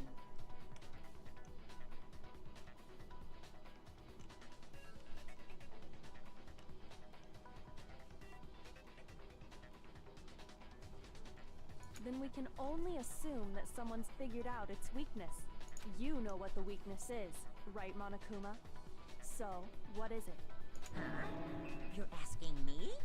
I think it's a necessary piece of information if you want this to be a fair trial. But if I tell you, and someone else decides to copy it, that would be very not good. Isn't it a detriment to them to not have their handbooks? Tell us already. Why would we want to break our own handbooks? Oh well, I have a weakness for pushy demands. But you're sure you won't follow their example? Then allow me to make a special announcement. The weak point of my cutting-edge e-handbook is... when it's exposed to high temperatures for too long, it will suffer a meltdown and totally break! Amber was correct. I flippin' knew it! You knew it? Yeah, because I found the handbook laying on the floor of the sauna. Oh.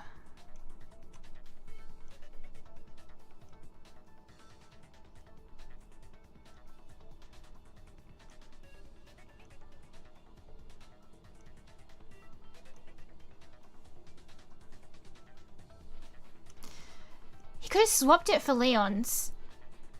And then... But... Oh yeah, because he was fully clothed. So he could have swapped his for Leon's. So the broken one that they found... Although both of them aren't working, is it?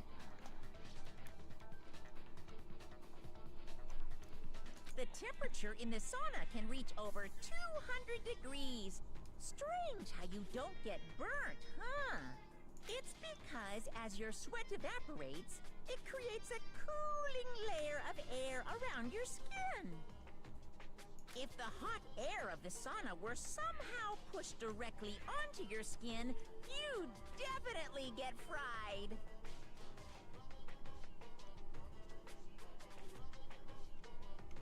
So his is in the... That layer of air would get blown away. That's why you may feel a burning when you move around. So when you're in a sauna, make sure to keep nice and still. Wow, interesting. I learned one new fact today. That is a mere trifling speck of knowledge. If he lost his in the...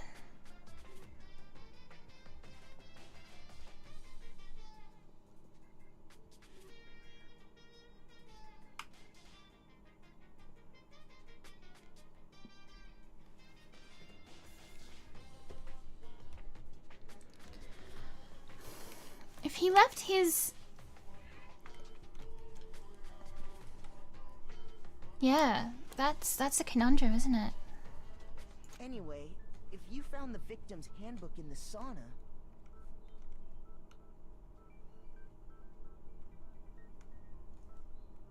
then the killer must have been purposely trying to raise its temperature in order to break it. Meaning the culprit somehow knew its weakness. But how'd they find out? Monokuma said he didn't tell anyone, right? Indeed. Quite the mystery. What if they found out by accident? What do you mean by accident? What if the killer took their own handbook into the sauna, not knowing its weakness, and it broke? They'd realize it was broken, of course, and it wouldn't be hard to figure out why.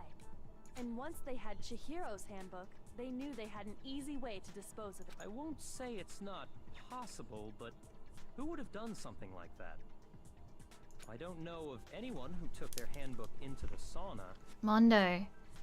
So, I think the one that they found that wasn't working in the letterbox was Mondo's that had broken in from the sauna.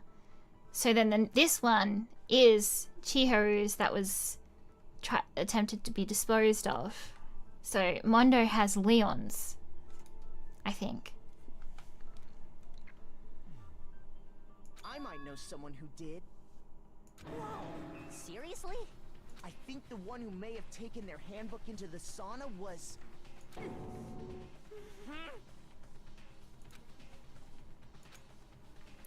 Had to be the one who wore all their clothes into the sauna. It was... God damn it, Mondo.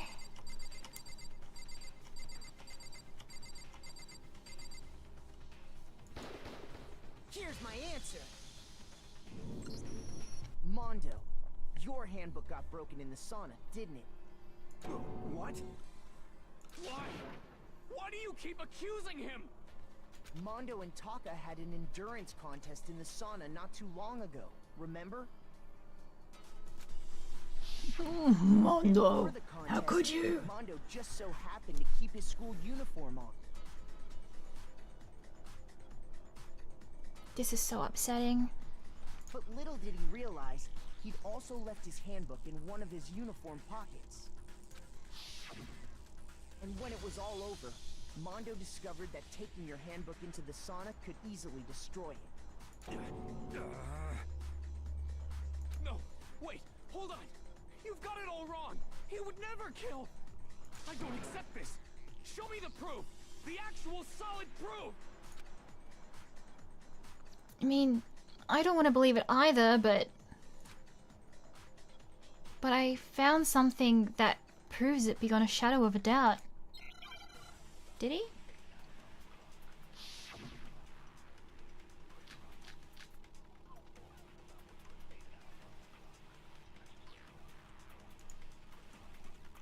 Let's test Makoto's assertion.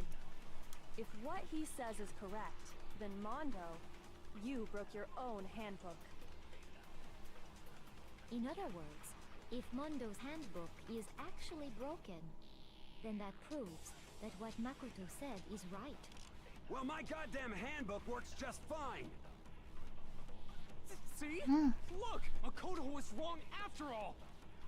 Mondo wouldn't hurt a fly.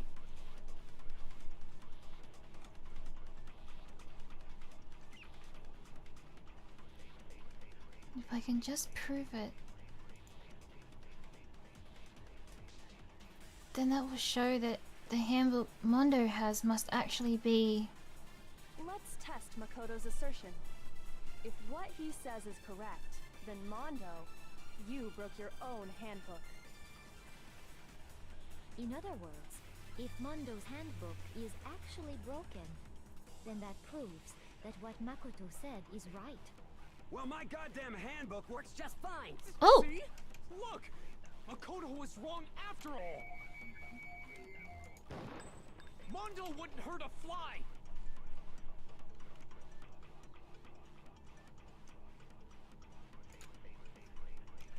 Something I pressed just sped it up, I think.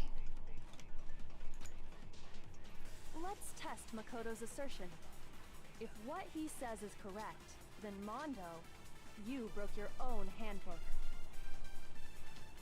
In other words, if Mondo's handbook is actually broken, then that proves that what Makoto said is right. Well, my goddamn handbook works just fine. Does it? No, that's wrong. Let's see. Mondo, the handbook you have right now, is it really yours? The fuck is that supposed to mean? The broken handbook that was in the main hall. Isn't that one actually yours? What the heck are you talking about? What I mean is, I think Mondo swapped his handbook out for one that actually works.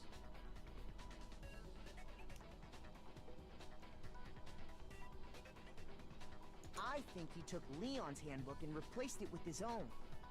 After all, Monokuma said himself that Leon's handbook never should have broken. That's right! The punishment it suffered wasn't nearly enough to destroy it. So then, the broken handbook in the main hall is actually Mondo's, which would mean that the handbook Mondo has right now is actually Leon's, yes? But doesn't that violate the school regulation that says loaning out your handbook is prohibited? I don't think you can loan it out if you're dead. Well, here's how I look at it. a rule about loaning your handbook to another student, but if they're dead, they're not a student. It's kind of a gray area, I admit.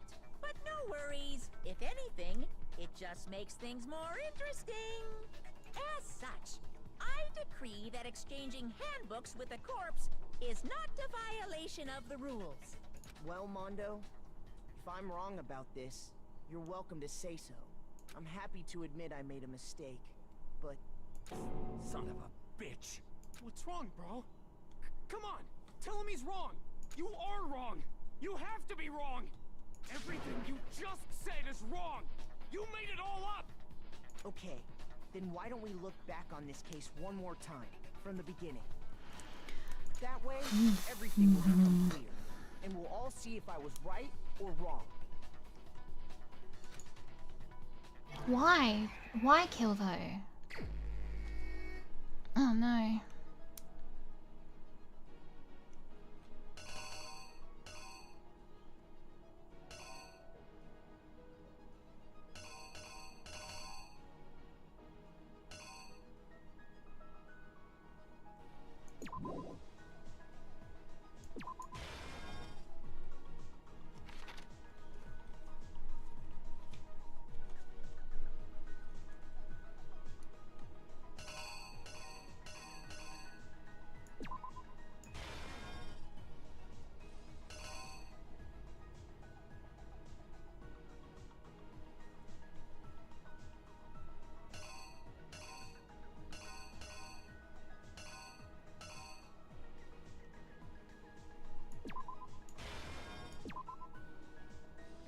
Was that it opening or is that it?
Where's that?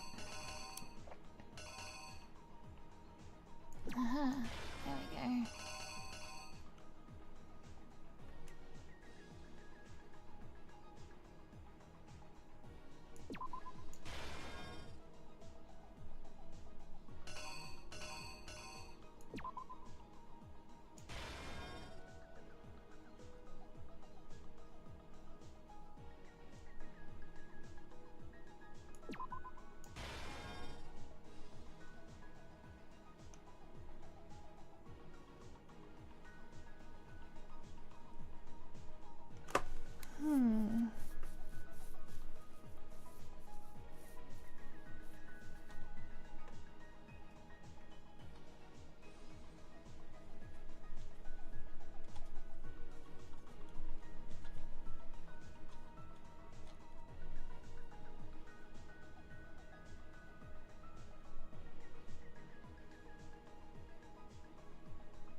The killer is you!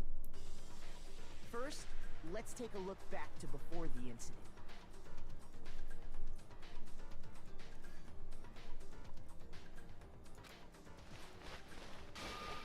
Last night, Celeste saw Chihiro in the warehouse, correct? At the time, I guess we'll see if that's stuffing correct. something into a duffel bag.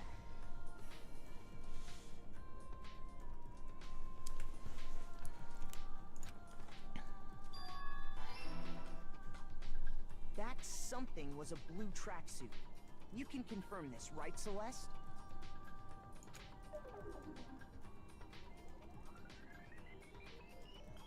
With bag in hand, Chihiro headed out, even though it was officially nighttime. She made her way to the locker room, specifically the boys' locker room. But how could the victim, who was apparently a girl, access the boys' locker room?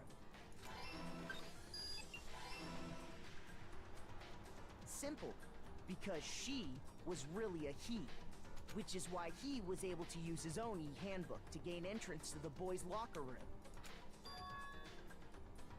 Once inside, he met with someone there, and the person he met was the one who killed him. It seems likely that the killer grabbed the nearby dumbbell, approached the unsuspecting Chihiro, and attacked him. And that's where the bloodstains on the poster and carpeting in the boys' locker room came from.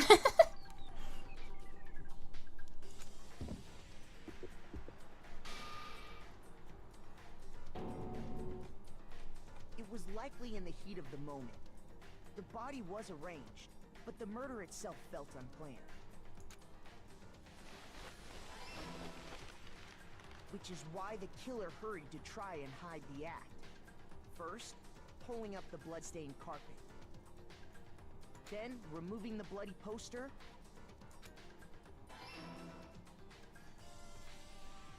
And finally carrying the corpse into the girls' locker room. A girl's handbook was necessary to get into the locker room, of course. But this alone doesn't prove that the killer was necessarily a girl. After all, Sayaka and Junko's handbooks had been placed in the main hall. Using one of those, a boy could get into the girls' locker room without much problem. And that's exactly how the killer did it. With the carpet and the poster they brought with them, they got to work. They changed the layout of the boys' and girls' locker room in what you might call A crime scene switch.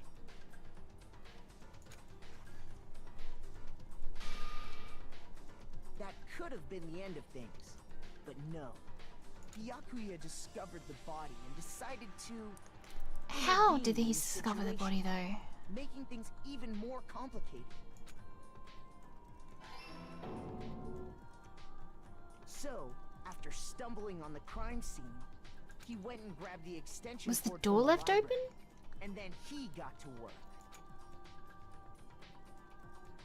He used the cord to string up Chihiro's lifeless body.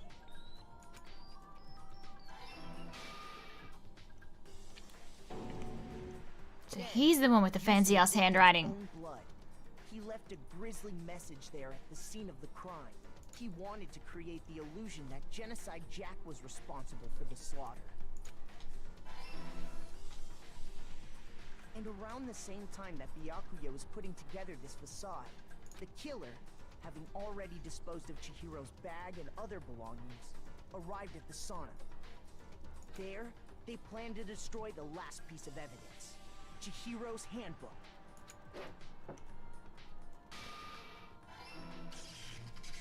And just as the killer expected, the steamy sauna was enough to ruin the electronic gadget. Somehow, the killer knew that the handbook couldn't stand up to the heat of the sauna. And the reason they knew that is because the sauna had already wrecked their own handbook. And that's how it all played out. God damn it, Mondo! That's so upsetting. Oh.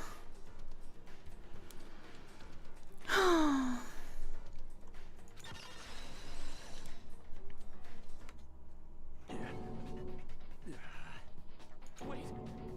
No. This can't be right. Where's your evidence? Yeah. Where's your evidence? You need evidence. You need proof.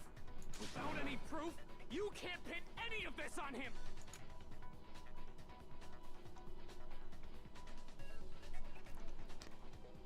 Evidence that Mondo is the killer. That already revealed itself earlier in the trial. If I can somehow show where Mondo's handbook is right now. Yeah, there's the rhythm game.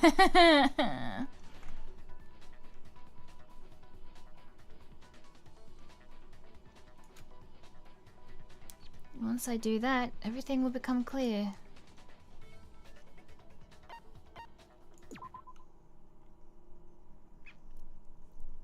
Fever time and nega time.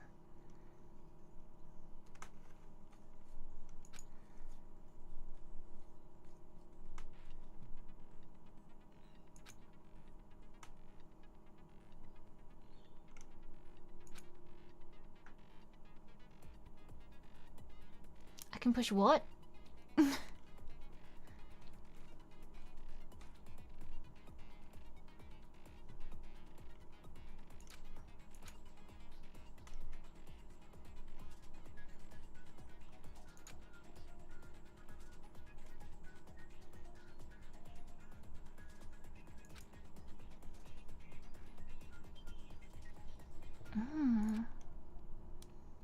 Your opponent activates nega time during the bullet time battle. Your tempo marker will disappear, making it quite a bit tougher to hit the buttons in rhythm. Oh fuck. If you were to activate fever time at this point... No, never mind. I'm sure nothing would happen. I don't know what I was worried about. Unsurprisingly...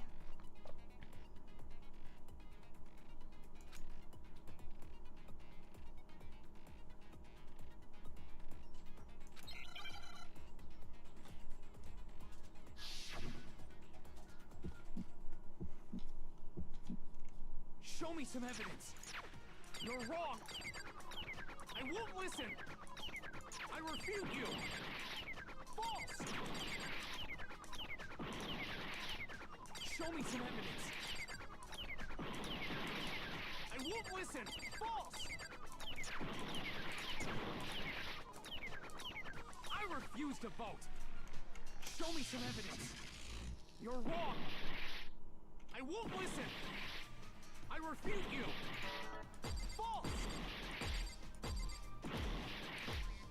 Show me some evidence! I won't listen! False! You're corrupt! I refuse to vote! I refute you! False! You're corrupt! Show me some evidence! I won't listen! I refuse to vote! Show me some evidence!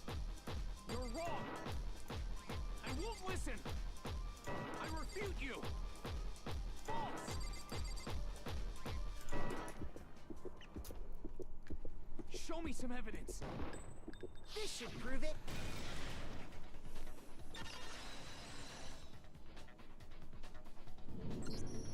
If my thinking so far is right, Whew.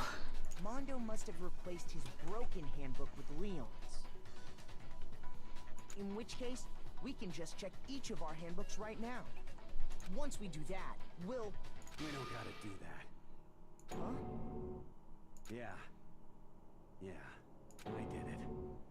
I killed him.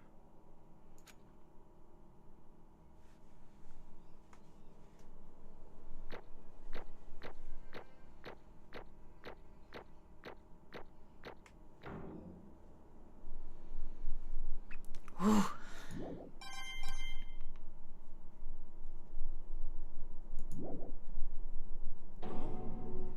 Bro, what are you saying? I got no choice, man. After hearing all that, I gotta just... give up. Go ahead, Monokuma. Get it over with. Ask for the goddamn verdict. Roger that. Wait! Hold on! No waiting, no holding on. Time for the moment we've all been waiting for. Grab your lever and give it a yank!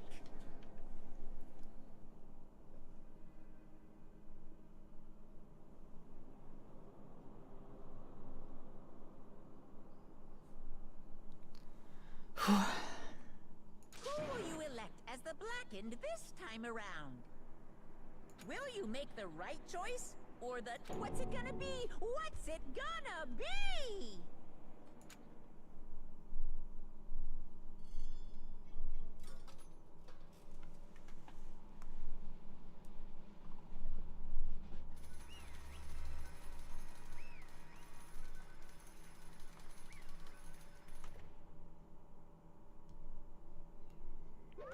What?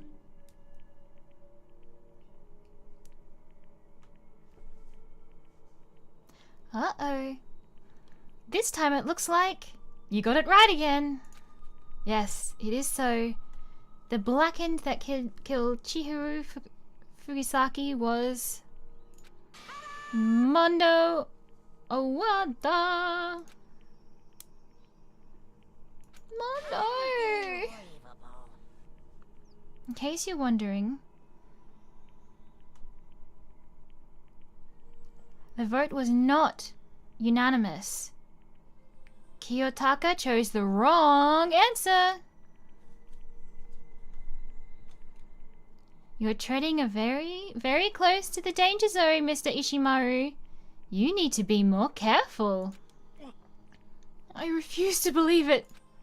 There's no way. No way he would kill someone. Sorry. What is this? Why are you apologizing? Why? Why? Why? Why did you do it? Now then. Well, looks like Mondo's taken a vow of silence, so allow me to explain on his behalf. Actually,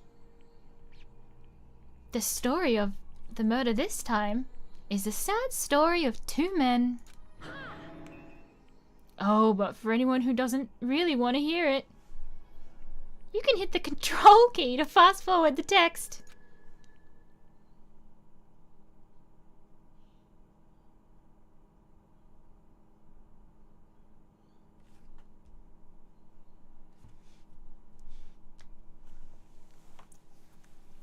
He We were sweating too much.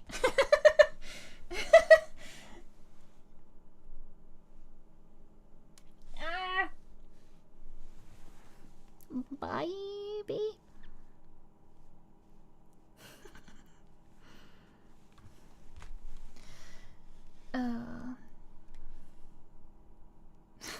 My server is playing Dramatical Murder. Oh, I love that game. I also hate it.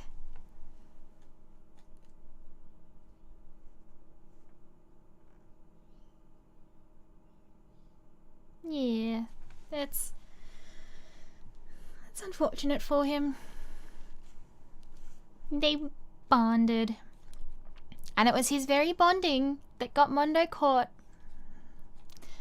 Anyway, there was once a young boy, and his name was Chihiro Fugisaki. He had an extreme inferiority complex regarding his own lack of strength. You're so weak, even though you're a boy. He'd heard things like this as long as he could remember, and he couldn't overcome his weakness. On the contrary, he tried to hide and buried himself further and further into that weakness, to take on the fragile form of a petite young girl. He had chosen that as his way out. Now nobody will be able to say anything about even though you're a boy. But no matter how tightly he wrapped himself up in that shell, the inferiority complex had already taken deep root inside of him, and was not so easily weeded out. As it turned out, the shell was completely empty. The complex didn't disappear. Instead, it only grew stronger and stronger. I'm weak. Weak, weak, weak, weak, weak, weak, weak, weak. Once the killing game had begun here at the school, he had no choice but to accept his fate. After all, this world is survival of the fittest. If you're not strong, you don't survive. And then the lovely and hateful Monokuma announced the revealing of the embarrassing secrets. Which of course included Chihiro's embarrassing secret, which I was more than willing to divulge.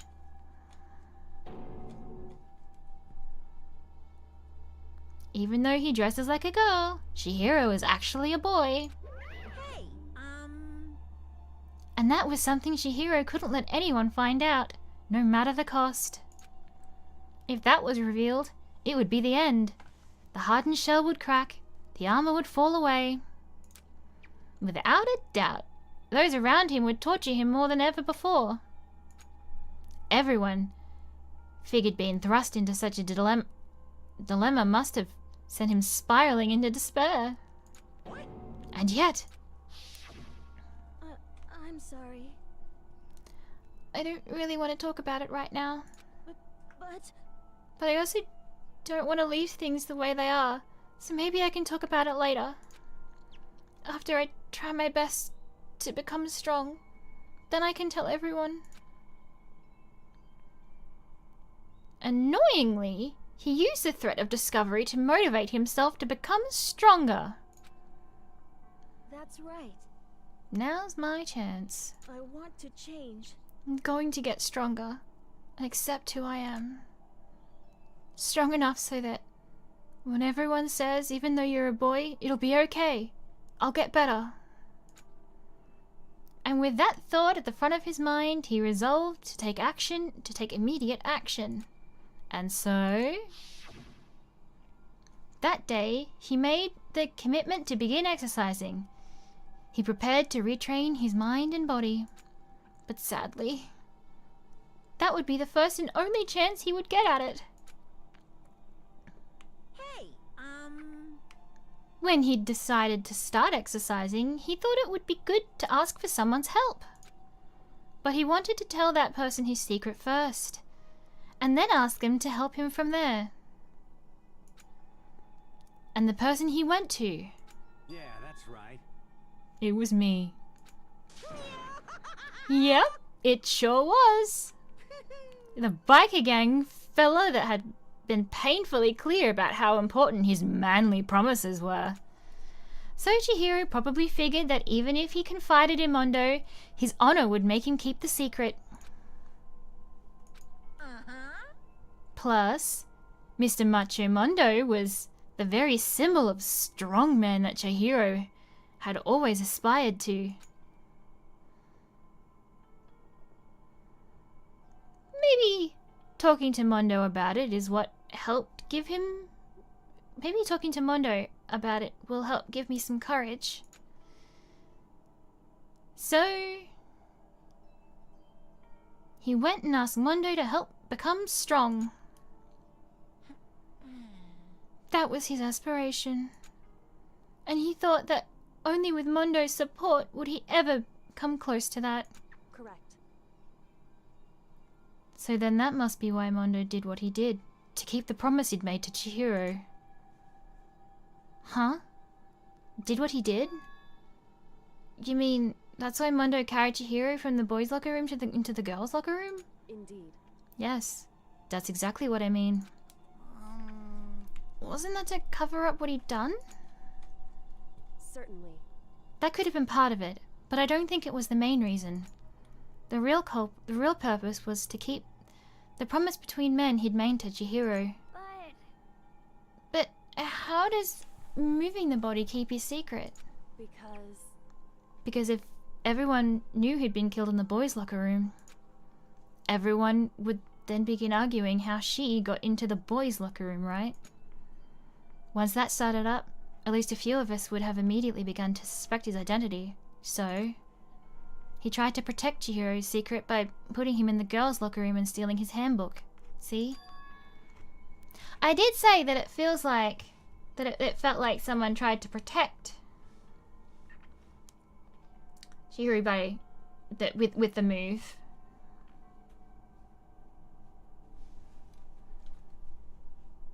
Then Mondo did all that to keep the promise he'd made Chihiro, who he'd also killed?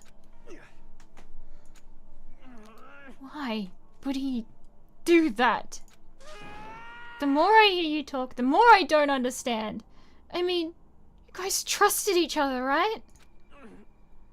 Why? Why did you? Because no matter what, I didn't want anyone to know. I knew it. So that's what triggered it after all. The possibility of having your embarrassing memories and secrets exposed. What is this? That's impossible. Nothing could have been that bad. Something he didn't want anyone to know? Even if it meant killing someone? Is he not really a biker?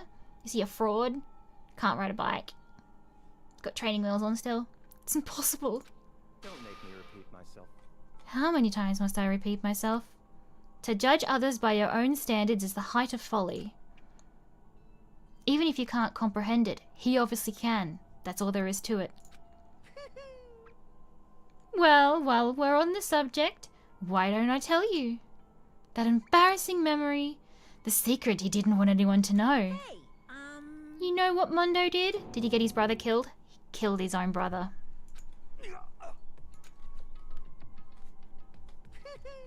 Mondo, the ultimate biker gang leader, makes all the hoodlum and riffraff across the country tremble. But the only reason he had the chance to join a gang in the first place was because of a certain someone. Mondo's older brother was Daya Owada. Mondo had nothing but respect for him.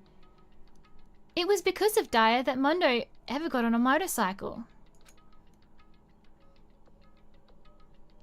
Mondo's brother was his only family growing up.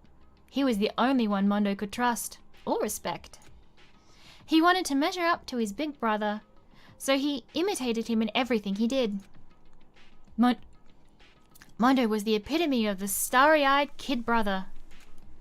Meanwhile, the charismatic older brother had put together a local motorcycle gang. And before anyone knew it, it had grown into the biggest biker gang in the country. Daya, the older brother, number one in the gang, and his number two, his younger brother Mondo. In the beginning, everything was peaches and gravy. Ew. But when Mondo started to think about how he would have to take over the gang from his older brother someday, his brother's greatness, his reputation, began to gnaw on Mondo's very soul.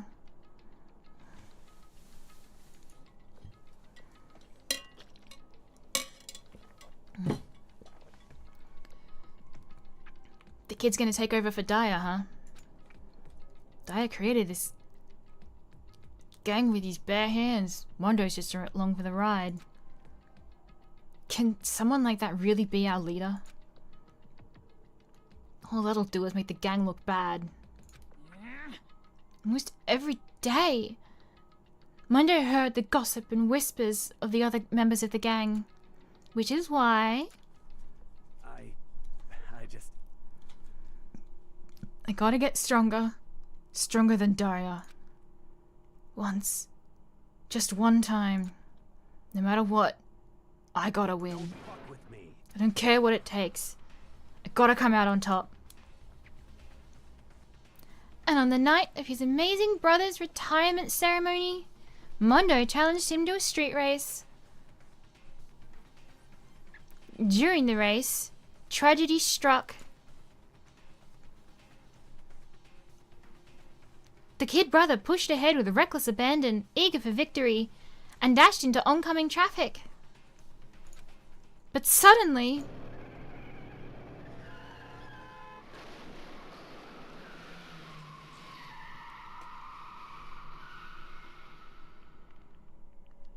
lying in his kid brother's arms, the older brother delivered his final words.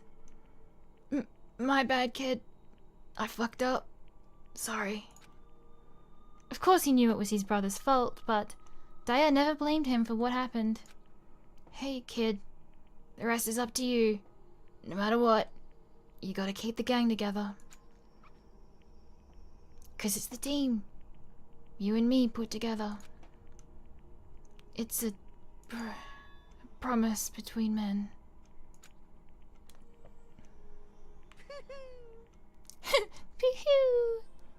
He decided to hide the truth of what happened from everyone else in the gang, in order to keep the gang together and keep the promise to his brother. He could never admit to anyone that it was his own weakness that had caused the accident. And as a result, the team was made even stronger of the banner of the kid who'd bested his big brother. Daya was gonna lose to his kid brother, so he got stupid and got himself killed. That became the explanation for what happened. Mondo's lie became the truth. He wanted to lead the team so badly, he was willing to tell all kinds of lies about his brother. I'm strong. Strong, strong, strong, strong, strong. And yet... As soon as our killing game started, he realized, no matter how tough he pretended to be, he was just another weakling who could die in an instant. And then the lovely, the hateful, I think he calls himself hateful, Monokuma announced the revealing of the embarrassing secrets. At that point, it was clear I would have no problem shedding light on his secret. Mondo killed his own older brother. No matter what, I couldn't let the other gang members find out. If that happened, everything would have been ruined. Everything me and my brother had worked up to create would have been destroyed. His death, all the guilt I'd been carrying around, it all would have been for nothing.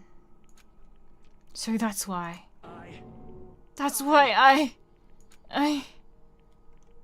Mondo. They were parallels too, like two sides of the same coin. One was so weak, one, like, Chihiro kept repeating how weak he was. Mondo kept trying to convince himself he was strong. After I saw what Monokuma had on me, my head filled up with a kind of fuzzy uneasiness and just started swirling around. I'd never felt anything like that before. I just... I didn't know what to do about it. I wasn't sure what to think or say. But after a while, that fuzzy uneasiness turned itself into a rock-hard lump of anxiety way down in my stomach. And it was right around then that Chihiro asked me to start working out with him. And right there, he told me a secret. Seriously? Jesus. I'm Yeah. sorry. Sorry I lied to you. But why? Why now? Why are you telling me this all of a sudden? Huh? 'Cause I mean, you've kept that secret all this time, right? If anyone found out, you would... But You're right, but... I want to change. I wrapped myself in lies. I'm weak. I want to destroy that version of me forever. His words were like a knife in my gut. I felt like he was exposing the lie I'd been living myself. I have to change. I don't want to be weak anymore. You're so strong. It can't hurt you, right? Whatever secret Monokuma might tell us. You piece of... So what? You're saying I should just say it? What? You're saying if I really am, I should just be able to tell everyone my secret? Huh? I was jealous. I was jealous of Chihiro's strength. He had the strength to face his own weakness, to try and overcome it. It was the kind of strength I'd never had. So I was jealous of him. And that jealousy broke me. What? You making fun of me?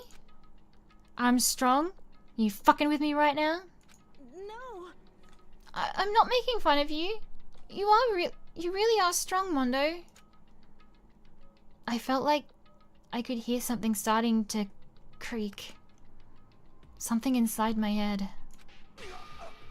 What did he do to me? What did he want me to do? What was I supposed to do? Was I supposed to just sit back, let my secrets get revealed and ruin everything? What's wrong? Damn you! Why did you have to tell me that? Are you trying to rub my failure in my face? I just wanted to... No, I just really admire you. I admired your strength. Yeah, that's right. I am strong. Strong. I'm strong. Strong. Stronger than you. You son of a bitch! And stronger than Daya! I don't remember anything after that. When I woke up again, he was laying at my feet, covered in blood. I had the dumbbell in my hand, and I was just staring at him, down on the ground. Hey. I killed him. Killed him. I killed Chihiro. Even after all this time, I'm still just as weak as I've always been. And thanks to that, I did something I can never take back. Mondo. He was normally so aggressive, so angry. He hid that weak side away from everyone. That was his secret. A weakness that lived in a heart like his and turned him cold-blooded. God damn it!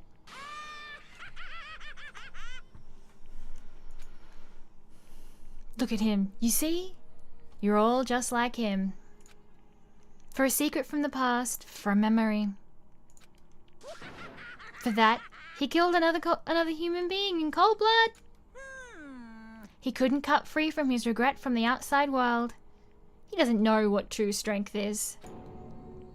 Do you see hope anywhere in there? 'Cause I sure don't.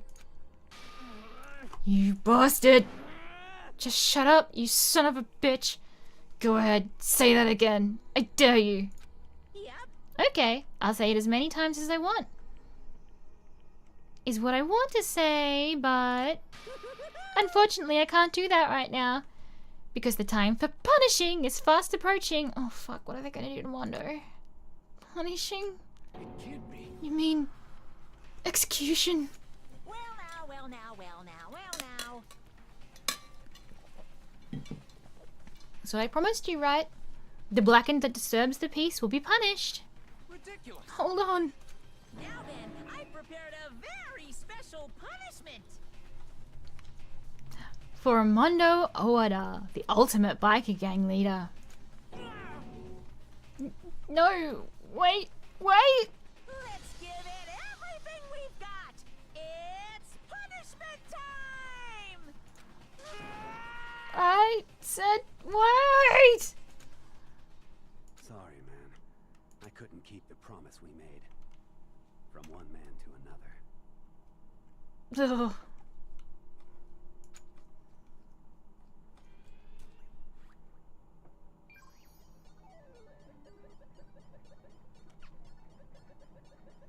Mondo has been found guilty. Time for punishment. Oh, I don't want to watch.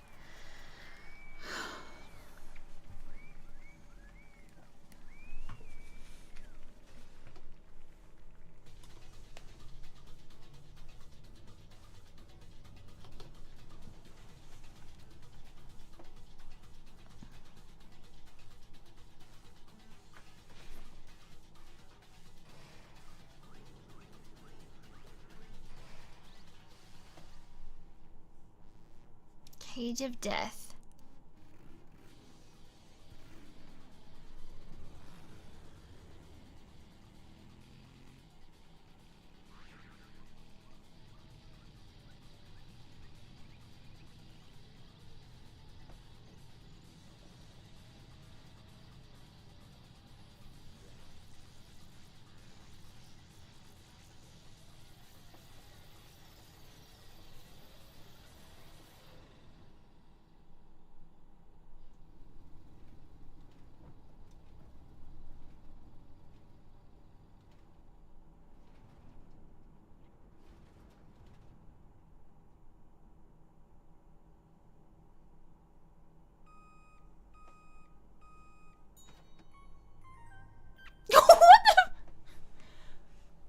What the fuck?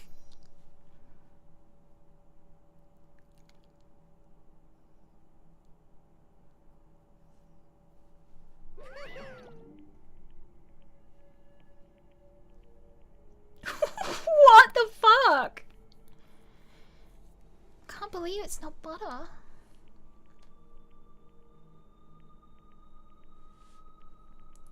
Ugh. Okay, so his death wasn't nearly as graphic as Leon's was, but I thought he was gonna explode in there. Like, it was gonna, like, you know, or he was gonna catch fire or something.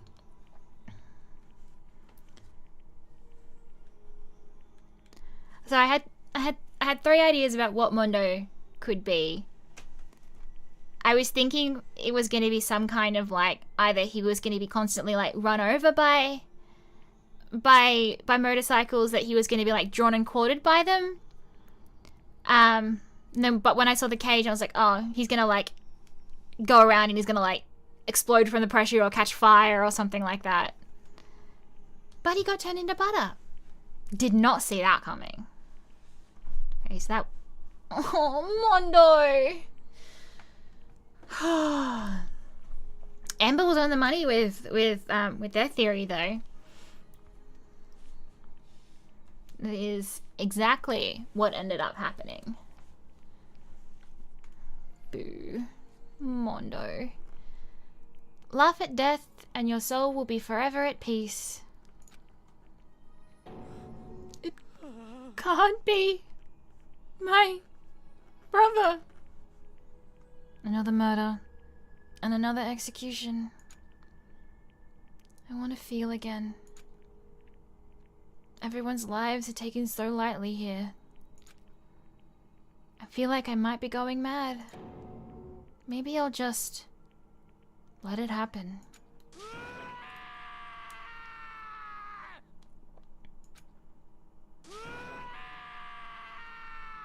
He certainly is.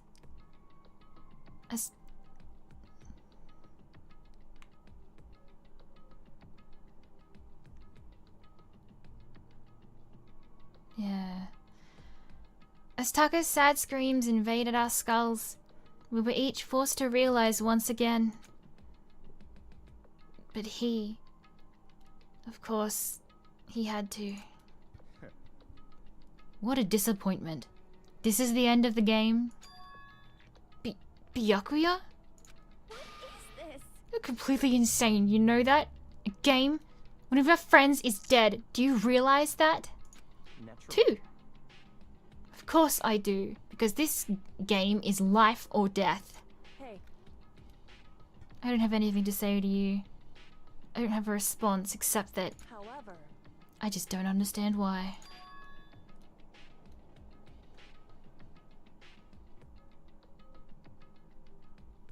Yeah. Well, I mean, Monokuma is torture. Like, it's ultimate despair and it's suffering. Whereas a classmate is likely to be quick about it, at least. And actually care.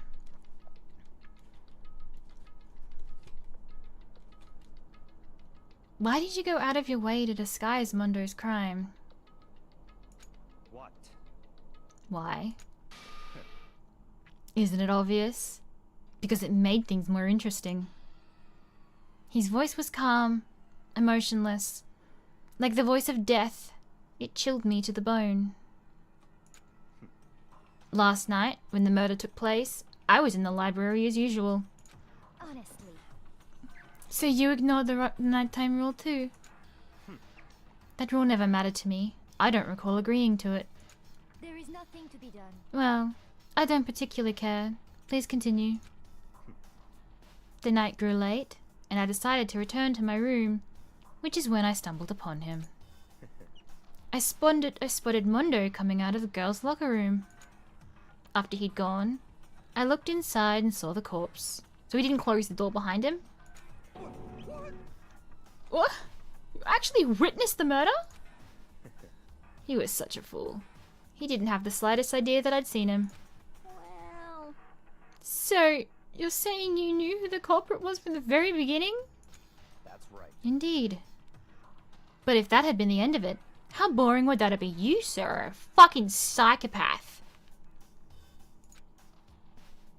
I mean, what a waste of time to have to have the answer revealed right at the beginning.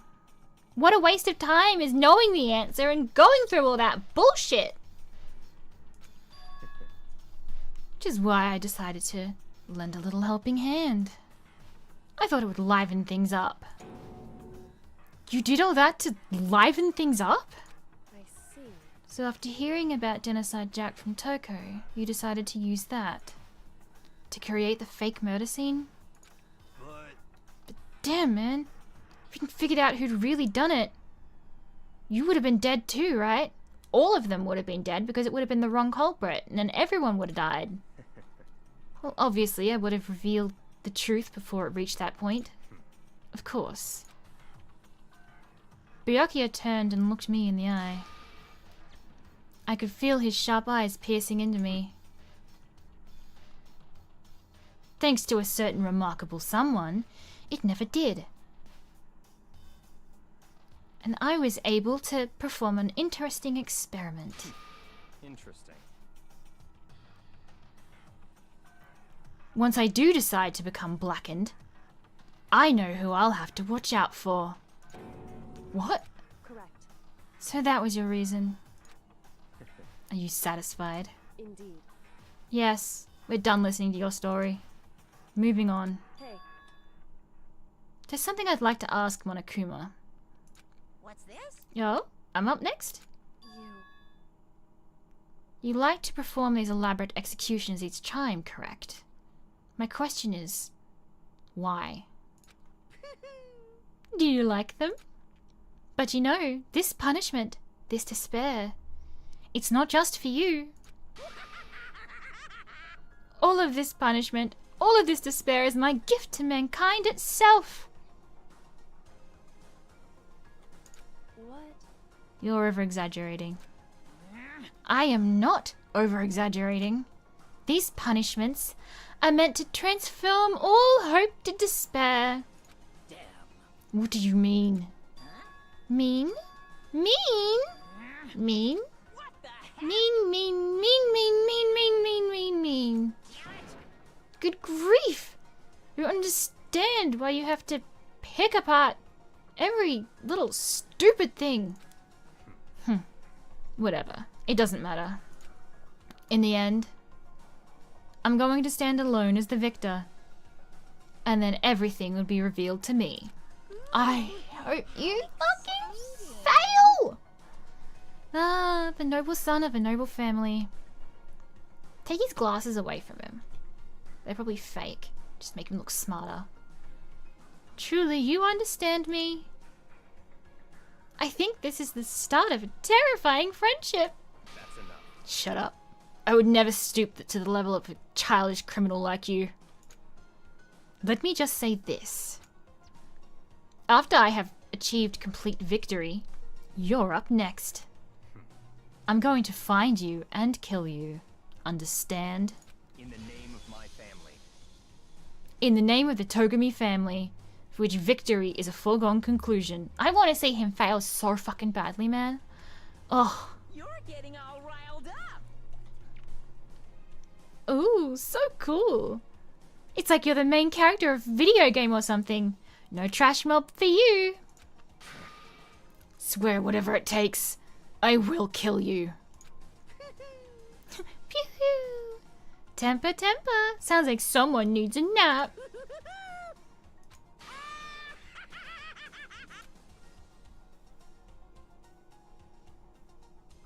Monokuma's laughter pealed across the courtroom, and the curtains closed on the case of Chihiro and Mondo. But I knew that wasn't the end. The killing game would still continue, because the mastermind wouldn't let it end. For those of us who were still alive, our worst fear and despair kept on multiplying. It was the kind of despair that felt like a blind puppy in hell had more of a future than us. That's an interesting way to phrase that. All of our courage, our efforts, our friendship, it felt like it amounted to nothing at all. It was the worst kind of despair.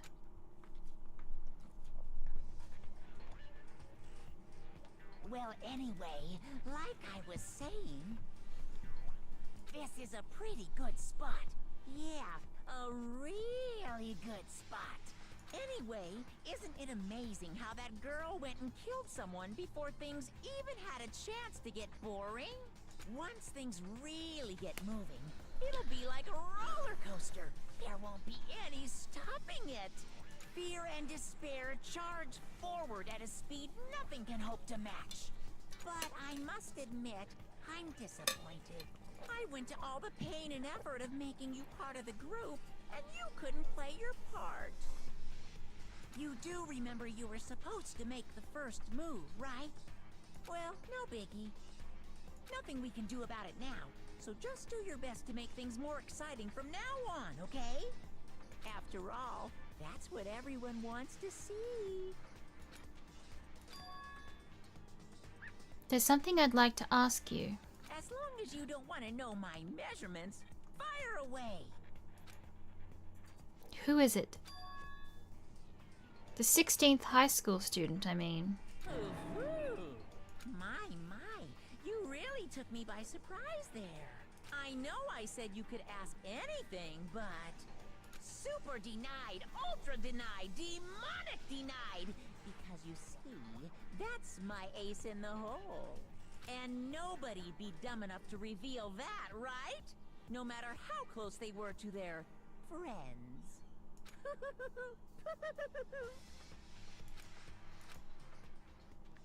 Ooh.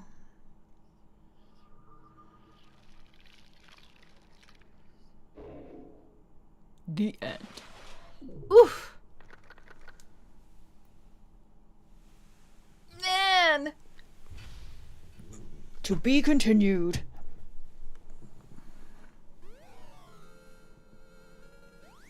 Oh, Mondo's coat.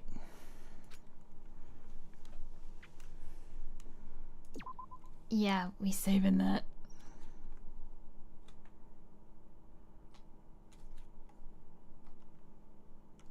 Oof.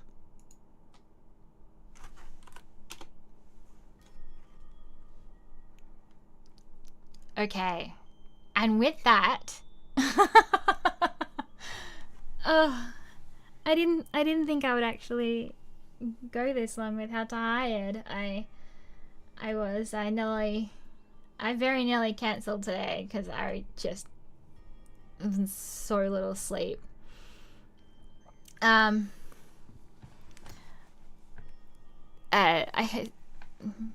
been going for about 5.5 hours. I managed not to have... Yeah, they're long chapters. And everything takes so much longer when you're reading it out loud as well. So, like, however like fast your reading speeded, which mine's very, very slow.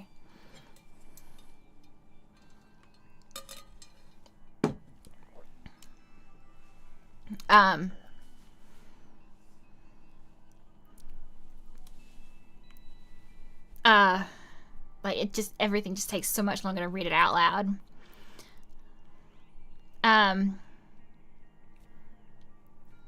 So this is where I'm going to leave today. Thank you so much for everyone who has joined me. Both on YouTube and Twitch. You're doing a bit of a naughty visual stream, but thank you so much for joining me. As I said, I start to babble when I do intros and sign outs because I just never know what to actually say. If you would like to keep up with what I'm up to with my studio, with my channel, you can find all my schedules, what I'll be doing and what I'll be up to for that week on my Twitter, Kokoloo Covers. You can also follow my studio at Cat's Lilypad. I also have a Discord which you can join, and if you want to chat about my games on my channel, it's Cat's Lilypad Studios. You can find all of my links in my description boxes and my channel. My channel links. I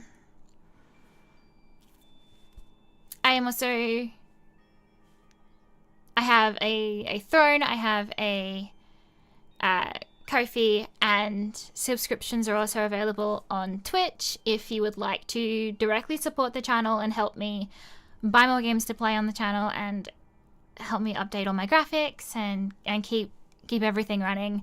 It really does help me a lot, but mostly I just want to say a huge thank you to everyone who has watched today and stuck with me, and hopefully you were entertained. I like playing games. I'm not good at games, and I don't actually think I'm that entertaining to watch. So I thank everyone.